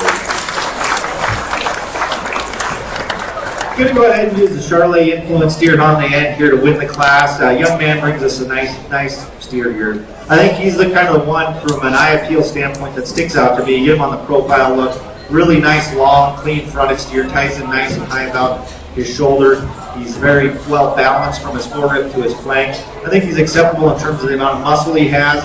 And I think in terms of fat cover, you get your hands on him, he's very acceptable in terms of the amount of fat he carries over his ribs. One thing, if I could change him, when that steer gets on the move, he wants to pop in his pasterns, on his back pasterns a touch. His front toes maybe have a little bit of a curl to them, and you'd like to square those things up to pick that popping in the back pasterns. But I think he's plenty acceptable in terms of soundness for the show today, and just the eye appeal with the amount of muscle and back cover that steer has to offer makes him a nice place to start for this class. Young man's black steer coming in next. One that you really got to appreciate from the ground up. He's got a lot of base width. He's got base width between his front feet. He carries that base width back to his back feet. Get him on the move, and he carries that base width all the way through. Heavy muscle steer. For me, he just gives up some eye appeal found in that Charolais steer. A little bit wastier up through his front end. It doesn't balance up quite as nicely as the class winner. But a nice, big, heavy muscle black steer to be second in class. Young ladies, Red Palsy here coming in third. One that you really got to appreciate the depth of body, the amount of back cover that this steer has to offer. I think one that's going to be very acceptable in terms of quality get grade. Gives up some in terms of power, though, found in those two steers above her. If that steer had a little bit more muscle, I think he'd be very competitive up towards that front end. As it stands here, I think he's very comfortable in the third hole in this class, just because he doesn't quite have enough muscle to compete with those two, but one that you really appreciate the depth of body that he has to offer. Nice, smooth-made red steer coming in next. From the side profile, I like how this steer is really deep in his foregrip, carries it back to his flank. He gets a little bit flatter in his muscle shape for me, though, today. Doesn't carry that muscle quite as deep into his lower quarter. Just would like to power that steer up to have him higher in class. Young ladies, black baldy steer coming in next. One that is big and long bodied, and I really appreciate the length of body this steer has. Gets a little bit narrow for me, though, as you study him. He is a little closer to the ground with those feet, a little closer to his hocks. Doesn't quite have the eye appeal of some of those steers up above him today, but a nice, very complete, heavy muscle, long-bodied steer that still, I think, is going to have a very acceptable carcass. Just when you look at these external indicators, the phenotypic indicators on the steer gives up something in terms of what we find in the steers above him in class. Young man's black steer coming in next. Again, another smooth-made steer that's very acceptable in terms of the amount of finish this steer has. For me, he gets a little short up through his neck. Gets a little bit narrower as you study him from behind. I'd also like to see this steer have a touch more bone underneath him to get him up higher in class. But one that I really appreciate the depth, especially steer in his foregrip. He's got a ton of depth to that foregrip, really deep body. Just add some more bone and some more power to get him higher in class today. Again, like I said, staying with blue ribbons all the way through the class. The young lady's red steer coming in next. Again, one that I think is very acceptable in terms of the amount of finish this steer has to offer. You study him with his external indicators back into his pones. He's really got a lot of fat laid into those pones already. He worries me a little bit from a yield grade standpoint. I'm not sure if he has enough muscle to help adjust that yield grade down when he goes to the rail. I'm afraid he's going to have a higher grading carcass, but also going to have a higher yield grade carcass as well, concerning from that standpoint. Coming in next, the black steer, black steer here. Again, another one that you can see the fact that the steer is laid over him. Just as you step behind him, he gets flatter made. I'm not sure if he quite has the muscle to offset that on a cutability standpoint compared to some of those steers higher in class. Also gets a little more constricted in his movement. Young lady went out in the ring there. Nice big long-bodied steer. Just another one. I think this steer might need a few more days on feed to be a little bit more competitive in class today. Another one that gets a little bit more restricted in his movement as well. Like we can see that steer be able to flex a little bit better. But nice set of steers, all blue ribbon steers. Let's go ahead and congratulate all those exhibitors in class 4.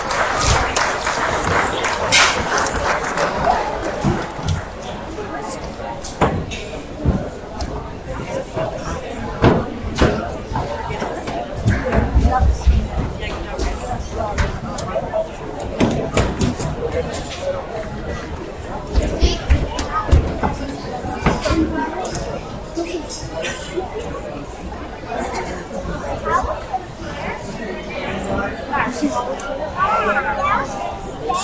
Callback for flight 4, Corbin Steinweiser.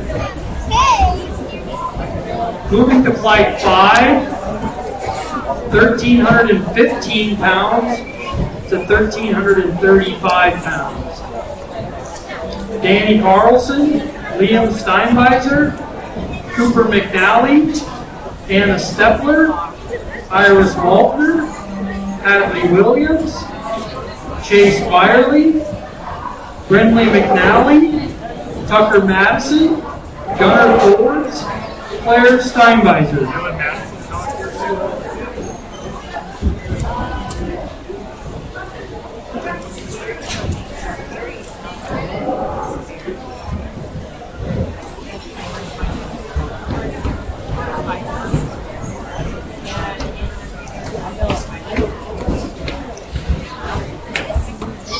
For some of you that maybe showed up later, we have a You Be the Judge, so you can pick your choice for the Grand Champion and Reserve Champion. It costs you $5,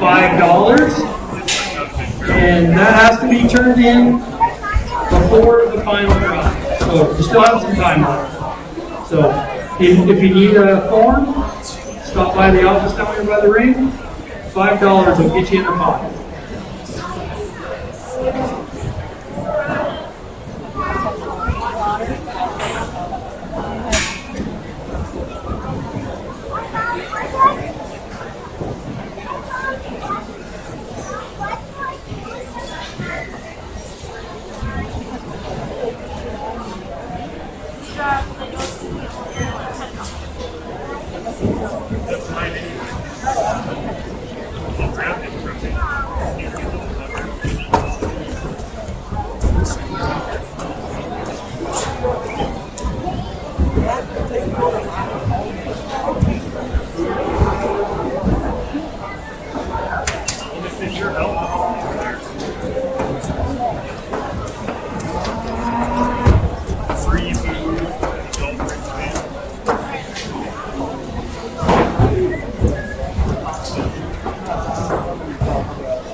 I'm pretty sure you're done now. I'm sorry.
Another good set of steers top to bottom on this fifth class. Let's go ahead and give all these exhibitors in class 5 a nice big round of applause. I'm going to go ahead and start with the young lady here on the end. I think this kind of a combination steer. This steer's got a combination of muscle and power. He's got enough bone underneath of him. Gets out, moves around the ring very well. Does that while having a great eye appeal from the side. I like how this steer looks from the side profile. He's really up-headed, nice and smooth about his shoulder. Just a nice overall steer to go ahead and win the class with. Young lady does a nice job presenting this steer here today. Young man coming in second in class. I think just a very practical type steer. You look at this steer and you can see if a feeder in Nebraska had a whole pen full of steers like this, I think they'd be very happy customer. Just very deep body, very well finished. I think a steer that's going to go to the rail with a good combination of quality and yield grade. And I think this young man did a nice job in terms of getting that steer right near his ideal endpoint in terms of the weight he needs to be at the show today. Gives up some for the eye appeal for the show ring today, but I still think a good quality steer to be second in class in a very tough class. Young man coming in third here with the quality steer. Very nice long fronted steer. Probably has the advantage in terms of the way that neck comes out at the top of his shoulder. Really long fronted, long made. This year, maybe like to change him in his back quarter a little bit. He wants to get a little bit higher in his flank. Doesn't quite have as much bone set underneath them as some of those steers are up right above him here in class. But one that I really like in terms of an eye appeal, length and body standpoint, like I said, if I just could make him a little bit deeper in his flank, add a little bit more bone, and carry that muscle a little deeper into his lower quarter, I think he moved up quite a bit in class today, but a nice steer to be third. Young man steer here in fourth, the power steer in the class. You step behind the steer, he's got a big old top, big old hip, a lot of shape and expression in this black steer. For me, though, you get on the side view of him, and he gets a little piecier. His front end isn't as smooth in that front end the way the neck ties in the shoulder. You study him back into his back quarter. He wants to get a little straighter. His hocks a little bit straighter from his pins. Just a steer that gets a little bit piecier in this very competitive class. One that maybe could use just a touch more finish over his ribs too to get higher in class today, but a very nice heavy muscle steer to be fourth in class. Coming here at fifth and sixth, we got a pair of Charolais influenced steers, very similar in type and kind. I really like a lot of things about these steers. This young man coming here next, just a lot of bone, a lot of muscle to this steer. Doesn't quite have the eye appeal and shoulder ring look found in those steers above him today. Maybe just a little bit rounder in his hip when he moves, but a nice quality steer that I think is going to keep going to the rail with a very acceptable carcass. Same with the other young ladies. Yellow steers are coming in next. Very nice heavy muscle steer. For me, what sorts him down a little bit lower in class, when he stands there, he wants to be a little bit more in at his hocks, wants to pop a little bit more on those pasterns, just like to change his rear leg structure a little bit to get him moved up higher in class today. Young man Charolais steer coming up next. Another heavy muscle steer, a lot of clicking underneath this steer.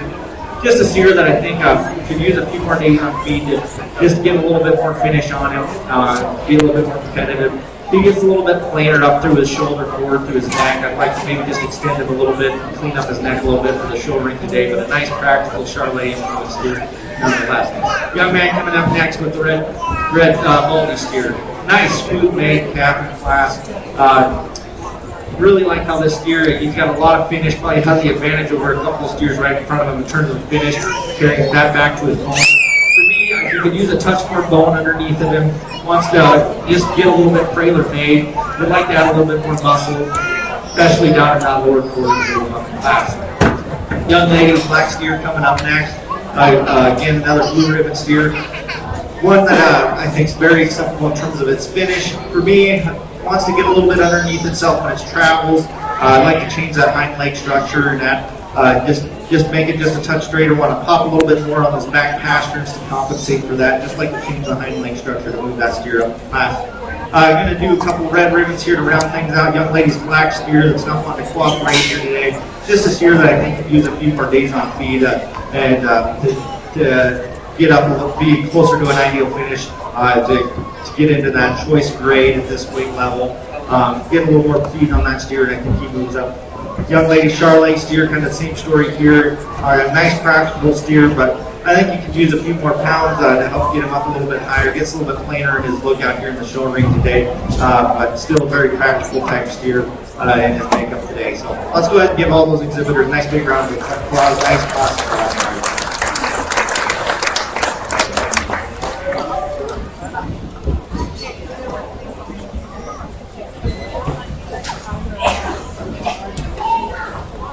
All back from Flight 5, Brentley McNally.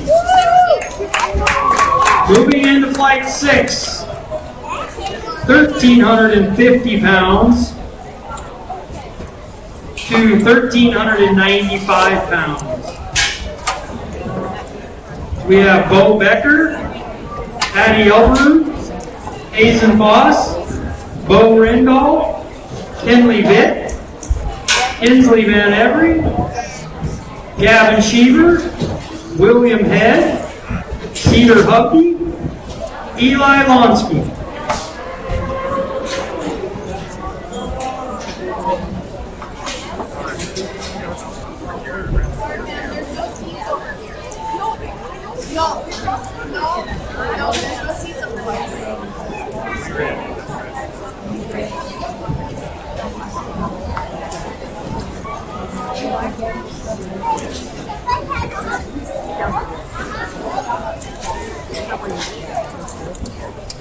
Just a reminder for everyone, at the conclusion of the Market Beef Show, we will have our family and pen of 3 classes, And then after that, we'll have what we call our champion of champions. That is where the judge will pick the overall grand champion animal of the fair true to its species.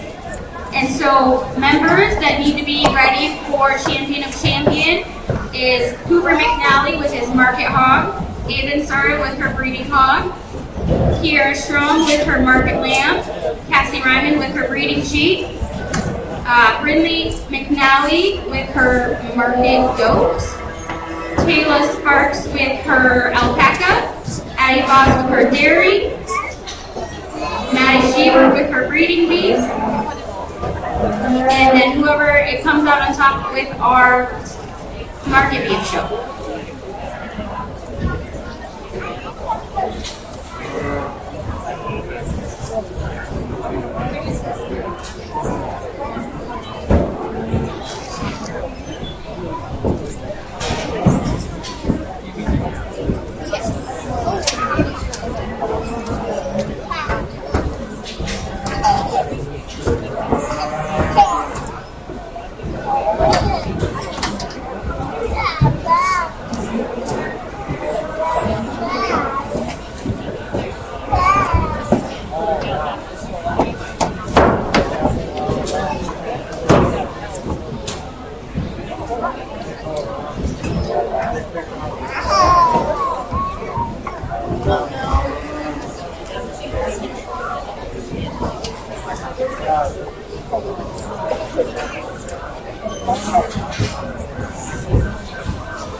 Well, good quality here in the 6th class in the market here. So let's go ahead and give all the exhibitors out here in class 6 big round of applause. Nice set of steers.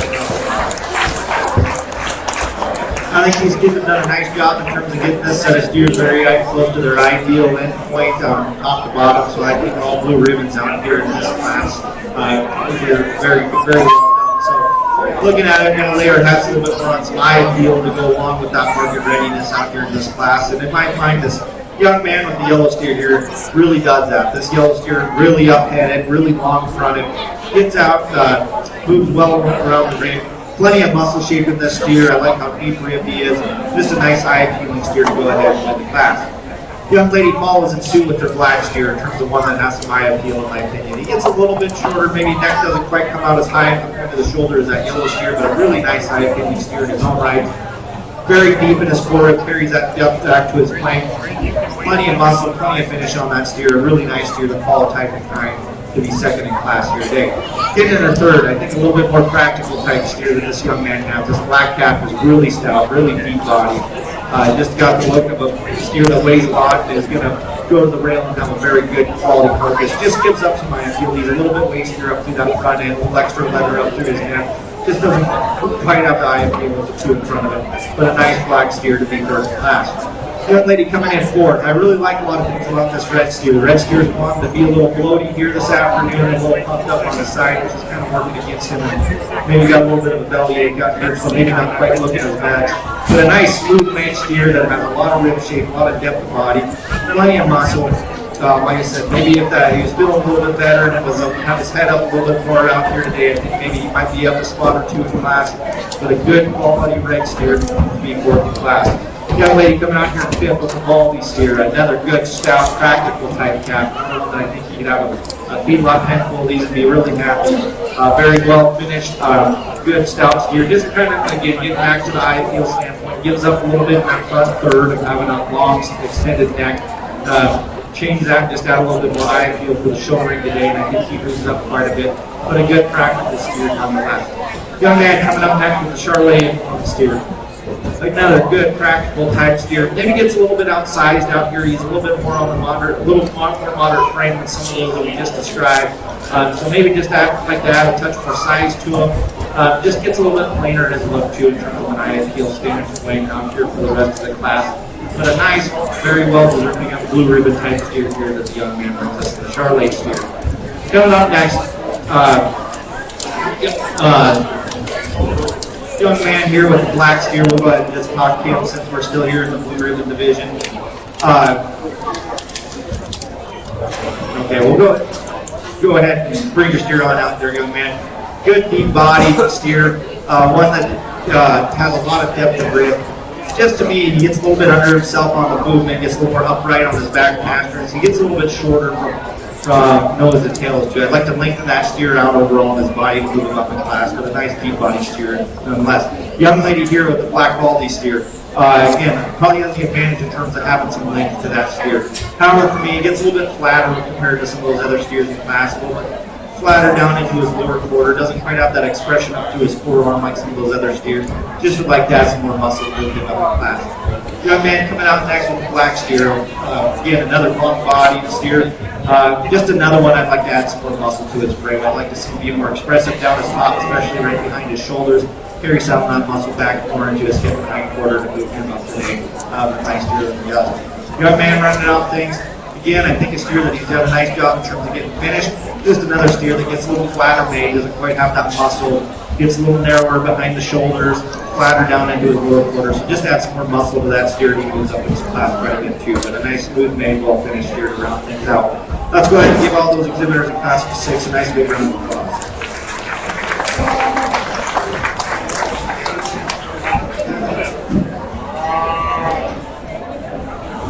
Callback from Flight 6, William Head. So now we have Flight 7 coming in the ring.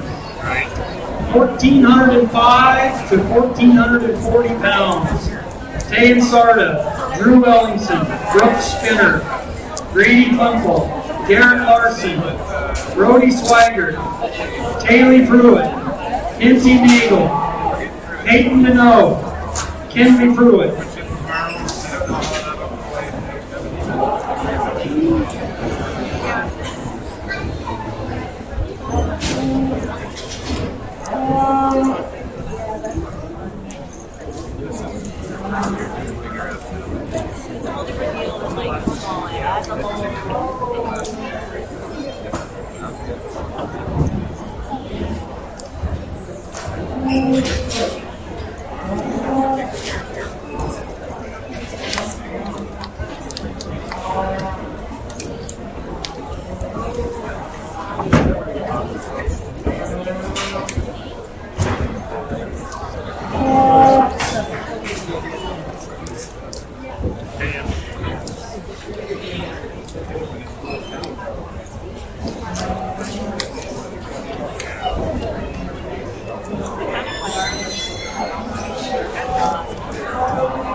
I think Dad's told me the egg are two different, but it's either 3.9 or 4.2.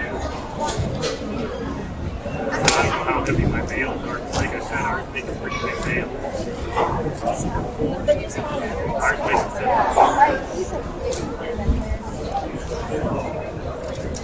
I'm hoping 16, but Grand Day crop rate.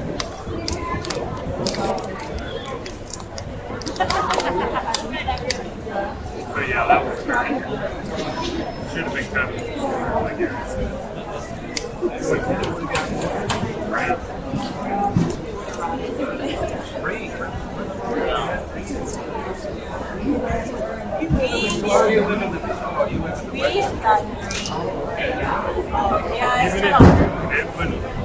When I started in September 12th to June, I got half of the mail, or a third of it.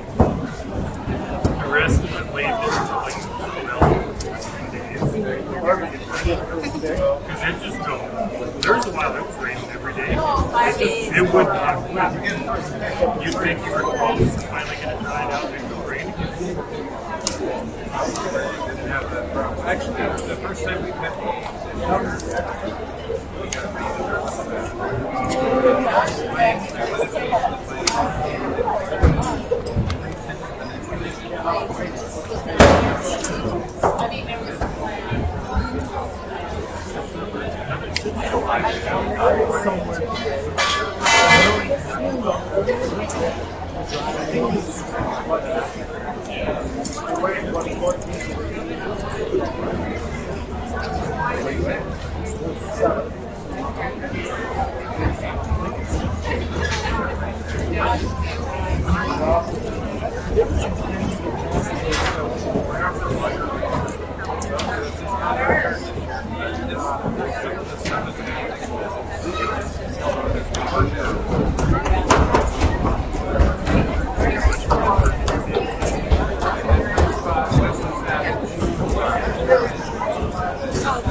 For those monkey bar, those little swing fields, I just got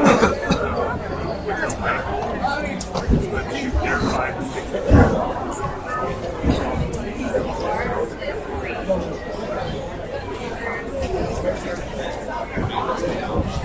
years.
All right, sorry, take a little bit longer here on this class, a little bit more excitement than we were maybe bargaining for out here in this group.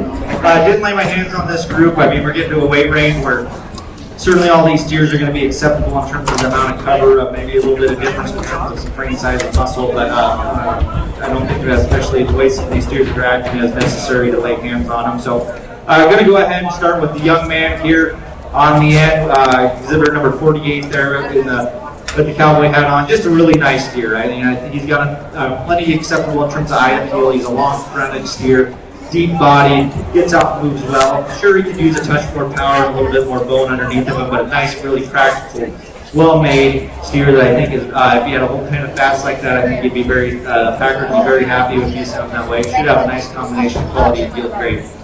Young lady there in the green shirt coming up next, I think very similar type and kind. Another big, long steer, kind of follows the class winner in terms of frame size. Get a really deep body, just very nice, complete steer to be second in class. Follows the class winner in a lot of the same attributes. Nice steer to be second. Young man coming in third. I really like a lot of things about this steer. He's deep body, wide-faced, a little bit more moderate calf, and that's probably why he lands in the third bull. He gives up some frame size and some length of body down at those two above. But a nice, complete, well-balanced steer to be third in class. Young lady coming in fourth with a short-tailed steer here. Good quality Angus steer, really long body. Should have a very good quality grade. Gives up a little bit of the eye if you found in those three steers above it. But still a nice quality calf. Plenty of finish on that calf. Should have a nice quality grade when sent to the rail. Young lady coming in next here, kind of the power steer of the class. This steer, really deep body, got a big forearm, a lot of muscle on this steer. He gives up some in terms of eye appeal, though. He's a shorter neck steer. He's got a bigger, bolder shoulder, just a little bit more coarse in his design. I just like to clean that steer up and add some eye appeal to him to get him up higher in class, but a nice heavy muscle, well-finished steer nonetheless. Young man steer not really wanting to cooperate with him there over by the barn. Just another nice complete calf, very smooth made. Actually, when that calf stops and poses, it really has a nice look to it, really nice profiling. Could use a touch more muscle to get higher in class today. Just wish he was acting a little bit better out here and cooperating so we could show him off a little bit better out here today. Young lady had a little bit of misfortune of getting stepped on. It wasn't any of her own fault, and so we have a substitute showman out here for her. But that red steer, I think, is a nice, powerful steer, and gives up a little bit in terms of some eye appeal, but a good quality red steer nonetheless. Young lady over here by the gate, another red steer. Come up next in class, another blue ribbon steer. Again, smooth made, deep rib. Maybe gets a little bit shorter striding on those back legs at times. Would like to be more flexible off that back end, but it's still good quality steer nonetheless. Coming in next, young lady with a black steer. Nice, another blue ribbon steer, long bodied, smooth made. Just gives up power found than those other the steers right above it. I'd like to see that steer have some more muscle, some more lower quarter to get higher today. Young man rounding out the class. Steer, you really got to like the depth of body that the steer has to offer, really deep in his forehead. He gets a little more compact and short in his neck, a little bigger about his shoulder, and then doesn't quite have the muscle shape to go along with it because he's studying from behind. So just would like to change those things about him, but certainly very acceptable in terms of his finish. Again, another blue ribbon steer. So again, good quality set of steers from top to bottom, all deserving of the blue ribbon in my opinion. Let's go ahead and give them all a nice big round of applause.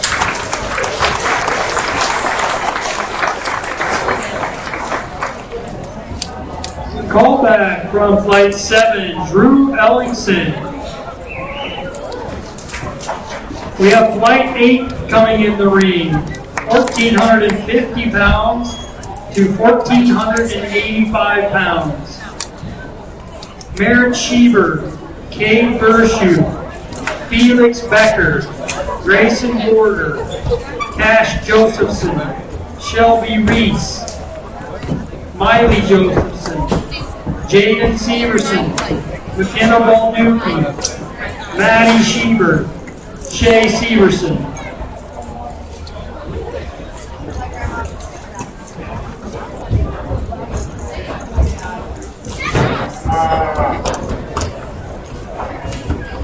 I almost had it last week in Magic.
So we have this flight and one more class.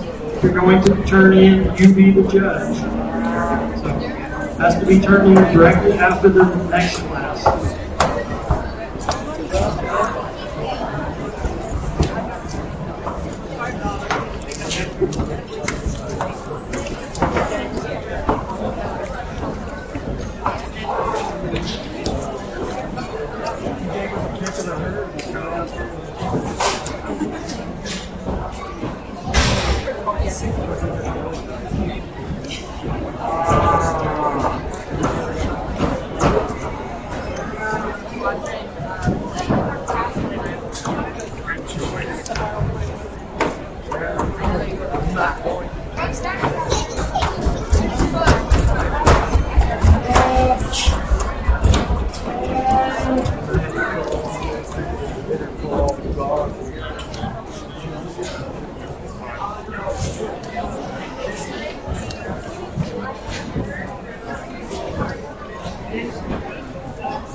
Hey, Ran. Not quite yet. Where this is going right.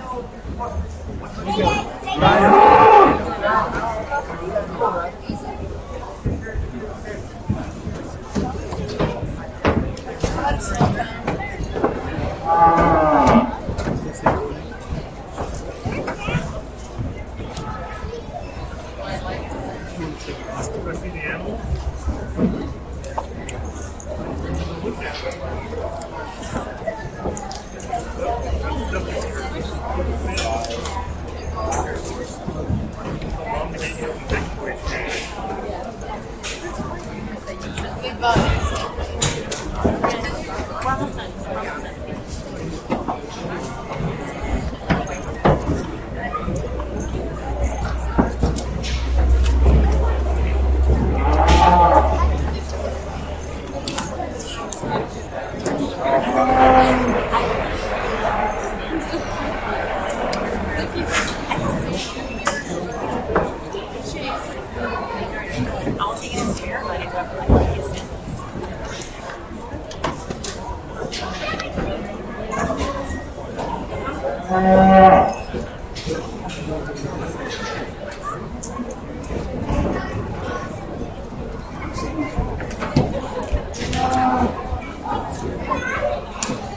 All right, great set out here in Class 8. I think a very good set of steers from top to bottom, pushing heavier weights, all right there at their ideal limits. And let's give all the exhibitors, I think all blue ribbon steers out here in Class 8, nice set of steers.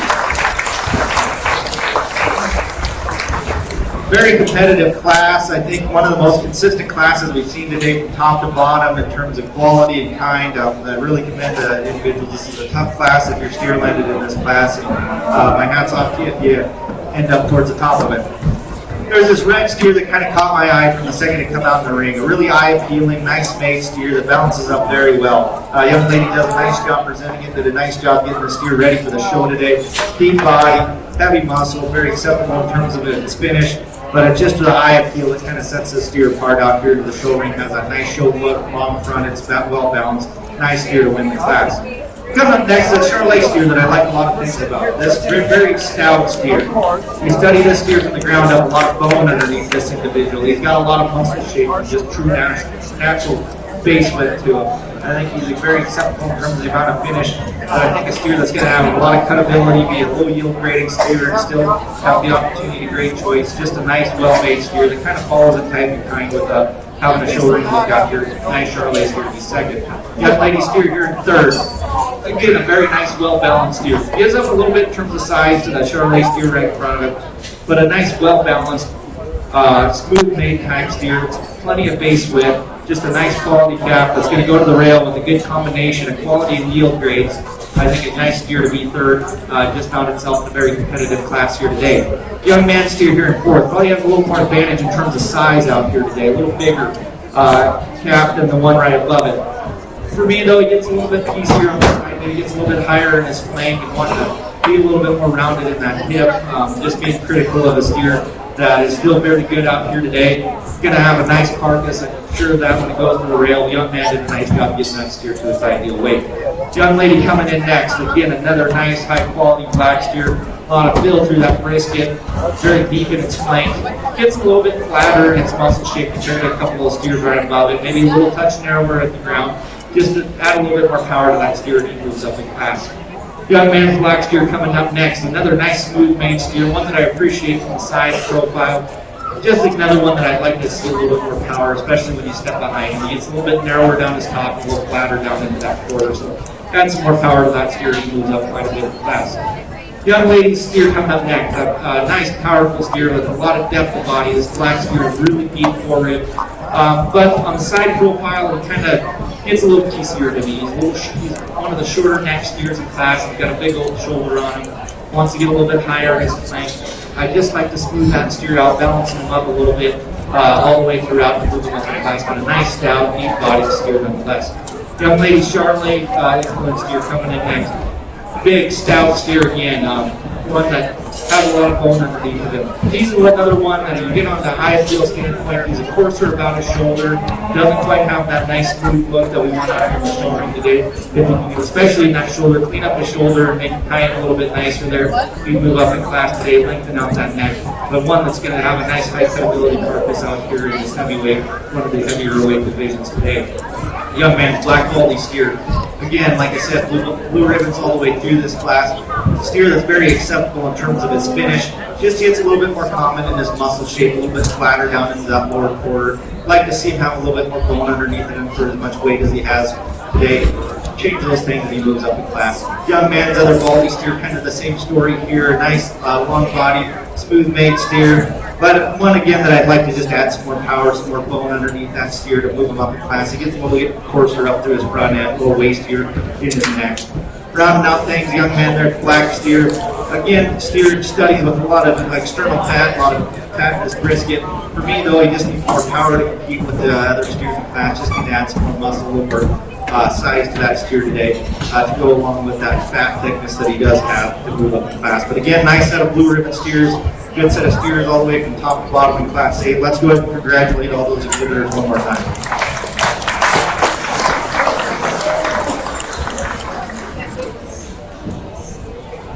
Call back from Flight 8, McKenna Balducci.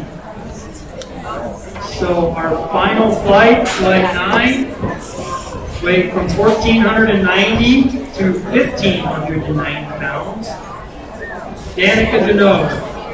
Ryan Everett, Josh Polari, Quade Marshall, Addie Foss, Bradley Pruitt, Keaton Kostelicki, Lacey Huffey, Carly McPherson, Cy Sarter.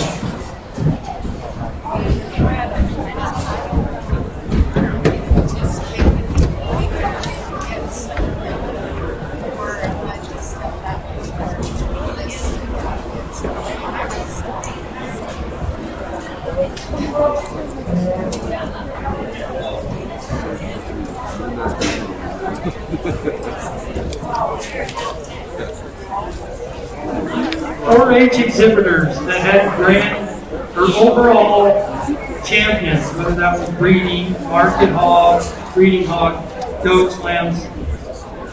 We will have the champion of champions after the conclusion of the market steer show.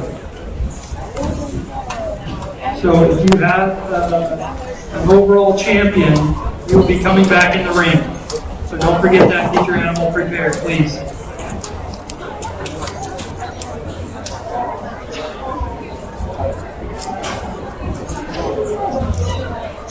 Also, 4-Hers, we need to remember to kind of clean up when we're all done. Obviously, it's been a long day, but we still have to get things cleaned up. So we need to keep the barn clean, keep the sidewalk clean. Just a reminder.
We got the same seat, I think.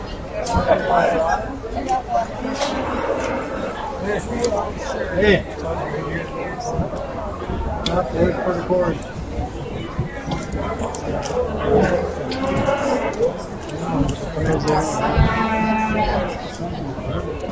Hello.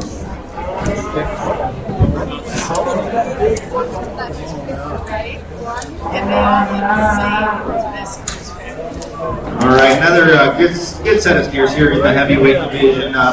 I think, again, these kids have brought us all nice steers here in this class. We're going to go ahead and award blue ribbons from top to bottom. So let's go ahead and give these kids a nice big round of applause. Nice set of steers out here.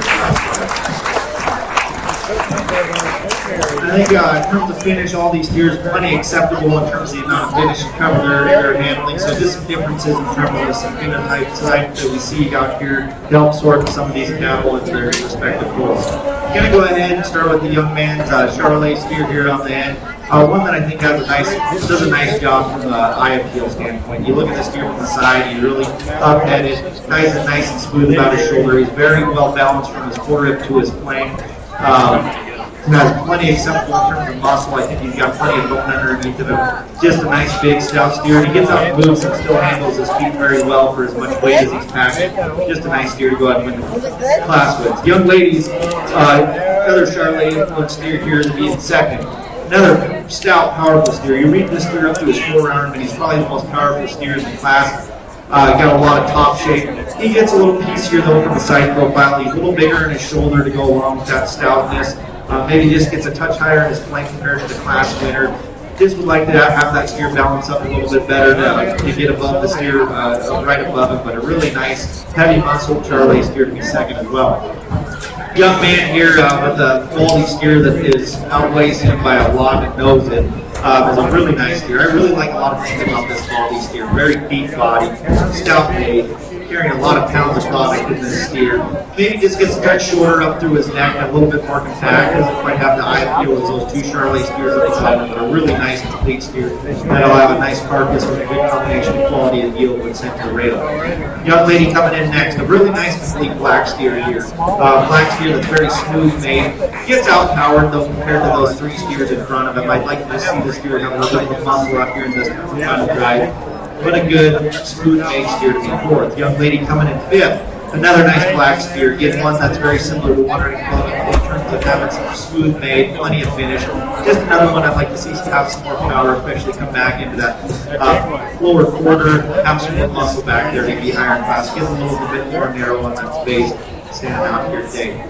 Young lady here with the multi-steer. Get another nice big power steer. A lot of flow underneath this steer. Just a coarser-made steer for you. You got a little more extra leather up to his front end. A little extra leather in his neck and into his brisket. Just like to see that steer balance up a little bit better to move up in class. Red steer probably does that. This steer does balance up very nicely. I like the steer from the profile. What sorts the steer down as well as it does for me is when you get the steer out and move, he's a lot more restricted in his movement, want to be more tender on the back feet when he's laying them down. I think he's a little fluffy, maybe suffering just a little bit from a bloat today, and maybe if he didn't quite have that belly ache, maybe get out and move a little bit better. But out here at the show ring, just not getting out and flexing quite well enough to get higher in class for me today. Young man's black steer who has that advantage, gets out and moves a little bit better today. Just a little bit easier for me. He's a little higher up in his tail head, a little higher in his flank. Just doesn't quite balance up quite as nice, but a nice heavy muscled steer again, one that's going to have a nice combination of quality and yield grade. Young man's next steer coming in next, and one that you really got to appreciate the depth of body. Probably has the advantage in terms of having a little bit more length of neck to him. Just like to see that steer have a little bit more power, especially as he's studying behind his shoulders. Wants to get a little bit flatter in that muscle shape up there. Just add some more power to that steer's top. Young man rounding out in the class, still blue ribbon steer. One you really appreciate the size, the length of body that this steer has to offer. When he's standing there, he gets pretty lazy in his top line, wants to break behind his shoulders, doesn't want to balance up very well. For those reasons, he finds himself back in the end of class. He kind of pulls himself a little bit better together on the move. When he stands there, just doesn't have the eye feel to some of those steers above him today. So let's go ahead and give all those exhibitors in the heavyweight division a nice big round of applause. Nice little stout steers there to finish up the class.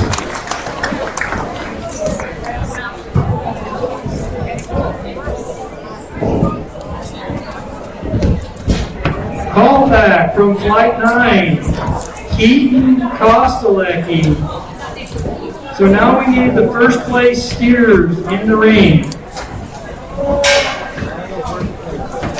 We need Brooklyn Wonder, Michaela Sparks, Corbin Steinbeiser, Brentley McNally, Cree McNally, William Head, Drew Ellingson, McKenna Balducci, Keith Kostelecki.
He made a decision already. Well, he's looked at them all in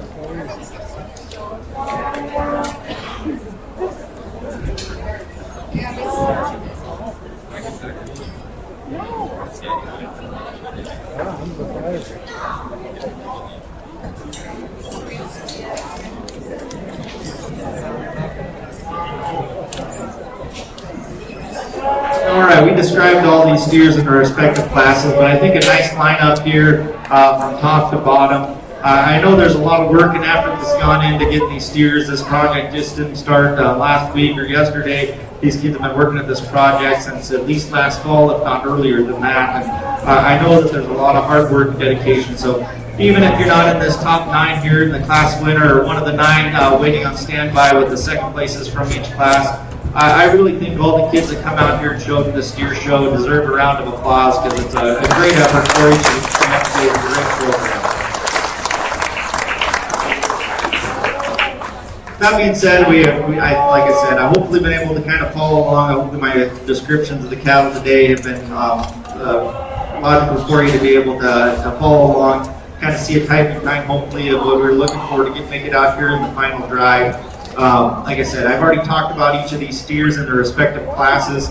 I'm going to go out and we'll go ahead and slap your grand champion. At that time, we'll invite the reserve from that class, or second place from that class, to come out in for contention of the reserve.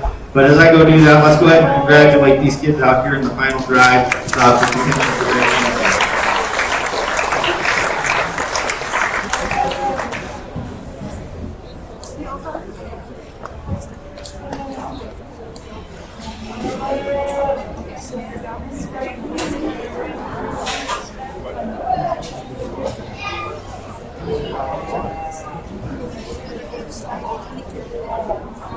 Yeah, I'm sorry.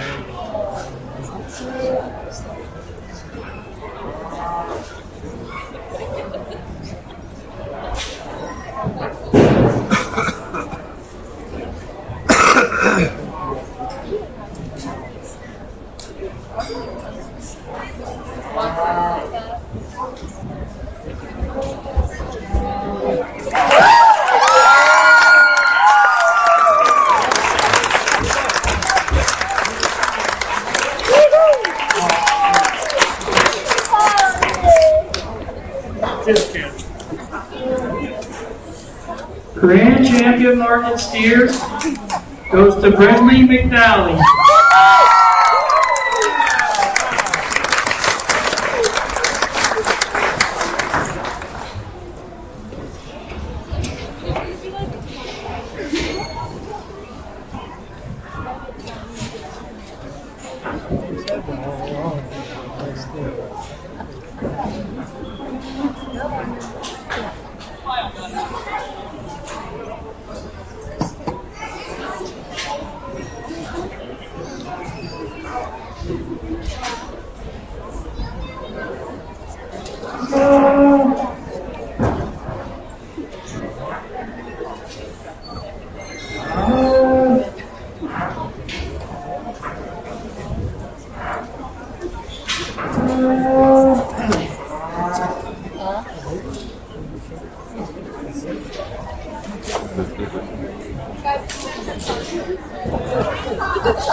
Reserve champion market steer, William Head.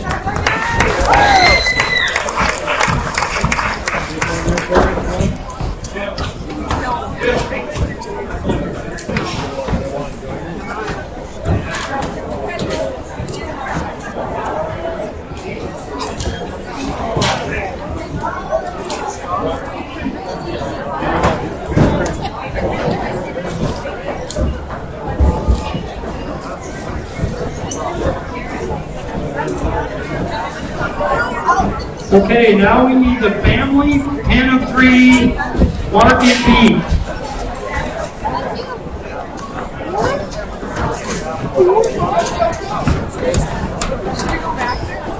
We have Fruit family, Becker family, Schieber family, Steinheiser family.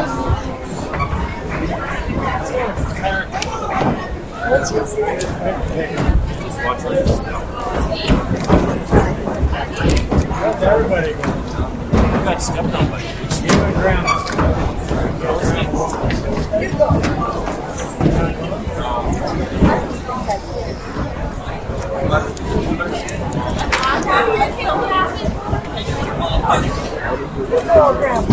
Oh, they're going to take pictures with everybody.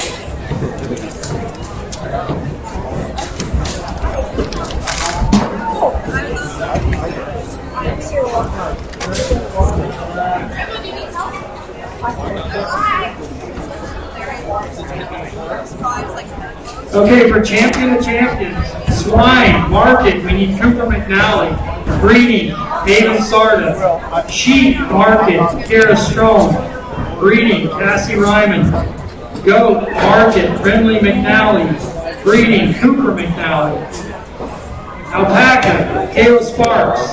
Dairy, Addie Foss. Beef, market, Brindley McNally. Breeding, Maddie Schieber.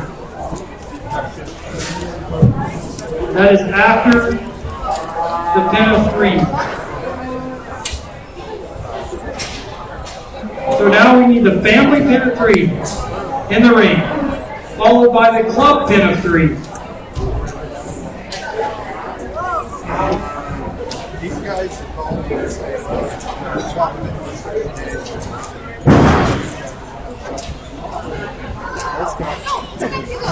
there's one thing about it, we can always fight.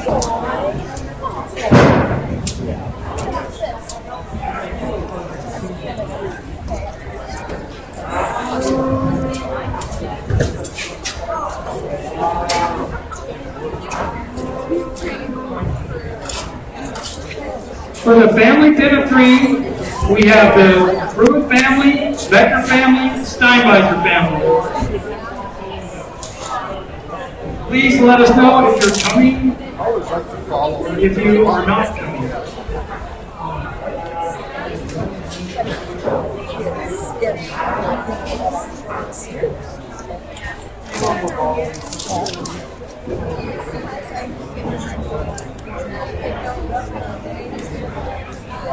What's that?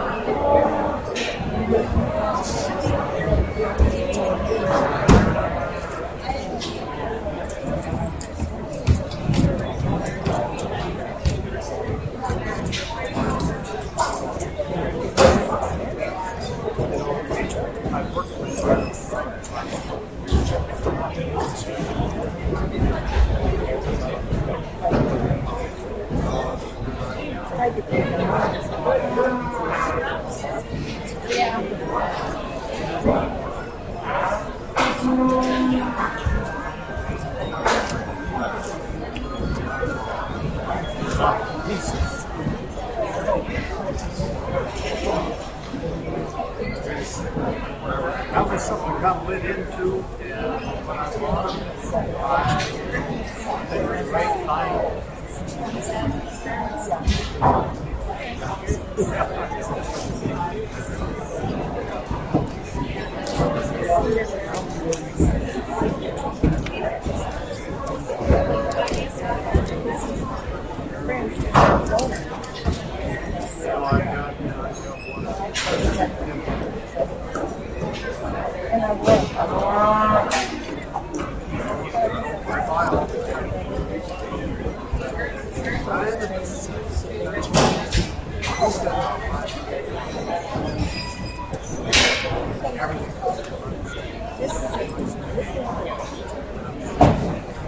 So we have 2 family pen of 3, the Steinbeiser family with the Char cross steers, and the Becker family with the black steers.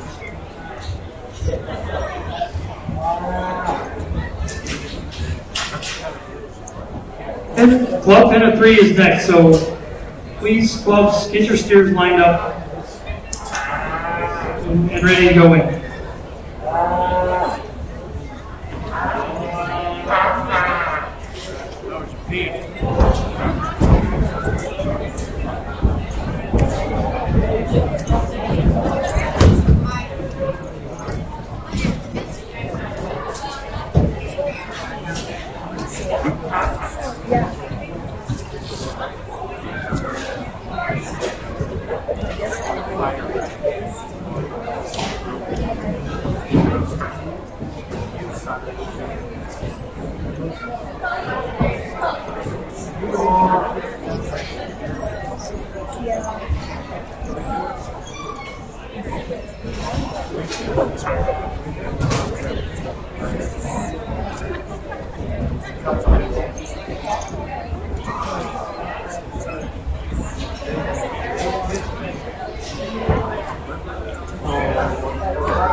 Alright, 2 entries out here at the family pen of 3 division, and 2 very nice entries. I really commend these families on bringing 3 very consistent sets of steers in their respective entries here. Some differences between the 2. Looking at them, you know, we got this set of 3 Charolais steers, a set of 3 black steers. My preference today, we're going to go ahead and get grand champion to the set of 3 Charolais steers here. I think just a little bit more consistency between the 3 in terms of they got more similar frame size on all 3 of them. I like the muscle shape of the bone that all 3 of these steers have underneath of them. Balance up very well, but I think putting all 3 of them together as a package, they're very consistent in their muscle shape, their bone underneath of them, and their frame size. Not taking anything away from the 3 black steers over here. 3 very nice black steers, very deep body, very well finished. I think they're very close to ideal in terms of being where they need to be for quality grade purposes. Just to get it compared to the other 3 Charolais steers, they're a little flatter in their muscle shape, don't quite have as much bone underneath of them. Maybe just a little bit more variation in the frame size between the 3 black steers too, but 3 really nice steers to be reserved. So grand champion be the Charolais, set of 3 Charolais steers, reserve champion that set of 3 black steers. Let's go ahead and congratulate both entries. Both very nice entries for this division.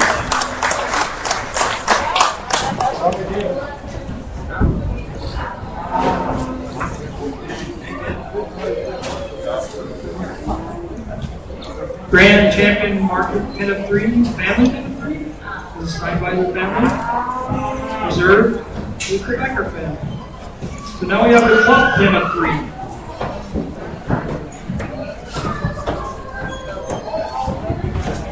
We need Badlands, Dust Bumpers, Richland Aces, Florissant Farm Hands.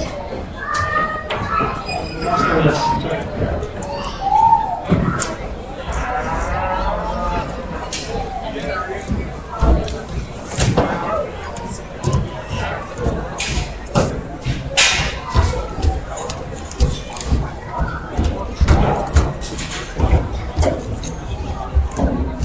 Previews is in there as well.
steers closest to the office here. 3 views for each club. Then we have Hoppers. Then we have Rorson. Then we have Aces. Then we have Forever Buds.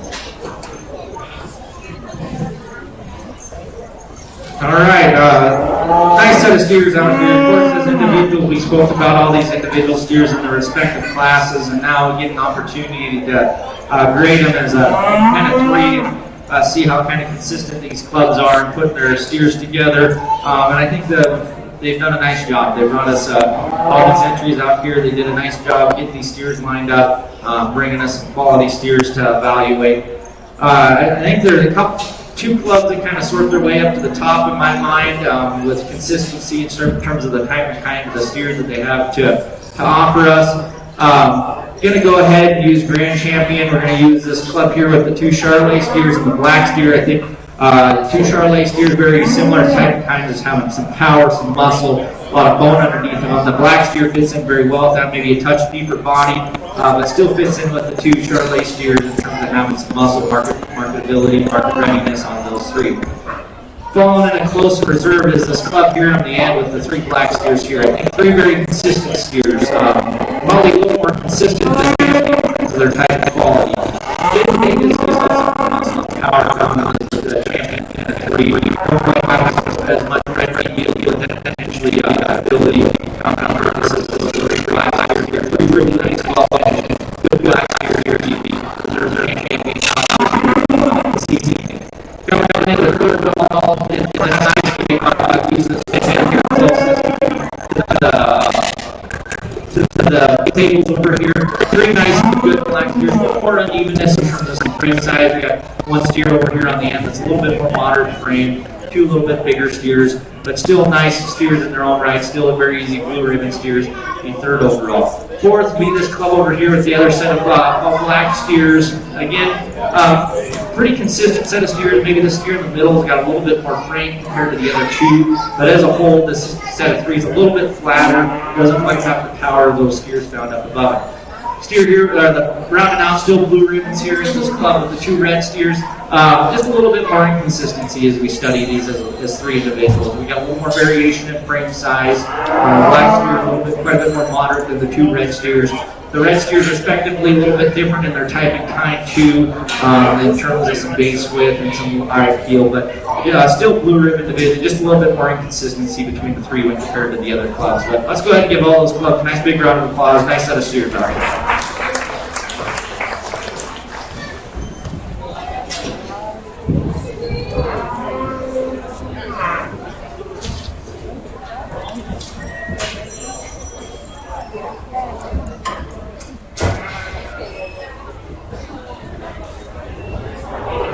Okay, now we're ready for the Champion of Champions. So we need all of the overall champions in the ring. We need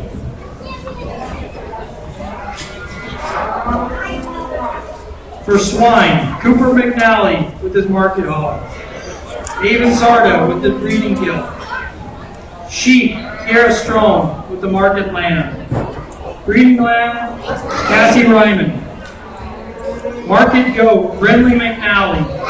Breeding goat, Cooper McNally. Alpaca, Kayla Sparks.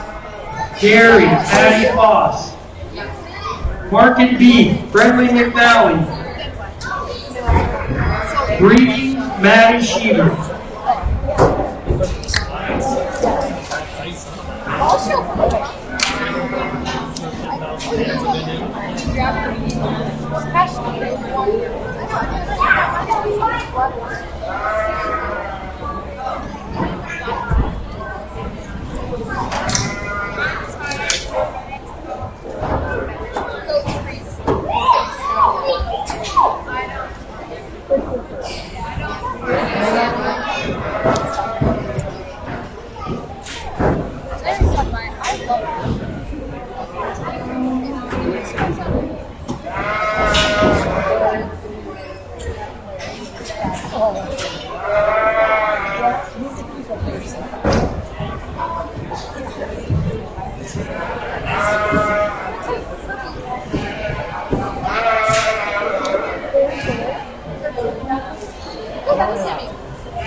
Well, what an accomplishment for these kids to be out here, consideration of the overall champion and champion show. Let's give all these kids a big round of applause for winning their respective shows.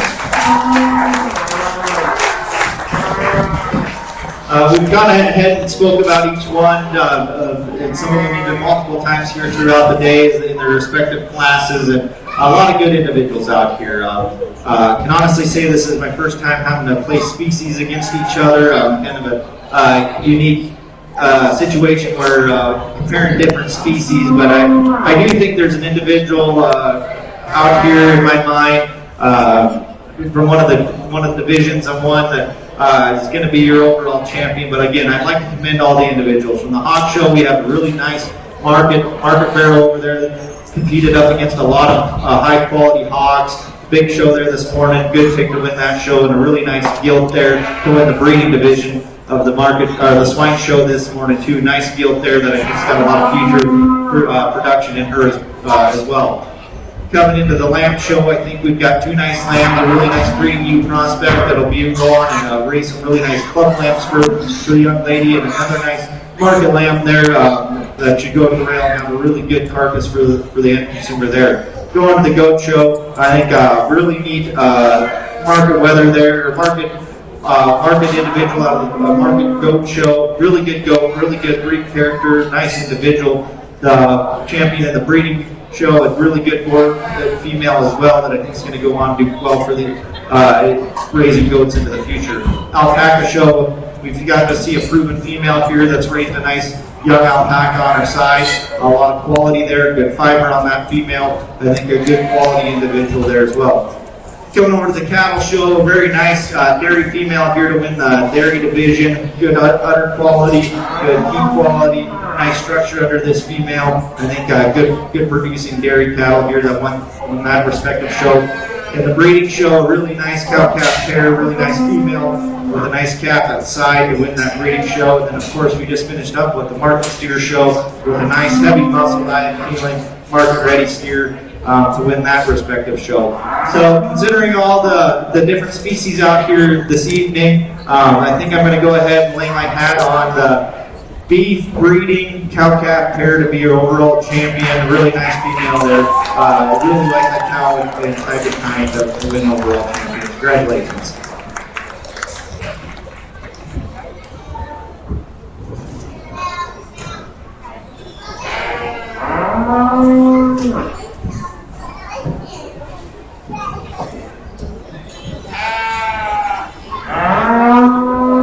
Champion of champions goes to Maddie Schieber with her cow-calf pair.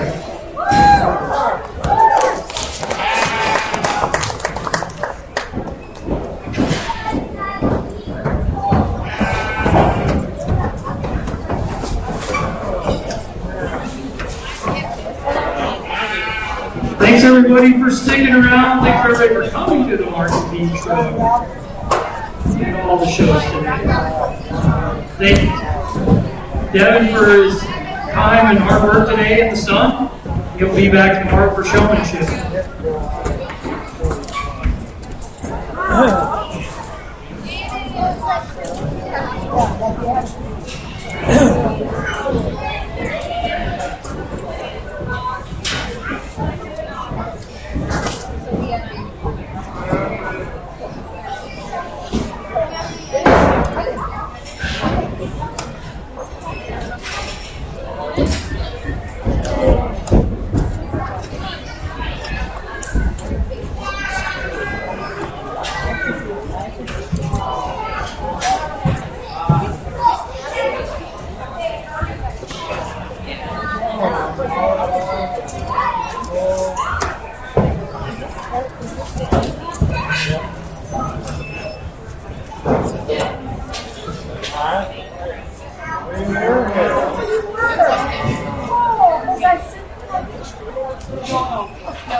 I gave him copies to put back in. I was like, hey, I want to show you Siri did pretty good. Smiles at me. Yeah.